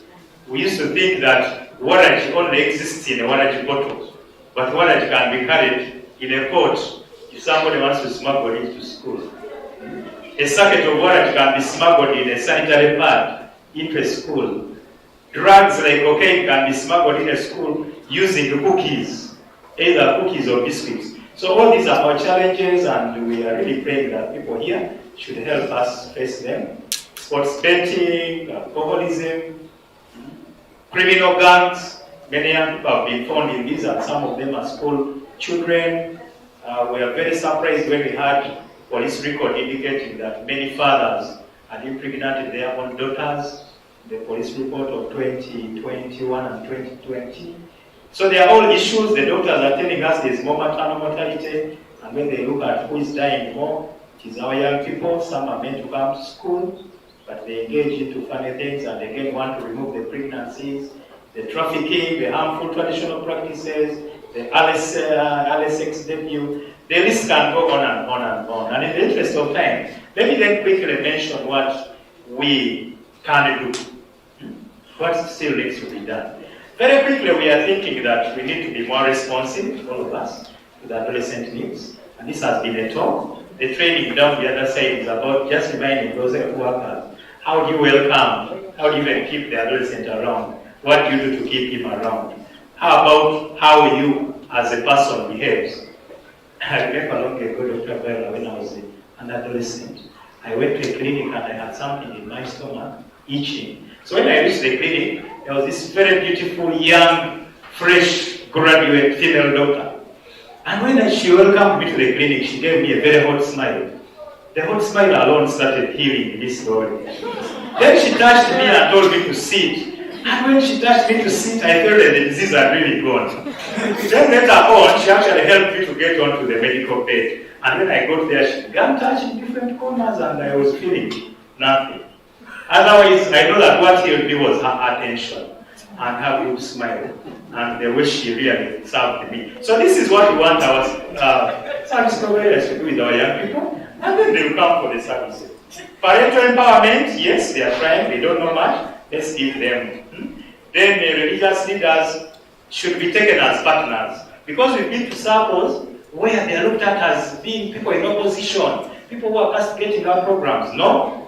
They are knowledgeable. I'm a Catholic myself. I see so many Catholic doctors, medical doctors. I see so many Catholic medical nuns and so on. I see them even working on issues like fistula and so on. So let's take them as partners. Let's disseminate available guidelines. Currently, as ministry, we are developing guidelines for entertainment in our institutions. And then let us also disseminate the existing policies, as well as continue engaging in a multi-sectoral manner. And since morning, I've been talking about the Human Capital Development Program. And I was just wondering if all of us know what that program, which ministries are in that program. There are actually 4, but people mentioned 3. It is Ministry of Health, Ministry of Education, Ministry of Gender, and Ministry of Water. And when you look at those four properly, they have a lot to do in terms of adolescent health. The Ministry of Water, wash issues. Ministry of Health, definitely medical and so on. Gender, out of school. And for us, education, information giving as usual. Thank you very much. And why I decided to wrap was because I also want to request that I'll be ready to go shortly. And I know my request will be granted. Thank you.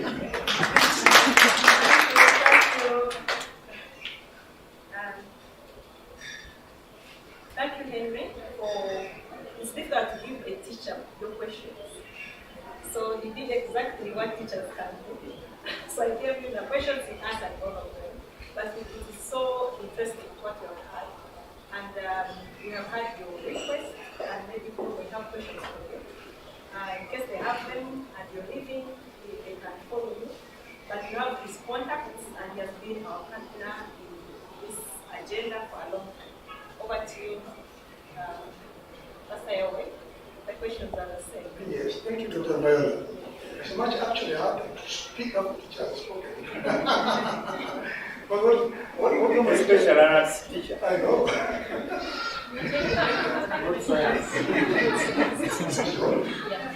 Okay. Special arts teacher.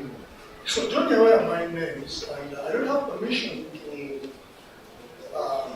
represent every sort of religious sort of shade of thought, but I guess I can indulge myself in general terms, really. My brother Henry has really covered much of what concerns we have from a religious point of view, because what we do, for the most part, in our religions, is to teach the people. So really, there is no teacher.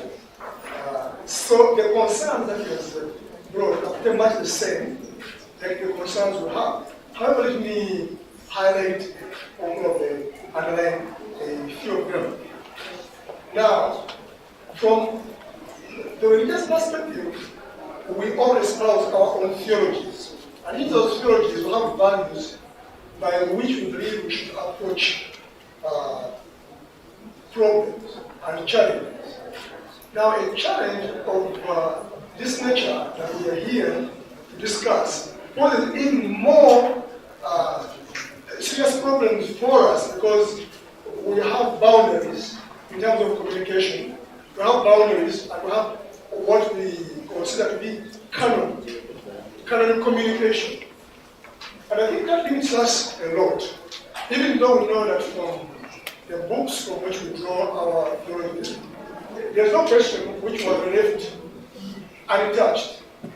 And I want to therefore think that the problem is not there. The problem is with us, the communicators. We have tended to put ourselves in some boxes. And we think that this is a no-go area. Maybe when you address something in a certain way, you might, instead of solving the problem, arouse the problem. And I don't think that we are wrong. I think I don't personally subscribe to that kind of thought. But I know that in my circles, I've had debates where I come away with a totally different opinion. And I guess because of my own background and my own work with young people have got questions that you cannot run away from. And when they ask them, they are very genuine questions. The best thing you can do is be honest and call a spade, but within the context of those values. So that's one of the challenges that we're having. And I think that occasionally sets us on a loggerhead sort of path with some other disciplines and some other communicators on the same challenge or the same issues. Then we have got the problem of resigned parents. Parents who have relegated their parental role to guide their adolescents to the church. And they think church tell them what to do. But forgetting that really the primary teacher of a child is the parent. Now, we can only go so far. There is a language that we will use within our religious circles to address these things.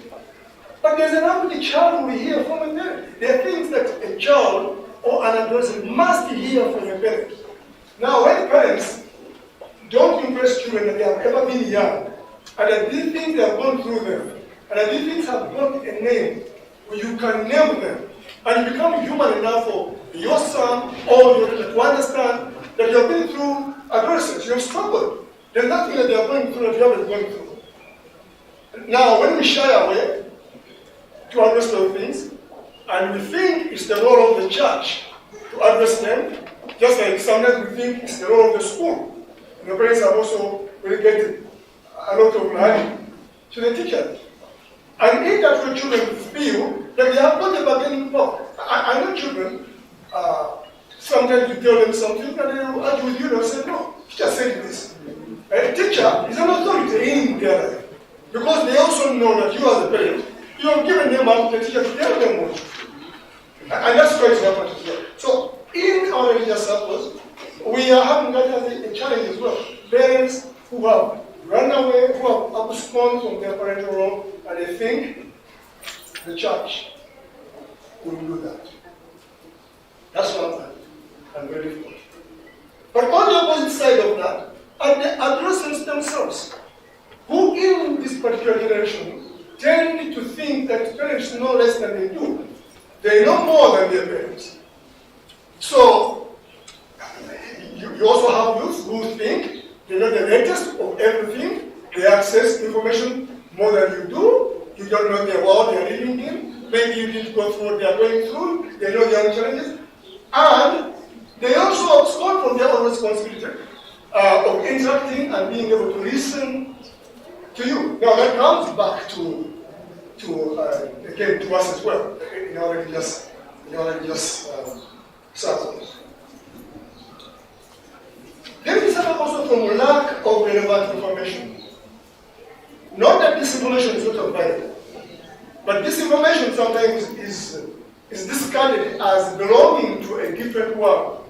It is not, what can I put it? It is not, maybe for lack of words, it's not righteous enough. You cannot talk to a child like that. And yet this information really is there to guide us.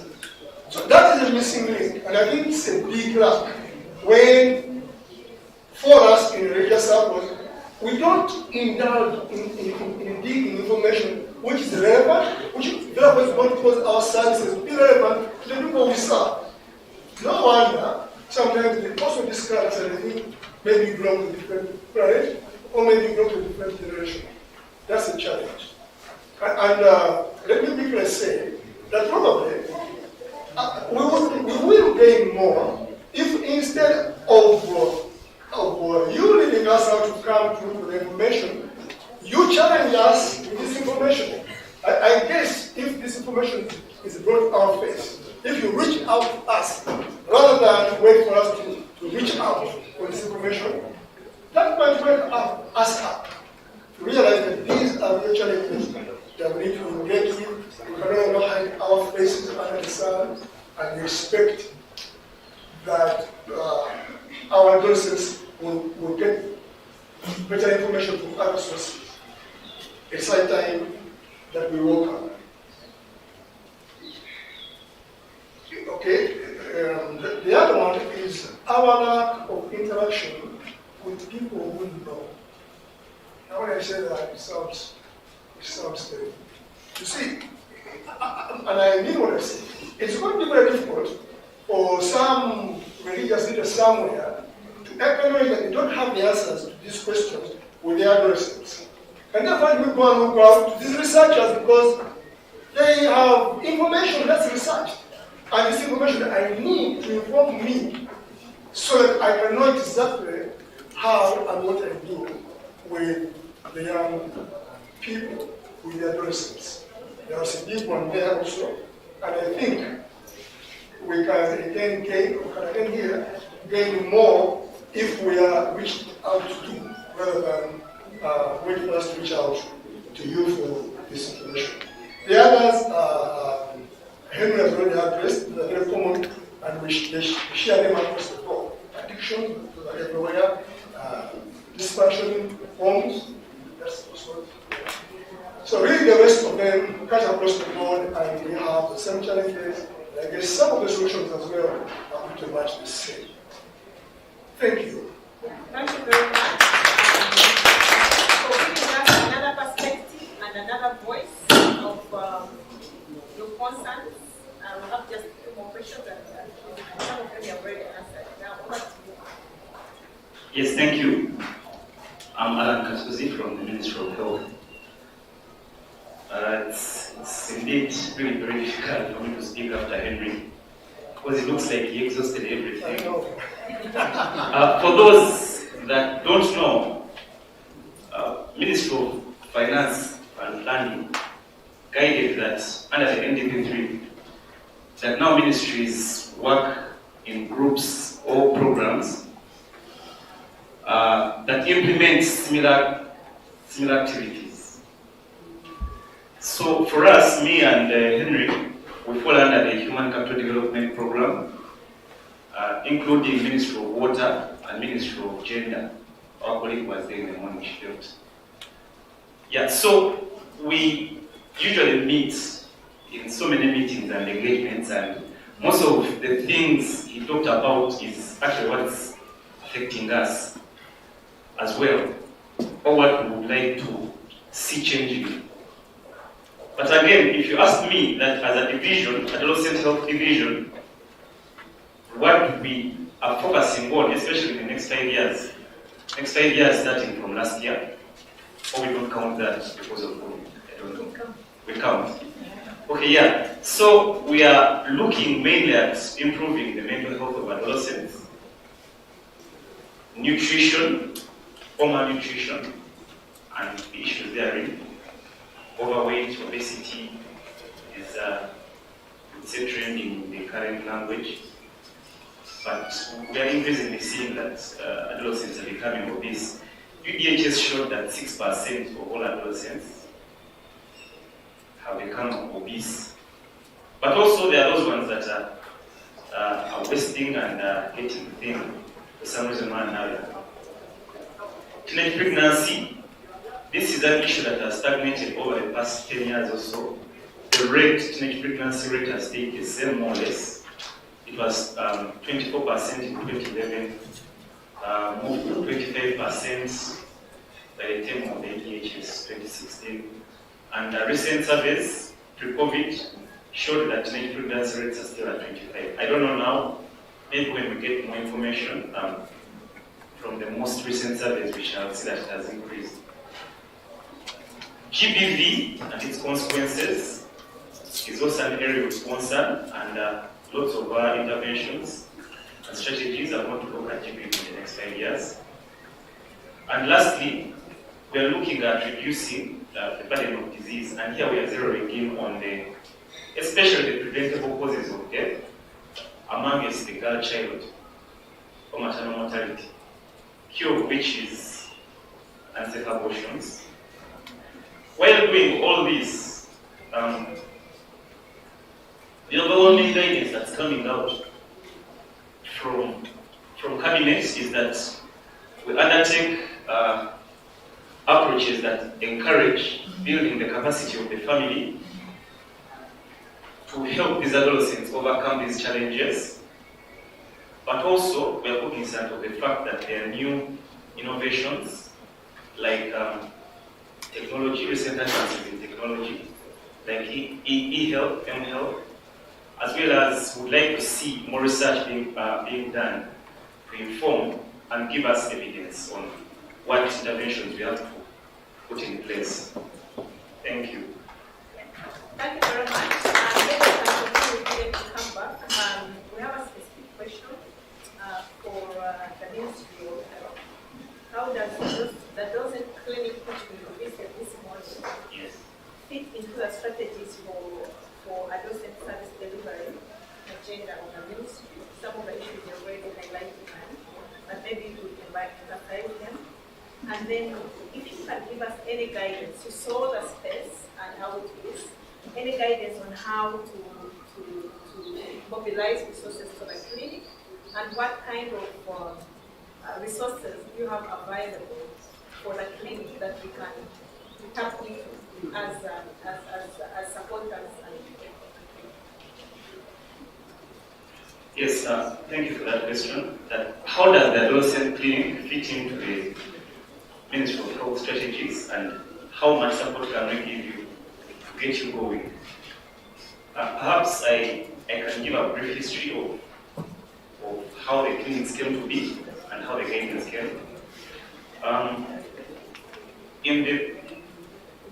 In the most recent years, adolescent health and focus on adolescents per se has become a critical issue. And the Ministry of Health saw it pertinent to move the adolescents out of the main spaces where adults come to seek health services, and wanted these adolescents to be looked at with a special lens. To give services, especially that were friendly to them, that were addressing their needs. Adolescents are a very special category of people, as we all know, with very, very particular needs. They are shy, they can't express themselves very well. There is lots of things going on in their minds. So, but these services have not been having very clear guidance. Partly due to the fact that we had not recognized that the different service levels of health services had different capacities to provide these services. Say, for example, if I talk about a health center too, the health service standards give it very, very minimal staffing, and the budget is also very different from what, say, a hospital, district hospital, or regional hospital gets. So we have to sit down on the drawing table, of course, with your support, universities, implementing partners, as well as other ministries, and redraft or redraw a strategy to provide for these services to be offered to adolescents, but only that of the capacities of the levels.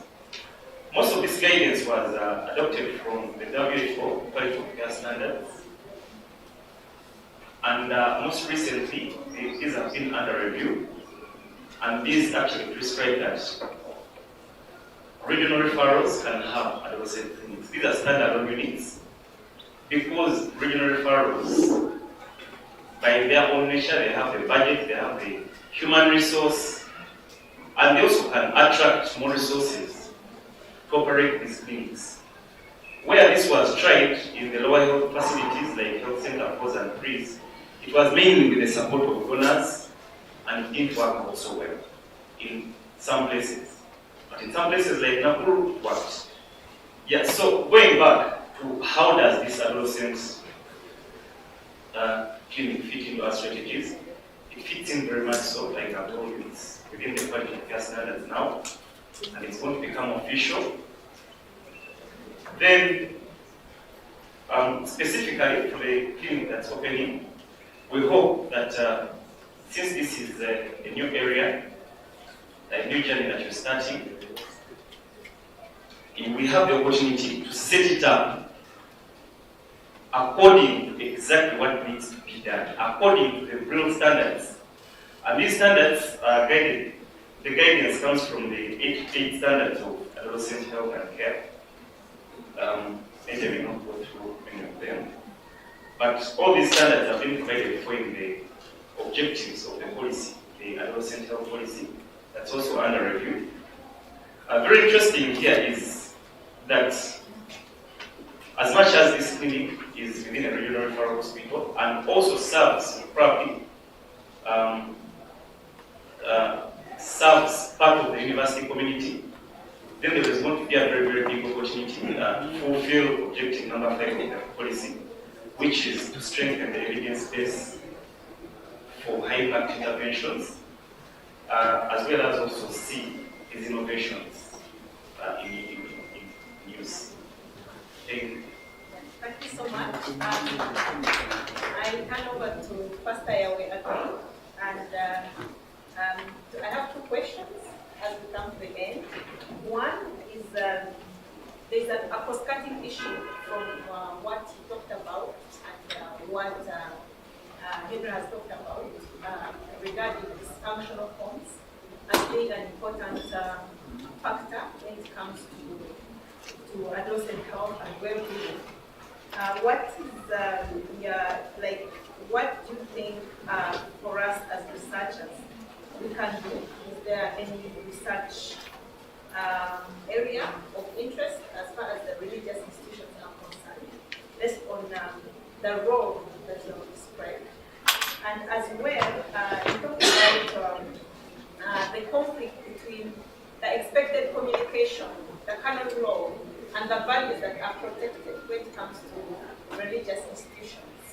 Is there required evidence to allow interaction? Because as well you said, one of the constants is failure to interact. So what kind of research can we do to improve interaction, but as well as interfaces, the communication and the required? And also because you remember in the presentation by someone from the Ministry of Health, that they have also found some bit of experience rigidity, much as they want to interface and look at religious institutions as important partners, especially when it comes to education. That was the Yes. Question. Now, go back to the first question first. Yeah. Your first question is about the dysfunctional homes. It is coming out as a consulting issue regarding communication, gender-based violence, but also looking again at the theme of research communication, parent relationship. Yes, it is only very obvious that a child needs a holistic approach. An adolescent needs a holistic approach if you're going to help them, because they are home. They are home. Now, in fact, the main player in an adolescent's life is the parent. Now, all other interventions are absolutely great and wonderful. But once the parent is left out, you're likely going to solve a problem, but to some degree. Now, I would want to think that, indeed, like I mentioned earlier, my question was, where is the parent in the picture here?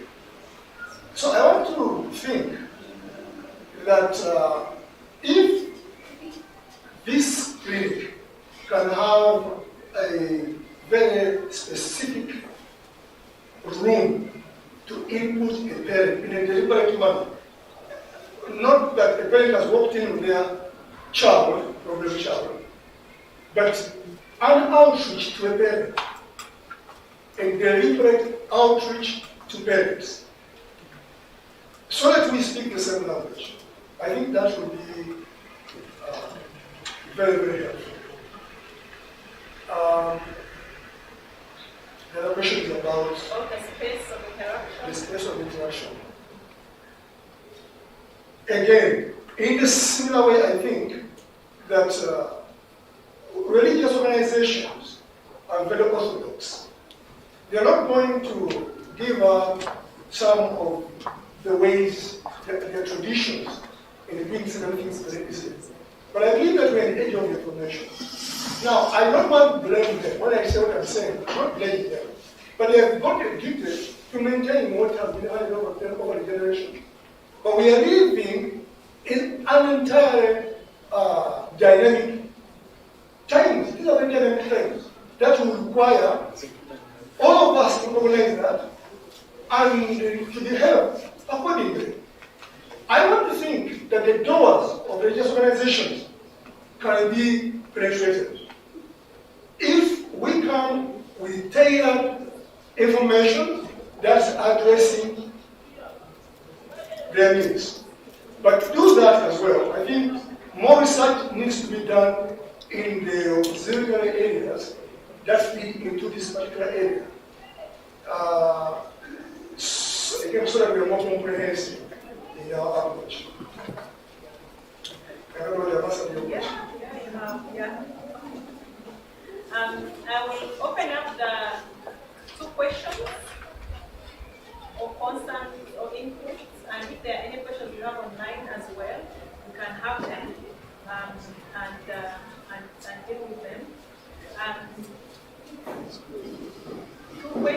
We are tired, but we are coming to the close of ceremony. But I want to thank our panelists for bringing us another perspective of their experience. I will thank you, Dr. Alan Kasosi. It's the first time you're interacting with us, but I think we have done a marathon to take you through our experiences with this research that has been best. And then Pastor Yahweh, we have walked a journey together, and we are still together working with these topics.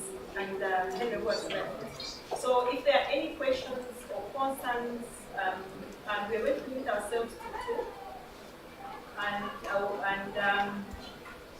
I will request Hannah Nayoga from Enego as a development partner to say 1 or 2 words, and then we shall come to our closing ceremony. Just a few token of thanks will be given to people who have supported this cause, and then we shall have our end of day coffee or tea and bingo and end the day. But questions? Please, you have some questions. Thank you. I don't have any question, but I would like to appreciate the panel discussion. I've learned a lot, and I've taken note of the words of wisdom from our panelists, and I'm happy that we are speaking the same language. So I don't have a question. Thank you.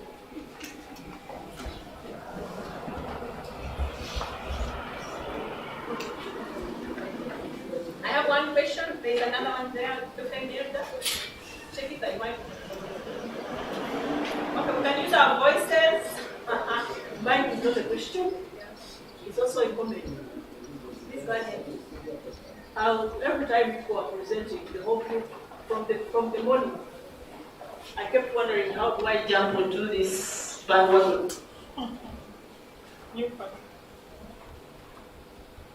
So I kept replacing the adolescent by the boy child. But I think the adolescent, we are starting the adolescent late. I think we need to calm down. The communication needs to, if you haven't developed communication and friendship by age 10 with your child, it's kind of late. So I was talking to Elizabeth and she said they are developing some communication materials. So we need to go younger. Then the issues are not only sexual health. Currently, the big one is emotional health, insecurity, inferiority complex, lack of confidence, feeling unloved. By the way, I run a primary school, and the biggest challenge we have there is, for me, I am not loved. So literally, I'm asked by 500 kids to give them love. They ask us for hugs. They want us to hug them at the gate because nobody hugs them. They want us to say, I love you, so we plant all those words, all those huggings, we promise them, greet, we scratch the ears, we do. So there's, I am not loved, it's kind of like a common word among them. And I don't know where that is coming from. So emotional health is a big one. Then the other one is sense of responsibility in the children, and then skills.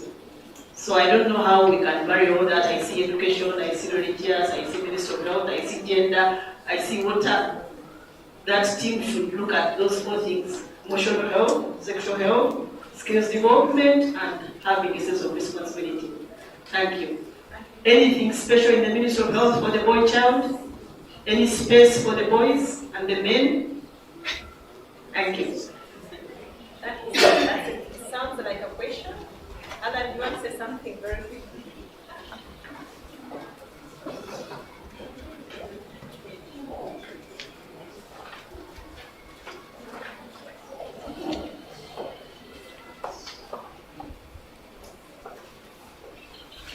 Thank you.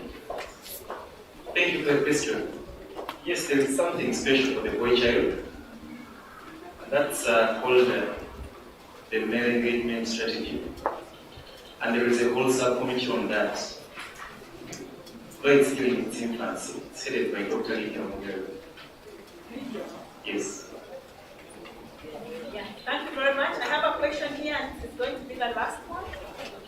It goes to Pastor Yahweh.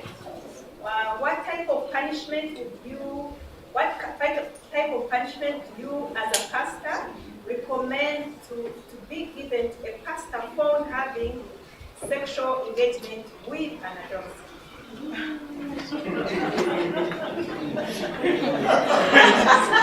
What a question.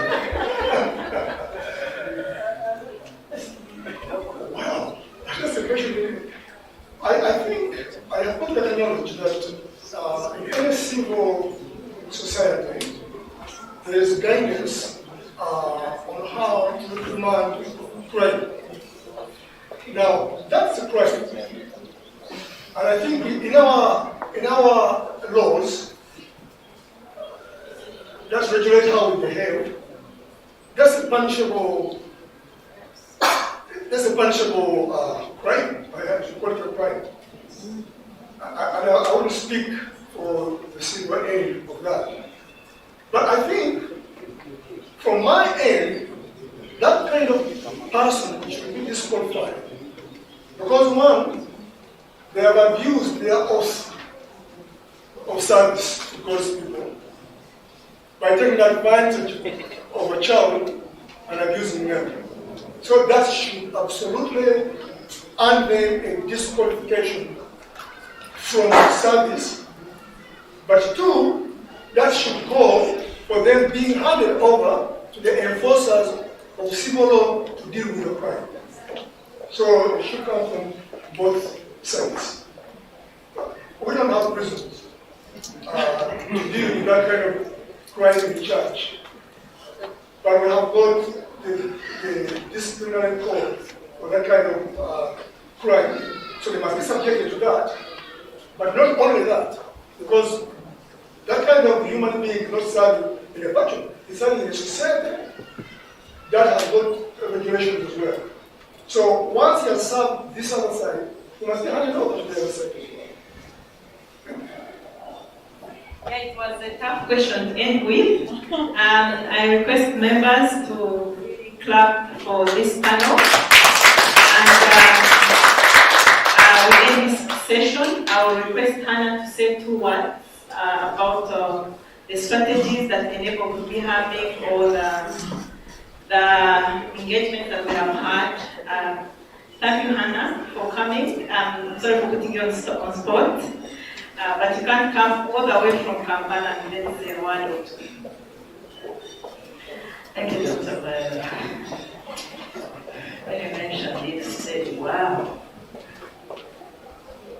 And I started racing, and then I realized I'm always equal to the task.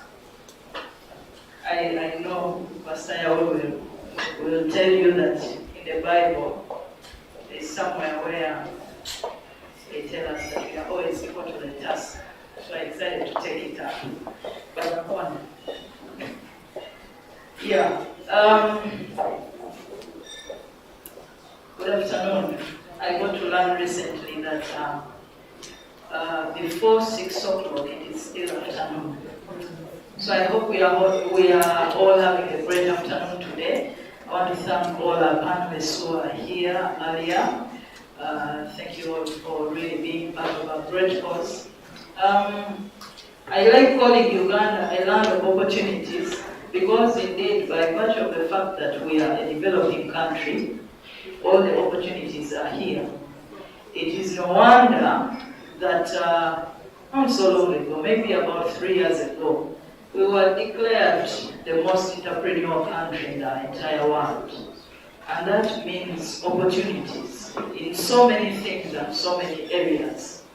Now, of course, I know today we are about issues to do with the health of young people. And I know that they are very important issues. But I come from the background of totality. Gender is about our roles, all of us in communities.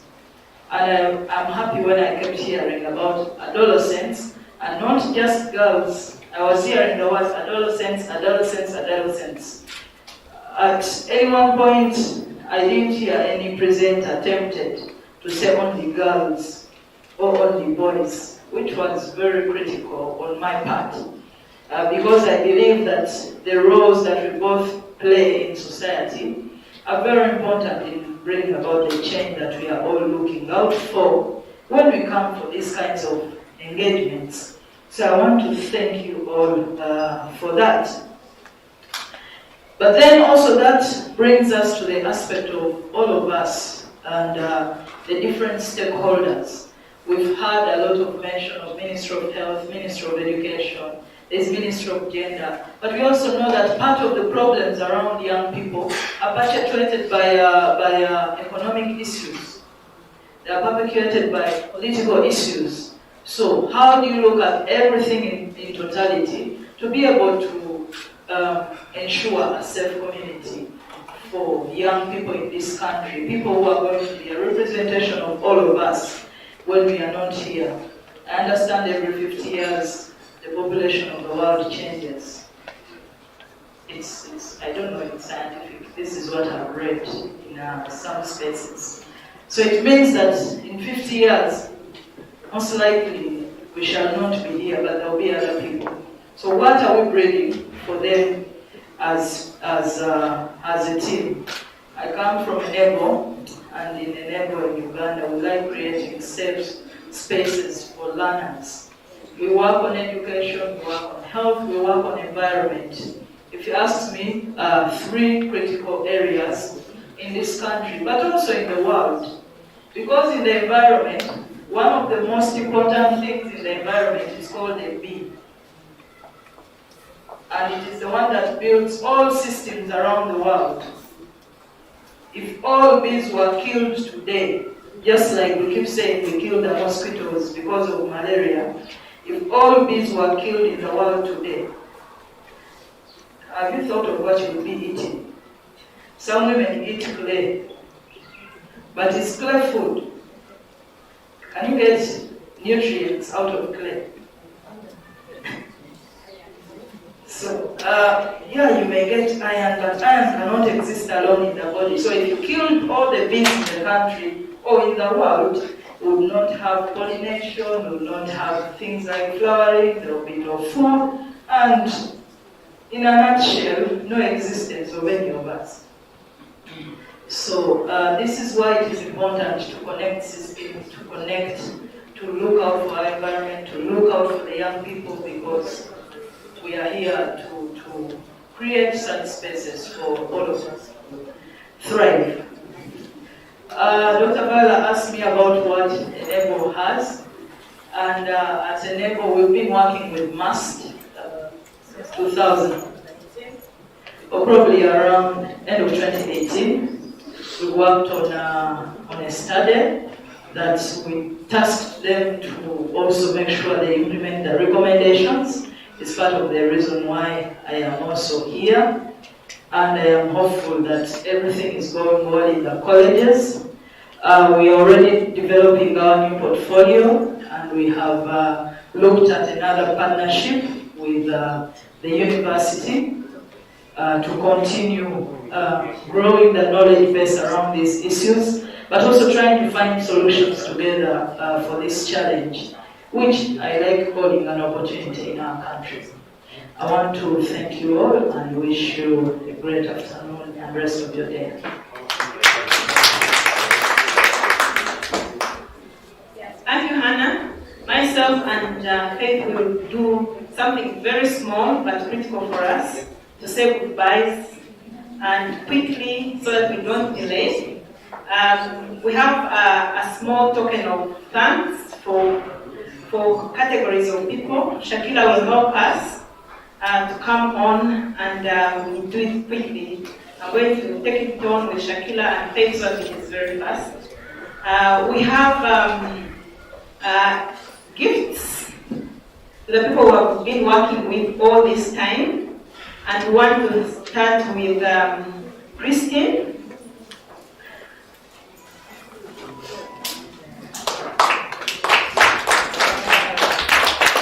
We want to thank you so much for the partnership. And in your presentation, you mentioned the scientific rigor in the research processes. You have enabled us to do that.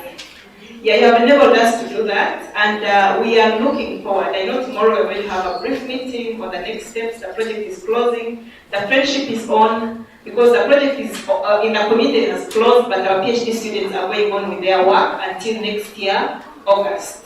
So we want to thank you so much. I'll give you a small gift. I don't think I've given you a gift before, but yesterday gave me my gift. So this is your turn to receive your gift. You can see it's pointing its head up. Okay, so we thought about it very well. So thank you so much. Thank you. Thank you. We are so grateful, and we have a personal and professional relationship, and that's what we want to keep. And thank you. Yeah.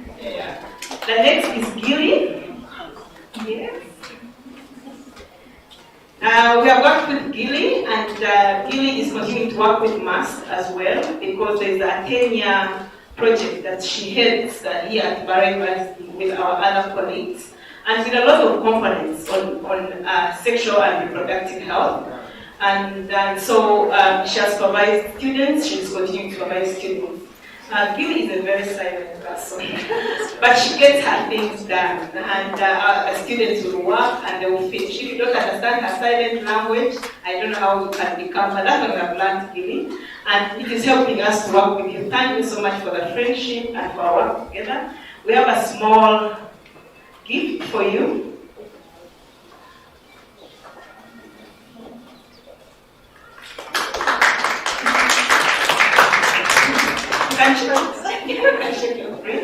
Now we are going to recognize our Community Advisory Board. Madam Reste, you've been seated for long. Come be the first one. Madam Reste is in our board. She's not silent, by the way. You've not heard her voice. She will tell you everything about positive parenting, and she has been our critique of everything that we do. She has the extreme of religion and being a teacher, but as well the passion. That's what I learned about her. The passion for a young person. She stands for young people. She's actually a friend of my son. They met one time, connected, and she asked me, how is he? How is he? So, yeah, thank you so much, Reste, for being a great parent to us. Yeah. And then, Pastor Yahweh, we want to thank you. When we started working with this team, we didn't know how we would discuss these topics with religious leaders. But one of the people that we found critical yet flexible is Pastor Yahweh. He will ask you a question and even follow up with another one. And, and will show you what you've not done and what you've been able to do. So we thank you so much for working with us. You've asked us to ensure that the parent is not left behind in the adolescent clinic, and that's a great strategy, and we hope we can look forward to that. Thank you so much for your work. Honorable Kaduyu, I come from a family which has both Muslims and Christians, and I have a very tough auntie who came from being a Catholic and became Muslim. So she's so tough that she doesn't want to see you not covered, your head, and very uncomfortable. But yes, we say we need to face this reality that we have to coexist it. And Honorable Kadu, you've made it so easy. Your Quran quotes and explanations of what the religion means helps us to think every time we are working on these topics, which are very important to us. So we want to thank you so much for that. Thank you so much. And then Henry, I think I've worked with Henry for more years than anyone else when it comes to community engagement. I can recall that I started working in communities and coming down to rural people, women. I love, because we grew up in town, I always looked up for an opportunity to be in the village. So I enjoyed village life, but we were denied to, we were always taken for a short time and brought back. So the moment I reached the community in Webshechi, I think it's around 2004, around 2004, we have kept the connection and the friendship with the community, and Henry has been at the center of everything. So Henry, this morning when you talked, I was really humbled. You are a scientist, you're a researcher. You did everything. Maybe the conference, you would have taken us through all the science, even without us. So we thank you so much, and we look forward to continuing to work with you. Thank you. And then who has stepped out. So thank you very much for allowing us to work in the school and the community, and coming on board to be on the community advisory board. We have really learned a lot from you. Thank you. Keep it up as a teacher. Mr. Mushale is very quiet. You'll not hear much from him. Mr. Mushale, now for your gift. You don't hear much from him, but when you sit with him around the coffee table, that's what you hear about family, about growing up, and you need to give him a moment to listen to him and to hear what it means to bring up young people. So these people were selected by the community actually, not because of the relation we explained. It is not us who selected them. The community selected them that we work with them. So Mr. Mushale, over mnoga, wale kumamenda la university, okaumweji, okaumshomesa, over mnoga. Other people are not here, so I'll cross over to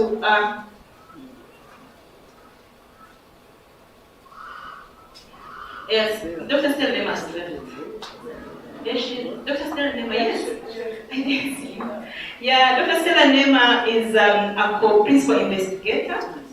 She was actually my external examiner. You know external examiners, when they read your work for your PhD, sometimes you don't want to see them.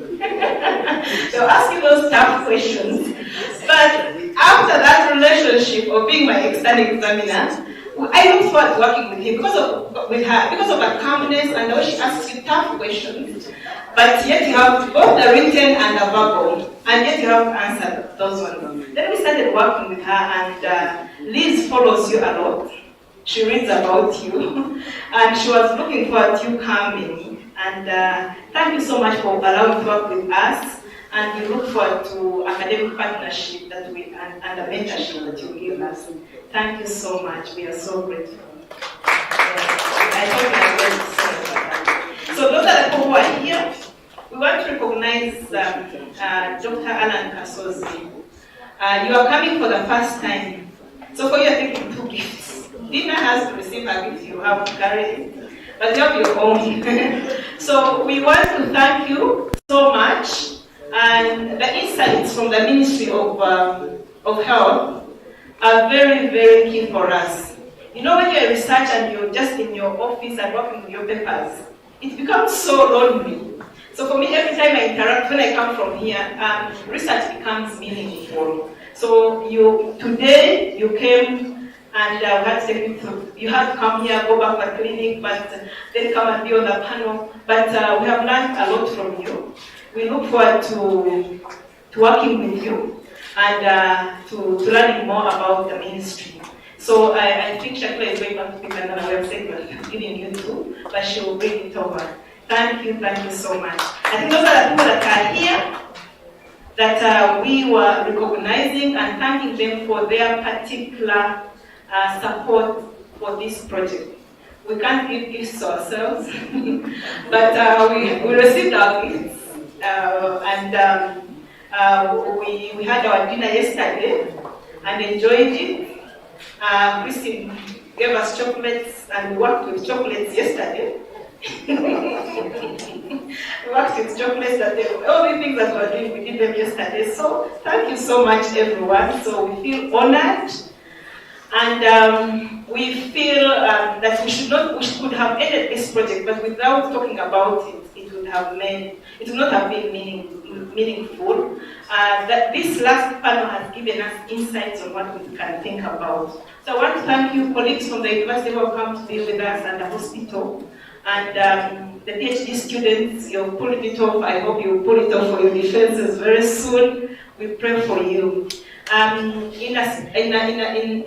those who have stayed with us, we want to thank you so much. My boss and Deputy Dean Faculty of Education Studies is still here. Dr. Cleopas Karoma come and say goodbye to us, and then we leave. We have closed this event. We have evening tea. We have transport refund for people who are here, going from where they have come from. And then we have given what was supposed to be, but it's an exciting moment. Thank you very much. Thank you, Faith, for allowing me to come in front here on a challenge to be an MC. You have done well. Thank you, everyone. Have a nice evening. The Deputy Dean, Faculty of Interdisciplinary Studies, Dr. Cleopas Karoma, will close this function. And we have our tea and bingo, and then we can go. Hey, Daniel, you have your gift. You are not here. Please come. I can see you. I hope you have your bank card. Yes, I do have that. Yeah, congratulations. She lost her bank card yesterday and she was anxious in Greenland, Uganda, and it was very difficult. Danielle came on the project. She had never been in Uganda. She just came this week.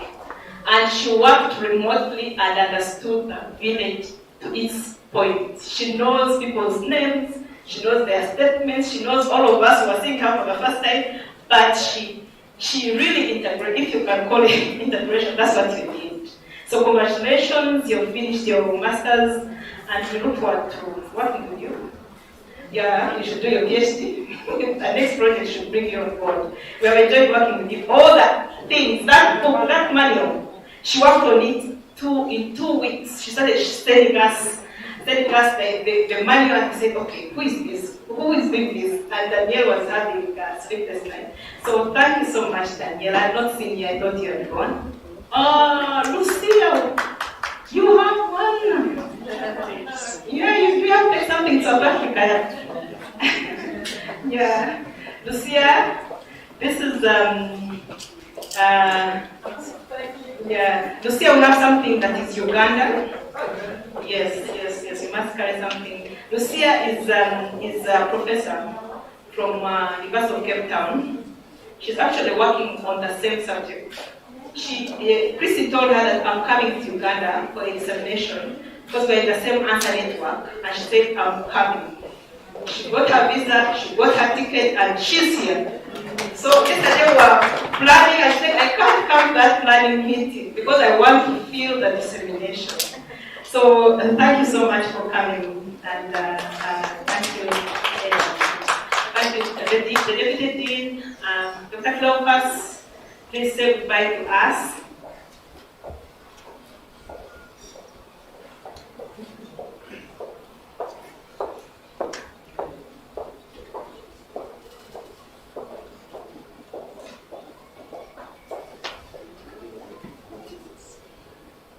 Good evening, everyone.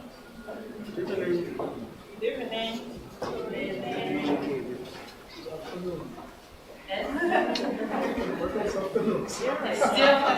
Yes. A few minutes evening. I'm Dr. Cleopas Karoma, the Deputy Dean, Faculty of Interdisciplinary Studies, Protocol Exams.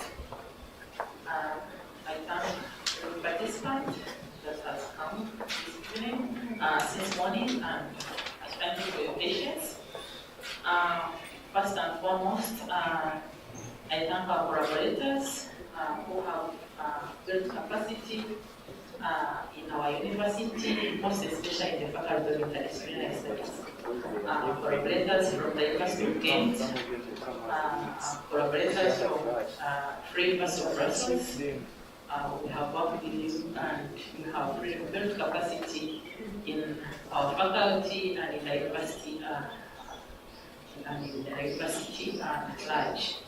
I thank the principal investigator of this project, Dr. Adolescent. I thank you for your great work and all the grants that we won in our faculty and even at master's large. So we were promoting the visibility of variants of science and technology. Previously, I worked with Professor Jerry Cohen on sexual and gender-based violence. So that project that ended last year. So we also look forward to working with Kent and also again with Free University of Brussels. And in SIMA, our community, kuweza kukolagana na university Okuba university kabaho yonkitine community. Mbara University promotes community engagement. So we are supposed to work with the community. So this is not a mistake.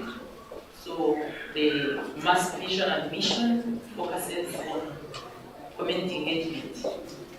Mureba kuruga kare university zikakoragana n'abantu tukashomesa abana bagenda ninga bakumaza kampala Mbara University yone inangwa abana bagakora community bazikusaginga communities. So that's why the Faculty of Interdisciplinary Studies has a program, student community training project.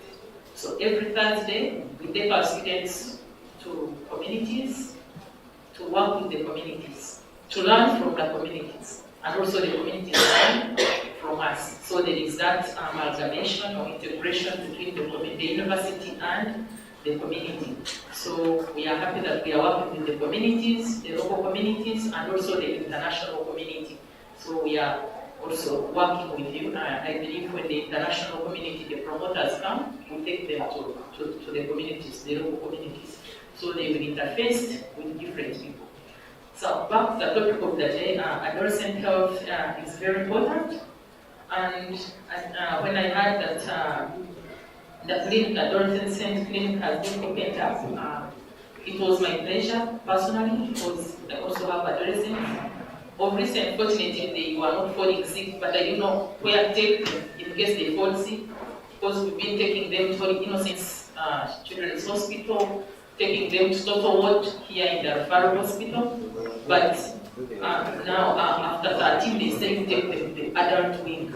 These are not adults, but they said take them to adult wing. And I remember one time I was taking I took my cousin who was 13, went to Total Ward. They said, how old is this one? I said 12. Then my uncle said, no, he's 13. Then they said, you go to the adult wing. So Mama was cutting the age so that we are admitted. And the Total Ward, my uncle said, no, this is my child, he's 13. And so we ended up in the adult wing. So this is something that there has been a gap. So adolescents have not been focused on. So this is a good area, and we shall be happy to know at least where to go, because most parents don't know where to go when they have sick adolescents. So if we can have also this program maybe extended to Innocence Children's Hospital, because someone told me, I was talking to Dr. Sabrina, and she told me that she's a renowned pediatric and adolescent health specialist. So she told me that there is a need to have those clinics for the adolescents, and they should be closer to those to the pediatric wing, because they are still young. They need that kind of care, like how they care for the young ones. So in this case, I thank Mbara Referral Hospital for having agreed to give us space to work with you. So Dr. Akumba, he's here around. Yeah, we thank you so much for having given us this space, and we shall continue also supporting the space and also bringing clients to the created space already. So this has been a gap, and we thank you for having, through collaboration and through real support, to have at least introduced this, and we pray that it extends all over the country. So we can get more funds, create more clinics in different spaces, at least in different hospitals, at least in Western Uganda.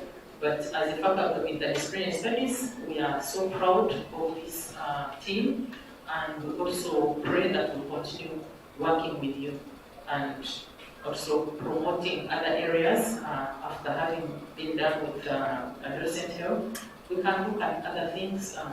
Even as someone was saying, this time they are not saying girl child, because we have really empowered girl children, and then the boys have been left behind. So that's why Imelda came up with a book now looking at that lost boy, the extinction of the boy. And if the boy is extinct, then it means the men, with time, even already, men sometimes have lost their positions in their families. So it's because of the bringing up upbringing and how the boys have been neglected, and now more energy has been put on the girl child. So I had a simple task to close the conference. So I believe it's closed already, and I also declare it closed. Thank you very much.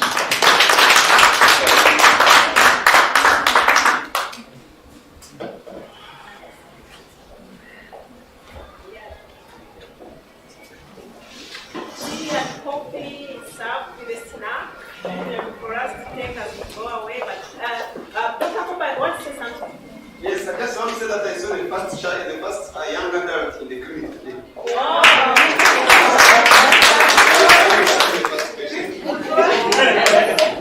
I could say something on this. Dr. Kumba actually Need some seats to start his business. I started standing. Yeah, you started while standing. Yeah. Otherwise, the space is there, but he can't sit over his services. So anyone who has a seat to get to the clinic, please take it there. It will be very helpful. These are for our okay, that we shall bring from our home and fill the clinic. Thank you and congratulations. Thank you.